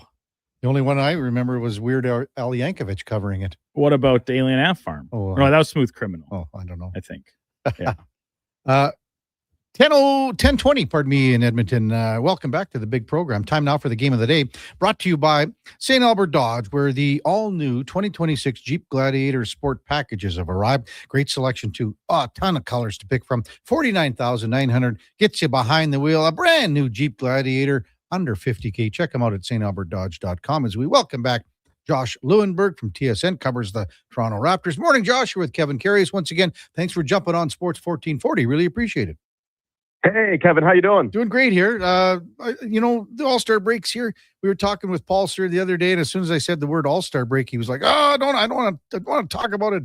He was like, he hates the All-Star break and the All-Star game and everything like that. Where are you at with All-Star weekend, Josh? Yeah, I unfortunately feel the same. Yeah. I say unfortunately because it sucks. I mean, I'd like to be excited about it. I feel like I was as a kid, and maybe that speaks to I think All-Star games in general are designed for and speak to kids more than anybody else because it is fun, or at least it's supposed to be. But I feel like, and this isn't limited to the NBA, this is across professional sports, it's hard to take it seriously. I think the leagues try to, and certainly the NBA they've cycled through just about every idea that you can think of to try and juice up the game, juice up the weekend, find ways to not only make it more exciting, but like make it mean something. I mean, obviously MLB tried to actually make it mean something by deciding home field advantage for the World Series, and that was a huge flop. It's tough to find that balance because you do want it to mean something, but at the same time, like, to decide something that critical, I mean, for an exhibition game is tough. So yeah, the NBA is trying something new again this year with U.S. versus the world for the All-Star game, which is an interesting concept, and certainly like international basketball is really good. It's really fun. It's really competitive in anything like the Olympics and the World Cup. Can't imagine this is going to be that, because at the end of the day, like, without any real incentive, and whenever you get into like an exhibition pickup game type of setting, there's not going to be any defense. There's going to be a lot of threes, a lot of open dunks, and it's really tough to get the guys to take it seriously. And then on top of all of that, and I think my biggest issue with the weekend is actually what's come of the slam dunk contest. Like that, to me, especially as a kid, especially growing up, that used to be the thing that I would look forward to. And obviously there have been a ton of iconic moments in the dunk contest. I think we just passed the anniversary of the iconic Vince Carter slam dunk contest, and that was like a where were you when moment. Like everybody remembers watching Vince Carter win that dunk contest in Oakland back in, I believe that was what, 2000? Now, like, if I'm being honest, most people haven't even heard of the guys that are competing in that competition. So that, to me, I think is probably the biggest disappointment in terms of what All-Star Weekend used to be and what it is now. I think it was 26 years ago yesterday. 26 years ago yesterday, Josh, for sure. Hey, there's a pretty good Toronto Raptors representation here, though, for the All-Star game. When you think about it, with the Rising Stars and, a couple players, Darko Rajakovic being with the coaching staff. So there's good Raptors representation here. And spread across the three teams. I mean, that's another thing that the NBA is trying this year, in addition to the U.S. versus the world, is like, it's a bit of a tournament format where they've got the two U.S. teams and then the one international team. And Scotty Barnes is on one of the U.S. teams, Brandon Ingram on the other, and then Darko in the coaching staff coaching the world team. So one way or the other, a Raptor is going to win this thing. Plus, you mentioned a couple players in the Rising Stars game. They could even have even had another one with Jamal Shed kind of getting snubbed there. Brandon Ingram's girlfriend, Glorilla, is in the celebrity game. Oh, really? So, yeah, I mean, you've got a lot of Raptors representation, which I think is indicative of the season that they're having. I'm not sure that we would have expected to see so many familiar faces at All-Star Weekend a few months ago. Certainly that wouldn't have happened over the last couple of years. But, I mean, this is the time of the year where winning is rewarded. And even the last couple of years, like I know Scotty was disappointed not to be there the last few years, and even disappointed not to end up in the conversation last year for all defensive team at the end of the year. But these accolades always come with winning, with team success. And the fact that the Raptors have had that, the fact that they are one of the pleasant surprises in the NBA right now, one of the most improved teams, all of a sudden they're in these conversations for All-Star, for All-NBA, for All-Defense.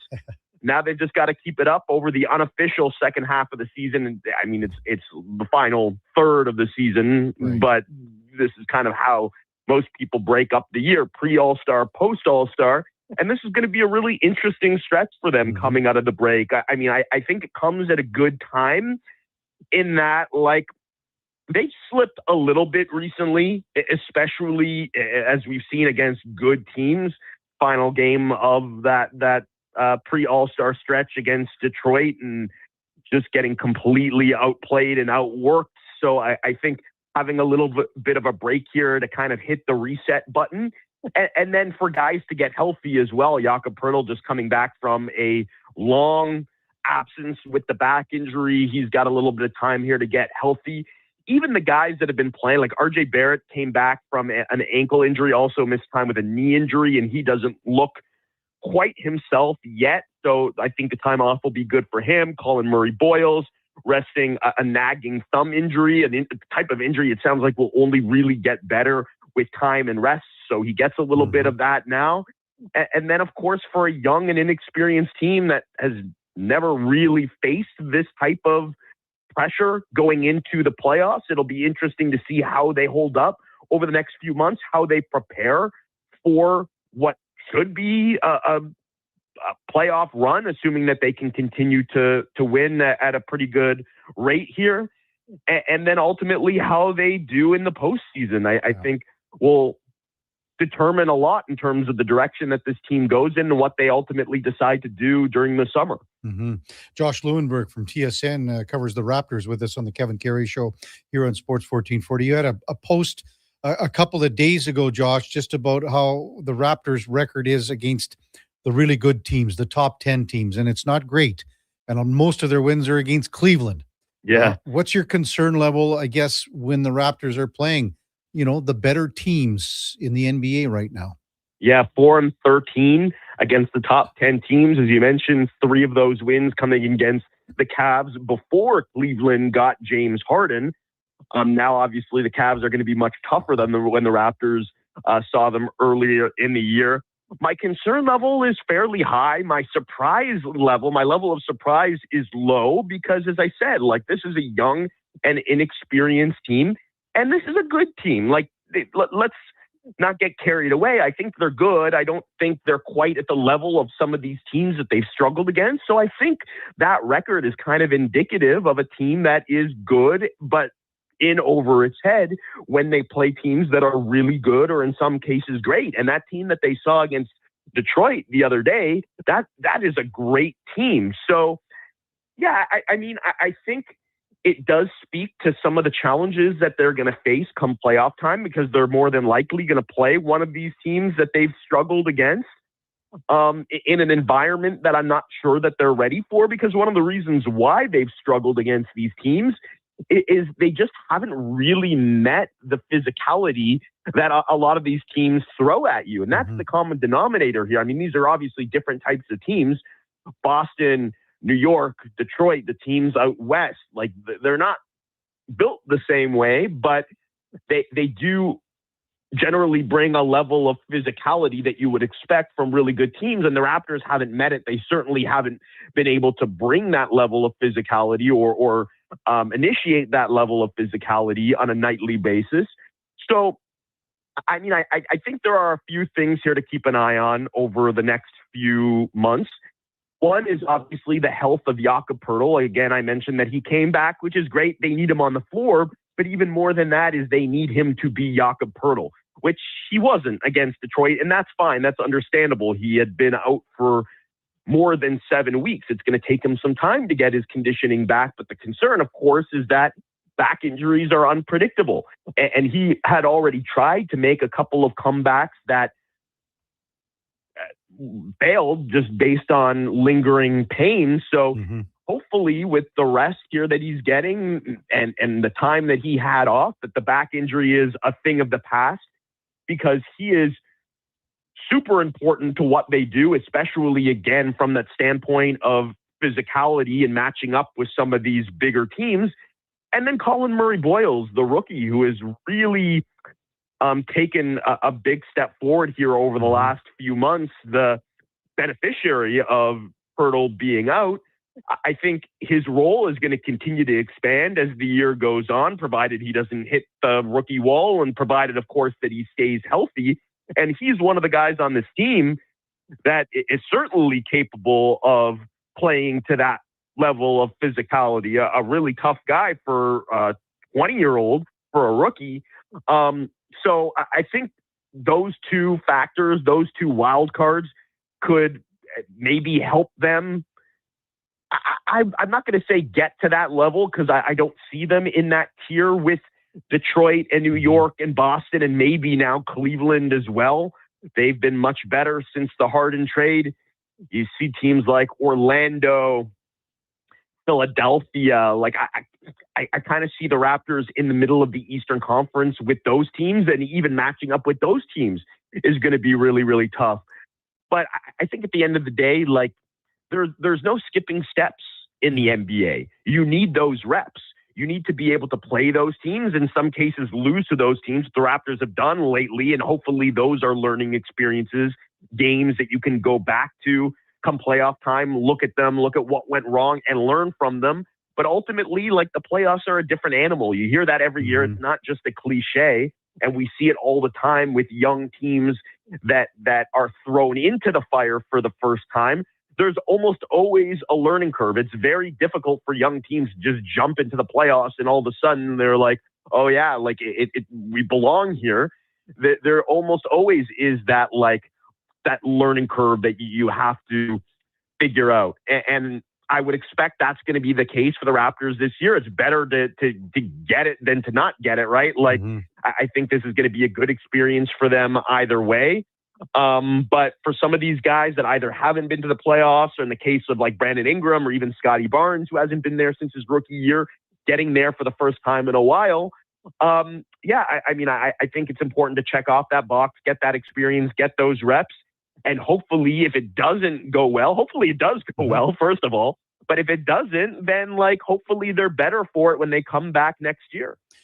Josh Lewenberg with us on Sports 1440 with what he didn't do at the trade deadline in Bobby Webster. What does that tell you, Josh, about the direction of the organization and the process that they want to continue the road going down here? Well, it tells me that Webster's approach is similar to that of his former boss, Masai Ujiri, and that's not surprising. They worked together for a very long time and seem to be aligned in their vision even when they were together. And now obviously it's Bobby that's running the show, but he's kind of approached it in the same way, especially over the deadline, where we hear the Raptors popping up constantly in trade rumors in whenever a big name player becomes available. And that's, again, like the way that was kind of the Masai playbook, where you're always calling and checking in and doing your due diligence when somebody becomes available. Doesn't necessarily mean that they're going to go get them. They kind of have always done that regardless of their level of interest. And naturally, that inevitably gets leaked either by the other team or by an agent or something. And all of a sudden, then they're making headlines. They're in on this guy and they're in on that guy. But I think one of the things that this front office has always been known for is their patience. They've been opportunistic. They've certainly found opportunities to push their chips in and to make a big move, whether it was Kawhi Leonard or Brandon Ingram last year. But a couple things to note. One, like they felt like, I think when they made those moves, that it was the right time to do it and the right situation, where they certainly weren't paying full price for Kawhi Leonard based on that situation. And they certainly didn't pay full price for Brandon Ingram last year. So I think they needed to feel good, obviously, about the cost, about the price and the timing. But also, like, those came at moments kind of like where the team was at a crossroads, where they had Masai had given his team, that group, an opportunity to sink or swim, to show what they could do.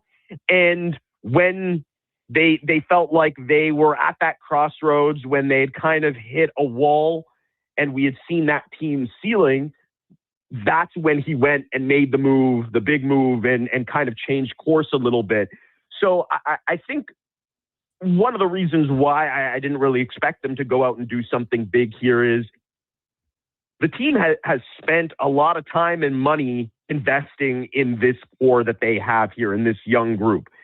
And again, like I was saying earlier, we haven't really seen what they can do. They haven't had a chance to show it in the playoffs yet. So it would have been really unusual for them to go and break up this group before even getting a chance to see what they could do. So now you have an opportunity to evaluate them in meaningful games in the spring before ultimately evaluating again in the summer. And I think adjusting accordingly. Again, if it doesn't go well, then maybe you look at, okay, well, why didn't it go well? What do they need? And that the summer is always an easier time to make those moves. But then also, and this goes back to the price tag, is like what was out there, what was available. And I really just, I don't sense from having conversations with people around the league, around the organization, that there was anything out there that would drastically raise their ceiling to the point where they could compete with those teams that I mentioned earlier to win the Eastern Conference or compete for a championship. That was never going to happen this year. So instead of overpaying, spending, mortgaging your future, giving up multiple first-round picks for a marginal upgrade at the center position or whatever, I do think it makes sense to kind of stay the course right now, see what this group has in the playoffs, and then go from there. One last one for you, Josh. Do you think that the Raptors can stay in the top 6 here? I mean, Charlotte's had a nice little run, but the Raptors are still comfortably ahead of Charlotte with, I guess, what would it be, 6 games ahead of them. So do you think they stay in the top 6 here down the stretch? Yeah, and Philadelphia is right behind them, and Orlando is behind them as well. And Orlando is a team that was expected to be at the top of the conference going into the season, and they've had some bad injury luck, and they've been a bit of a disappointment on the defensive end, but they're one of the teams that's certainly talented enough to make a run late in the season. It's going to be tough, but I certainly think that it's doable because this team, even though, as I mentioned earlier, they have slipped a little bit over the last few weeks, they have been pretty consistent all year long. And while they have struggled against those really good teams, and they do have a pretty tough schedule here, one thing that they've been able to do is take care of business against the teams that they should beat, the games that they should win. I mentioned that 4-13 record against the top 10 teams. Well, they're, I believe, 28-10 against everybody else. So they've got to continue to do that. Obviously, health is going to be important here, with the exception of Pirtle and then to a lesser extent, RJ Barrett, who has had a couple of injuries. They've actually been pretty fortunate with their health this year. Brandon Ingram, knock on wood, I mean, he's played in all but 2 games, right? And that was a big question mark going into the season. Scotty Barnes is having an exceptional season, and he's been healthy enough to be able to go out and do it. So they need to stay healthy. They need to continue to win the games that they should and make strides in those other games. But yeah, I mean, I think they're in a pretty good spot here to take one of those lower seeds in the Eastern Conference playoff picture. Again, that's kind of where I see them, is not quite in that top 4 range, but somewhere in the 5-6 range. And hopefully they can avoid the play-in, because I mean, that's become such a huge advantage to not have to roll the dice on one, or in this case, 2 game play-ins in order to earn your spot, to be able to just lock in that spot, watch the play-ins, wait to see what happens there, and then then actually have a spot of your own. So that has to be the goal here over the next few months for sure. Right on, Josh. Hey, enjoy All-Star Weekend and then a little bit of break. Not back at it till next Thursday in Chicago, I guess, right? Yes, sir. Yeah. Thanks as always for your insight. Really appreciate you coming on, Josh. Take care, and we'll talk soon. All right, Kevin. Take care. That's Josh Lewenberg, TSN, covers the Toronto Raptors. And again, after the All-Star break, Thursday the 19th, next action in the NBA, and the Raptors are in Chicago to take on the Bulls. That's the game of the day, brought to you by St. Albert Dodge, where again, the 2026 Jeep Gladiator Sport packages have arrived. You can get behind the wheel for under $50K. Check them out at stalbertdodge.com. Well, after France went on a scoring spree with 3 goals in under 5 minutes, the Czechs have bounced back and now pounding France 6-3 and on a power play as well. So this one well in hand. The Czechs will improve to 1-1. Canada and the Swiss to come here this afternoon at 1:10. When we come back, we'll wrap up the big program. Kevin Karius, Duke of Delburne, Josh Fenwick on Sports 1440 AM radio. We were streaming on YouTube, X, Facebook, Instagram, and Twitch. Sometimes you think about what you're going to do in the day. Go to work, pick up the kids from school, make supper. But at GS Construction, we think a little differently. Winter is our season to think, to plan, and to improve. We study, we innovate, we train. So when the thaw comes, we're ready to dig, build, and deliver even better, which means we need people like you. If you're thinking about joining the team at GS Construction, now's the time to do it. To apply and to see how we think, visit gsconstruction.ca. Come for Canada's largest trade shows, the biggest names in entertainment, exhilarating sporting events, and more. And stay for the experience at the Edmonton Expo Centre. Looking for the perfect place to host your next big event? From trade shows to galas, meetings, and concerts, the Edmonton Expo Centre has the space, event expertise, and service to make your next event unforgettable. With over 522,000 square feet of flexible event space, in-house catering, and operational expertise, they bring your biggest vision to life. Learn more at edmontonexpocentre.com today. The Edmonton Firefighters Rooftop Campout for Muscular Dystrophy is February 18th to 20th. Edmonton firefighters are again braving the elements by camping on the roof of Fire Hall number 2. This year, they've added a little twist and will start the rooftop campout with no camping equipment. The more money they raise for muscular dystrophy, the more equipment they get to survive an Edmonton winter, with a final goal of getting off the roof and helping this incredible cause. Donate now at any Edmonton Fire Hall or online at edmontonrooftopcampout.ca. This jersey was worn by the legend himself, signed and everything. You can't just wear it. I'm framing it with expressions and images. Your prized jersey deserves better than the closet. Think expressions and images. Your local custom framer since 91. You name it, we frame it. You see it? Fusion Promo Marketing can make it.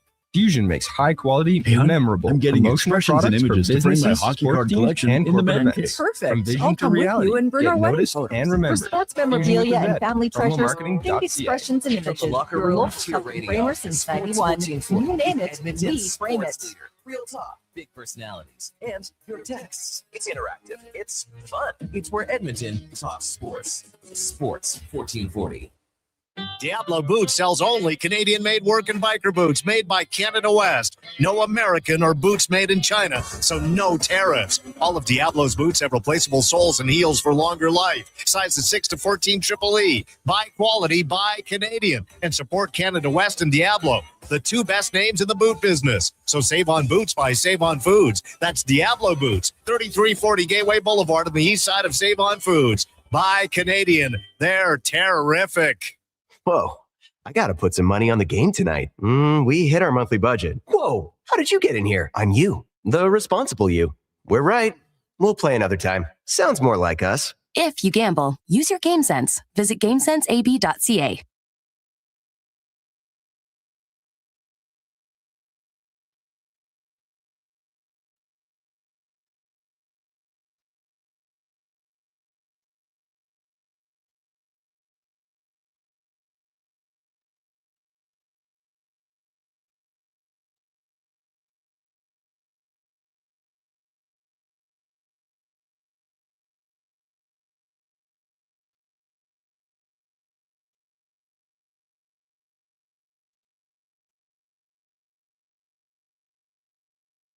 Have your sports curiosity cured with the Kevin Karius Show. This is Sports 1440.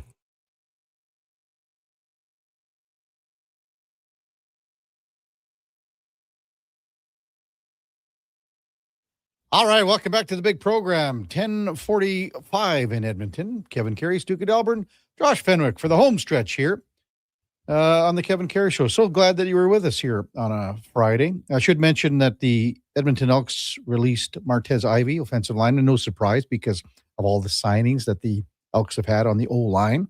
So they released Martez Ivey. What do you make of that one, Duke? I mean, he was good a couple years ago. Didn't have a good year last year. No, and I mean, hey, take a look at the O-line last year, pretty much to a man, and tell me someone that did have a good year, at least the first good half of the year, if nothing else. And just a little bit of a numbers game here, unfortunately, for Ivey. But you have to think that with the resume, he's probably likely to land somewhere, I would guess. I would think so. He's not an old guy by any stretch of the imagination.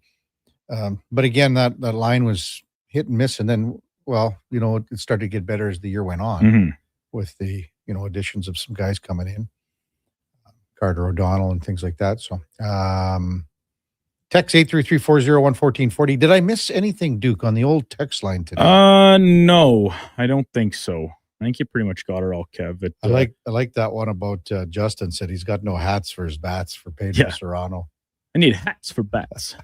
Jesus Sanchez. I have to wake up bats.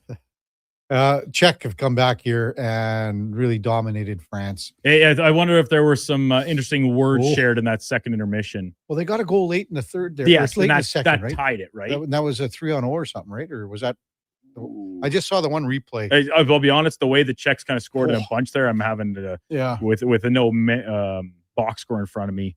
I don't have it struggling to remember which ones came at which time. But besides the point, this seems more like the version of the Czechs that we expected to see. Frank said it right. The fact that Canada and the United States against teams they're supposed to beat started on time and came out with an A game right off the hop will prove very valuable in securing that top seed in their respective pools. It's the 4-3 goal. It was the 4-3 goal, and that was late in the second period, and it was shorthanded. Oh, that was that 2-on-1 back. 3-on-0. I think it was a 3-on-0. Oh, okay. Got caught on a change. I'm thinking just what I'm seeing here. But anyway, it was Stransky and Faxa with a give and go, and the Czechs 4-3 after 2. They've added 2 more here in the third period to lead 6-3. So the Czechs bounced back after the loss to Canada, and I think pretty well expected that they would beat France. But Canada plays the Swiss 1:10 our time. So you're thinking a 3-2 game over under 5.5? I actually, Kev, just put a little sprinkle while you were on with Josh Lewinberg there. So I actually did move the line up to 6.5, just in up. So I parlayed the Canadians to win in regulation. So that's a 3-way money line. Still, that's like minus 400, but then with under 6.5 in the game, that gave me even money. So plus 100. So to double up on the bet essentially. Then on another one, I got a little more risque. Cale Makar a couple points, Nate McKinnon goal scorer, and under 6.5 in the game. Good stuff. Josh Fenwick, what's on the go for you on the weekend? Besides, are you in for the Triple S and Hoop City? Yeah, I'll be there for both, and then right after that, I'll be heading down to Calgary to see my family. Really? Getting the extra family day weekend. Family day weekend. Also, my sister, she's on reading week, so I'm basically your taxi ride down. What would be on the goal for the Fenwick Family Day weekend? What would we be doing tomorrow? Probably not much. Hanging out, watch a movie. Then Sunday. Wouldn't you want we're talking tomorrow night or what? Tomorrow night, Saturday night. You want if the family gets together? We'll get together and we'll watch a movie. What kind of movie are we looking at? That is a wonderful question. No idea. There are so many options. We could watch Draft Day for the 500th time, or we could watch something entirely new. We'll find out. Have you watched that one movie we watched on the plane with Matt Damon and Ben Affleck, Rip or The Rip? Oh, The Rip. Yeah. No, I have not watched that. I don't have Netflix right now, so maybe you guys can get that. Well, your mom and dad don't have? No, they have a pirate box. Oh, stealing. Yeah, a little bit. It's a victimless crime. Cheater, pants on fire. Oh, well. And then Sunday, we have family dinner with the grandparents and all the extended family, and then a games night. Monday, I'll be all the way back. What's on this games night? Games night, that is a wonderful question. We'll probably end up playing something like Code Names or Sequences or something of the such. However, the old Matt Fenwick shot me a text a couple days ago, and he said, "I have an idea for game night. Let me know what you think." We text back and forth about it. I'm like, this is a great idea. So my family might be listening right now, so I'm not going to spoil it because he hasn't sent the email Kevin's yet. favorite game, Pigs? It is not. Is it my favorite game, the farming game? It is not the farming game either. Well, then it doesn't sound like a very fun weekend. You know what's taken over as my favorite game though? Right now is Phase 10. No, what's that one? Never heard of it. You don't know that? It's just a card game. Oh, Dutch Blitz. No, it's Mexican Train. Have you guys ever played it? Huh? No. The Mexican Train. It's basically a dominoes game. Okay. Interesting. So I think you can play for up to 8 people. If you can go buy it. I'll guarantee you that your family and you will love this game. I'll play it with my cats. Well, Duke, you could take it to Delburne for the family day weekend. I could. I'm not going to Delburne this weekend, but perhaps down the line. Not even for family day weekend? Tell you what, Kev, maybe I'll take it for the Delburne All-Nighter Curling Bonspiel coming up in March. Get that going on one of the tables. Well, you'd need a fairly big table. Well, it's the curling. The tables are huge. Well, I'm thinking of the old curling. Usually we're playing quarters. My sister will bring a couple like folding tables and set them up on the side for the regular drinking games of some beer pong and dice hockey and Dodge beer. all the fun ones. It's Kevin, you would love to come to the Delburne all night. I know I would. Yeah. And I think there's a couple spots open. Josh is When the is third weekend of March. That's the same as the media curling, isn't it? That you were trying to get a team in. Oh, I wasn't trying to get a team. It's third weekend of March. I'm out, Duke, because I got to go to Saskatoon for our fantasy baseball game. Oh, right. But you don't have to take a day off work from No, this I don't. year. It's a Saturday. So gotta last make the year, drive. I remember I had Jensen Lewis on the day you were gone just to kind of spite you almost. But the night before, you'd ask for his number so you could text him personally. I and get listened to that on the way because Yeah. I could get it before the signal went out. Mhm. But then I texted Jensen about that. As Yeah, well. we wanted some hot tips. Yeah. Oh, yeah. And he's a knowledgeable guy, man. He's a Oh, for knowledgeable sure. guy. So you're not going to Delburne then? No, tomorrow I will. Well, tonight I'm hoping to go to the Drake. Yeah. Tomorrow I am planning on coming in for the Triple S, and then I need to change the oil in my truck at some point. I've really been putting it off just because I don't really have a very convenient spot to do it. I was going to do it Super Bowl Sunday morning at Chucky Slick's house in his shop, but then I was too busy with my dips. Never got around to it. And then actually I will be with my family, but it's we're heading to Hinton, which is where my mom's originally from, for my uncle. He'd passed away earlier this year, so we're going for his memorial service on Sunday afternoon. It'll be great. It's celebration of life. It's at the Hinton curling rink. Funny enough, where he spent plenty of time. A well-recognized figure in that neck of the woods. So I'll be with my family, but just a little bit of a different type of note this year. Duke, don't you know that the oil is the lifeblood of the engine? Yeah. You know who said that? No. The mechanic from Seinfeld. Oh, right. Oh, yes. Yeah, the guy that steals Jerry's car, the guy that goes nuts. Is it Brad Garrett? He goes on the lam. Yeah, I think that's Brad what it was. I'll tell you what I want to do. I want to do a complete overhaul. Complete overhaul. But it's going to take a commitment from you, Jerry. A commitment from you. And then the other one. Oh, I know this car. Have you been rotating the tires? Yeah. Over and down again. Don't you know that 60% of all turns are right-hand turns? Yeah. Oh, what about this knob? It's a little loose here. Remember? Yeah. Oh, just picking it apart, and Jerry's just watching that episode takes me back to like things with my dad at the farm. Whether we'd like go into the piece of a tractor in the morning for whether he haying or harvest season, he'd be like, "Did you do this?" And you're just standing there like, yeah, I think so." And I remember my dad said once, my brother ran the oil out of the lawnmower. Oh boy! And he came back and said, "I'd buy a lawn boy, but you guys are too stupid to mix the oil and the gas together." Oh man! Great show, great week, and again, thanks last week, both you guys. It was great to be back here, though. Coming up at the top of the hour, it is Fantasy Frenzy with the former Ross Shep T-Bird, Connor Halley. Who? What? This is bad on me. I forgot it yesterday while we were on air. birthday? I got his text in late at night, but it was Conman's birthday yesterday. Yeah. Oh, happy birthday! So I'm hoping to take Cons Belated. for a little birthday lunch after the show today. Happy belated birthday, Con Man. What's the Con Man coming in at? Is he? I don't know, 30 something. Ooh, 39. Oh boy. Man, that's old already. At 12 o'clock, the lowdown with Alan Mitchell. Jason Greger drives us home from 2 till 6. Fox Sports all night long. Duke and Fenny will be here for the Triple S at 9. Josh Fenwick, Paul Sir, 10 to 12. Hoop City right here on Sports 1440. Before all that, time now for a Sports 1440 update brought to you by Fusion Promo Marketing. Expand your brand. High quality promotional products for your businesses, sports teams, and corporate events. Get noticed at fusionpromomarketing.ca. That's Fusion with a Z.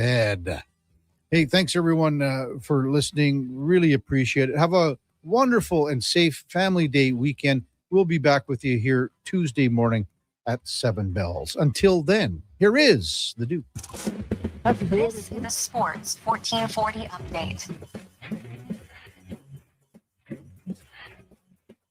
Today from Italy, Canadian men's hockey team taking their 1-0 record into a game against Switzerland. Puck drop coming just after 1 o'clock. Logan Thompson expected to start in goal. Josh Morrissey's status still unclear. Earlier this morning, Thomas Steffen finished 9th in the men's 10K cross-country freestyle. Brad Jacobsrink defeated the United States 6-3 in curling. He'll play Sweden coming up here at the top of the hour. Rachel Holman and her team fall to the United States 9-8, while Tedyan Bloman finished 9th in the men's 10,000-meter speed skating. Currently, Haley Clark and Jane Chanel just wrapping up their second runs in women's skeleton. And still to come, Josip Brucic will have his third and fourth runs in the men's skeleton. Men's single free skate program featuring Stevan Gogolev getting underway at 11. Outside of the Canadian field in men's hockey, Finland beat Sweden 3-1. Slovakia topped Italy 3-2. Sidalona topped Group B standings.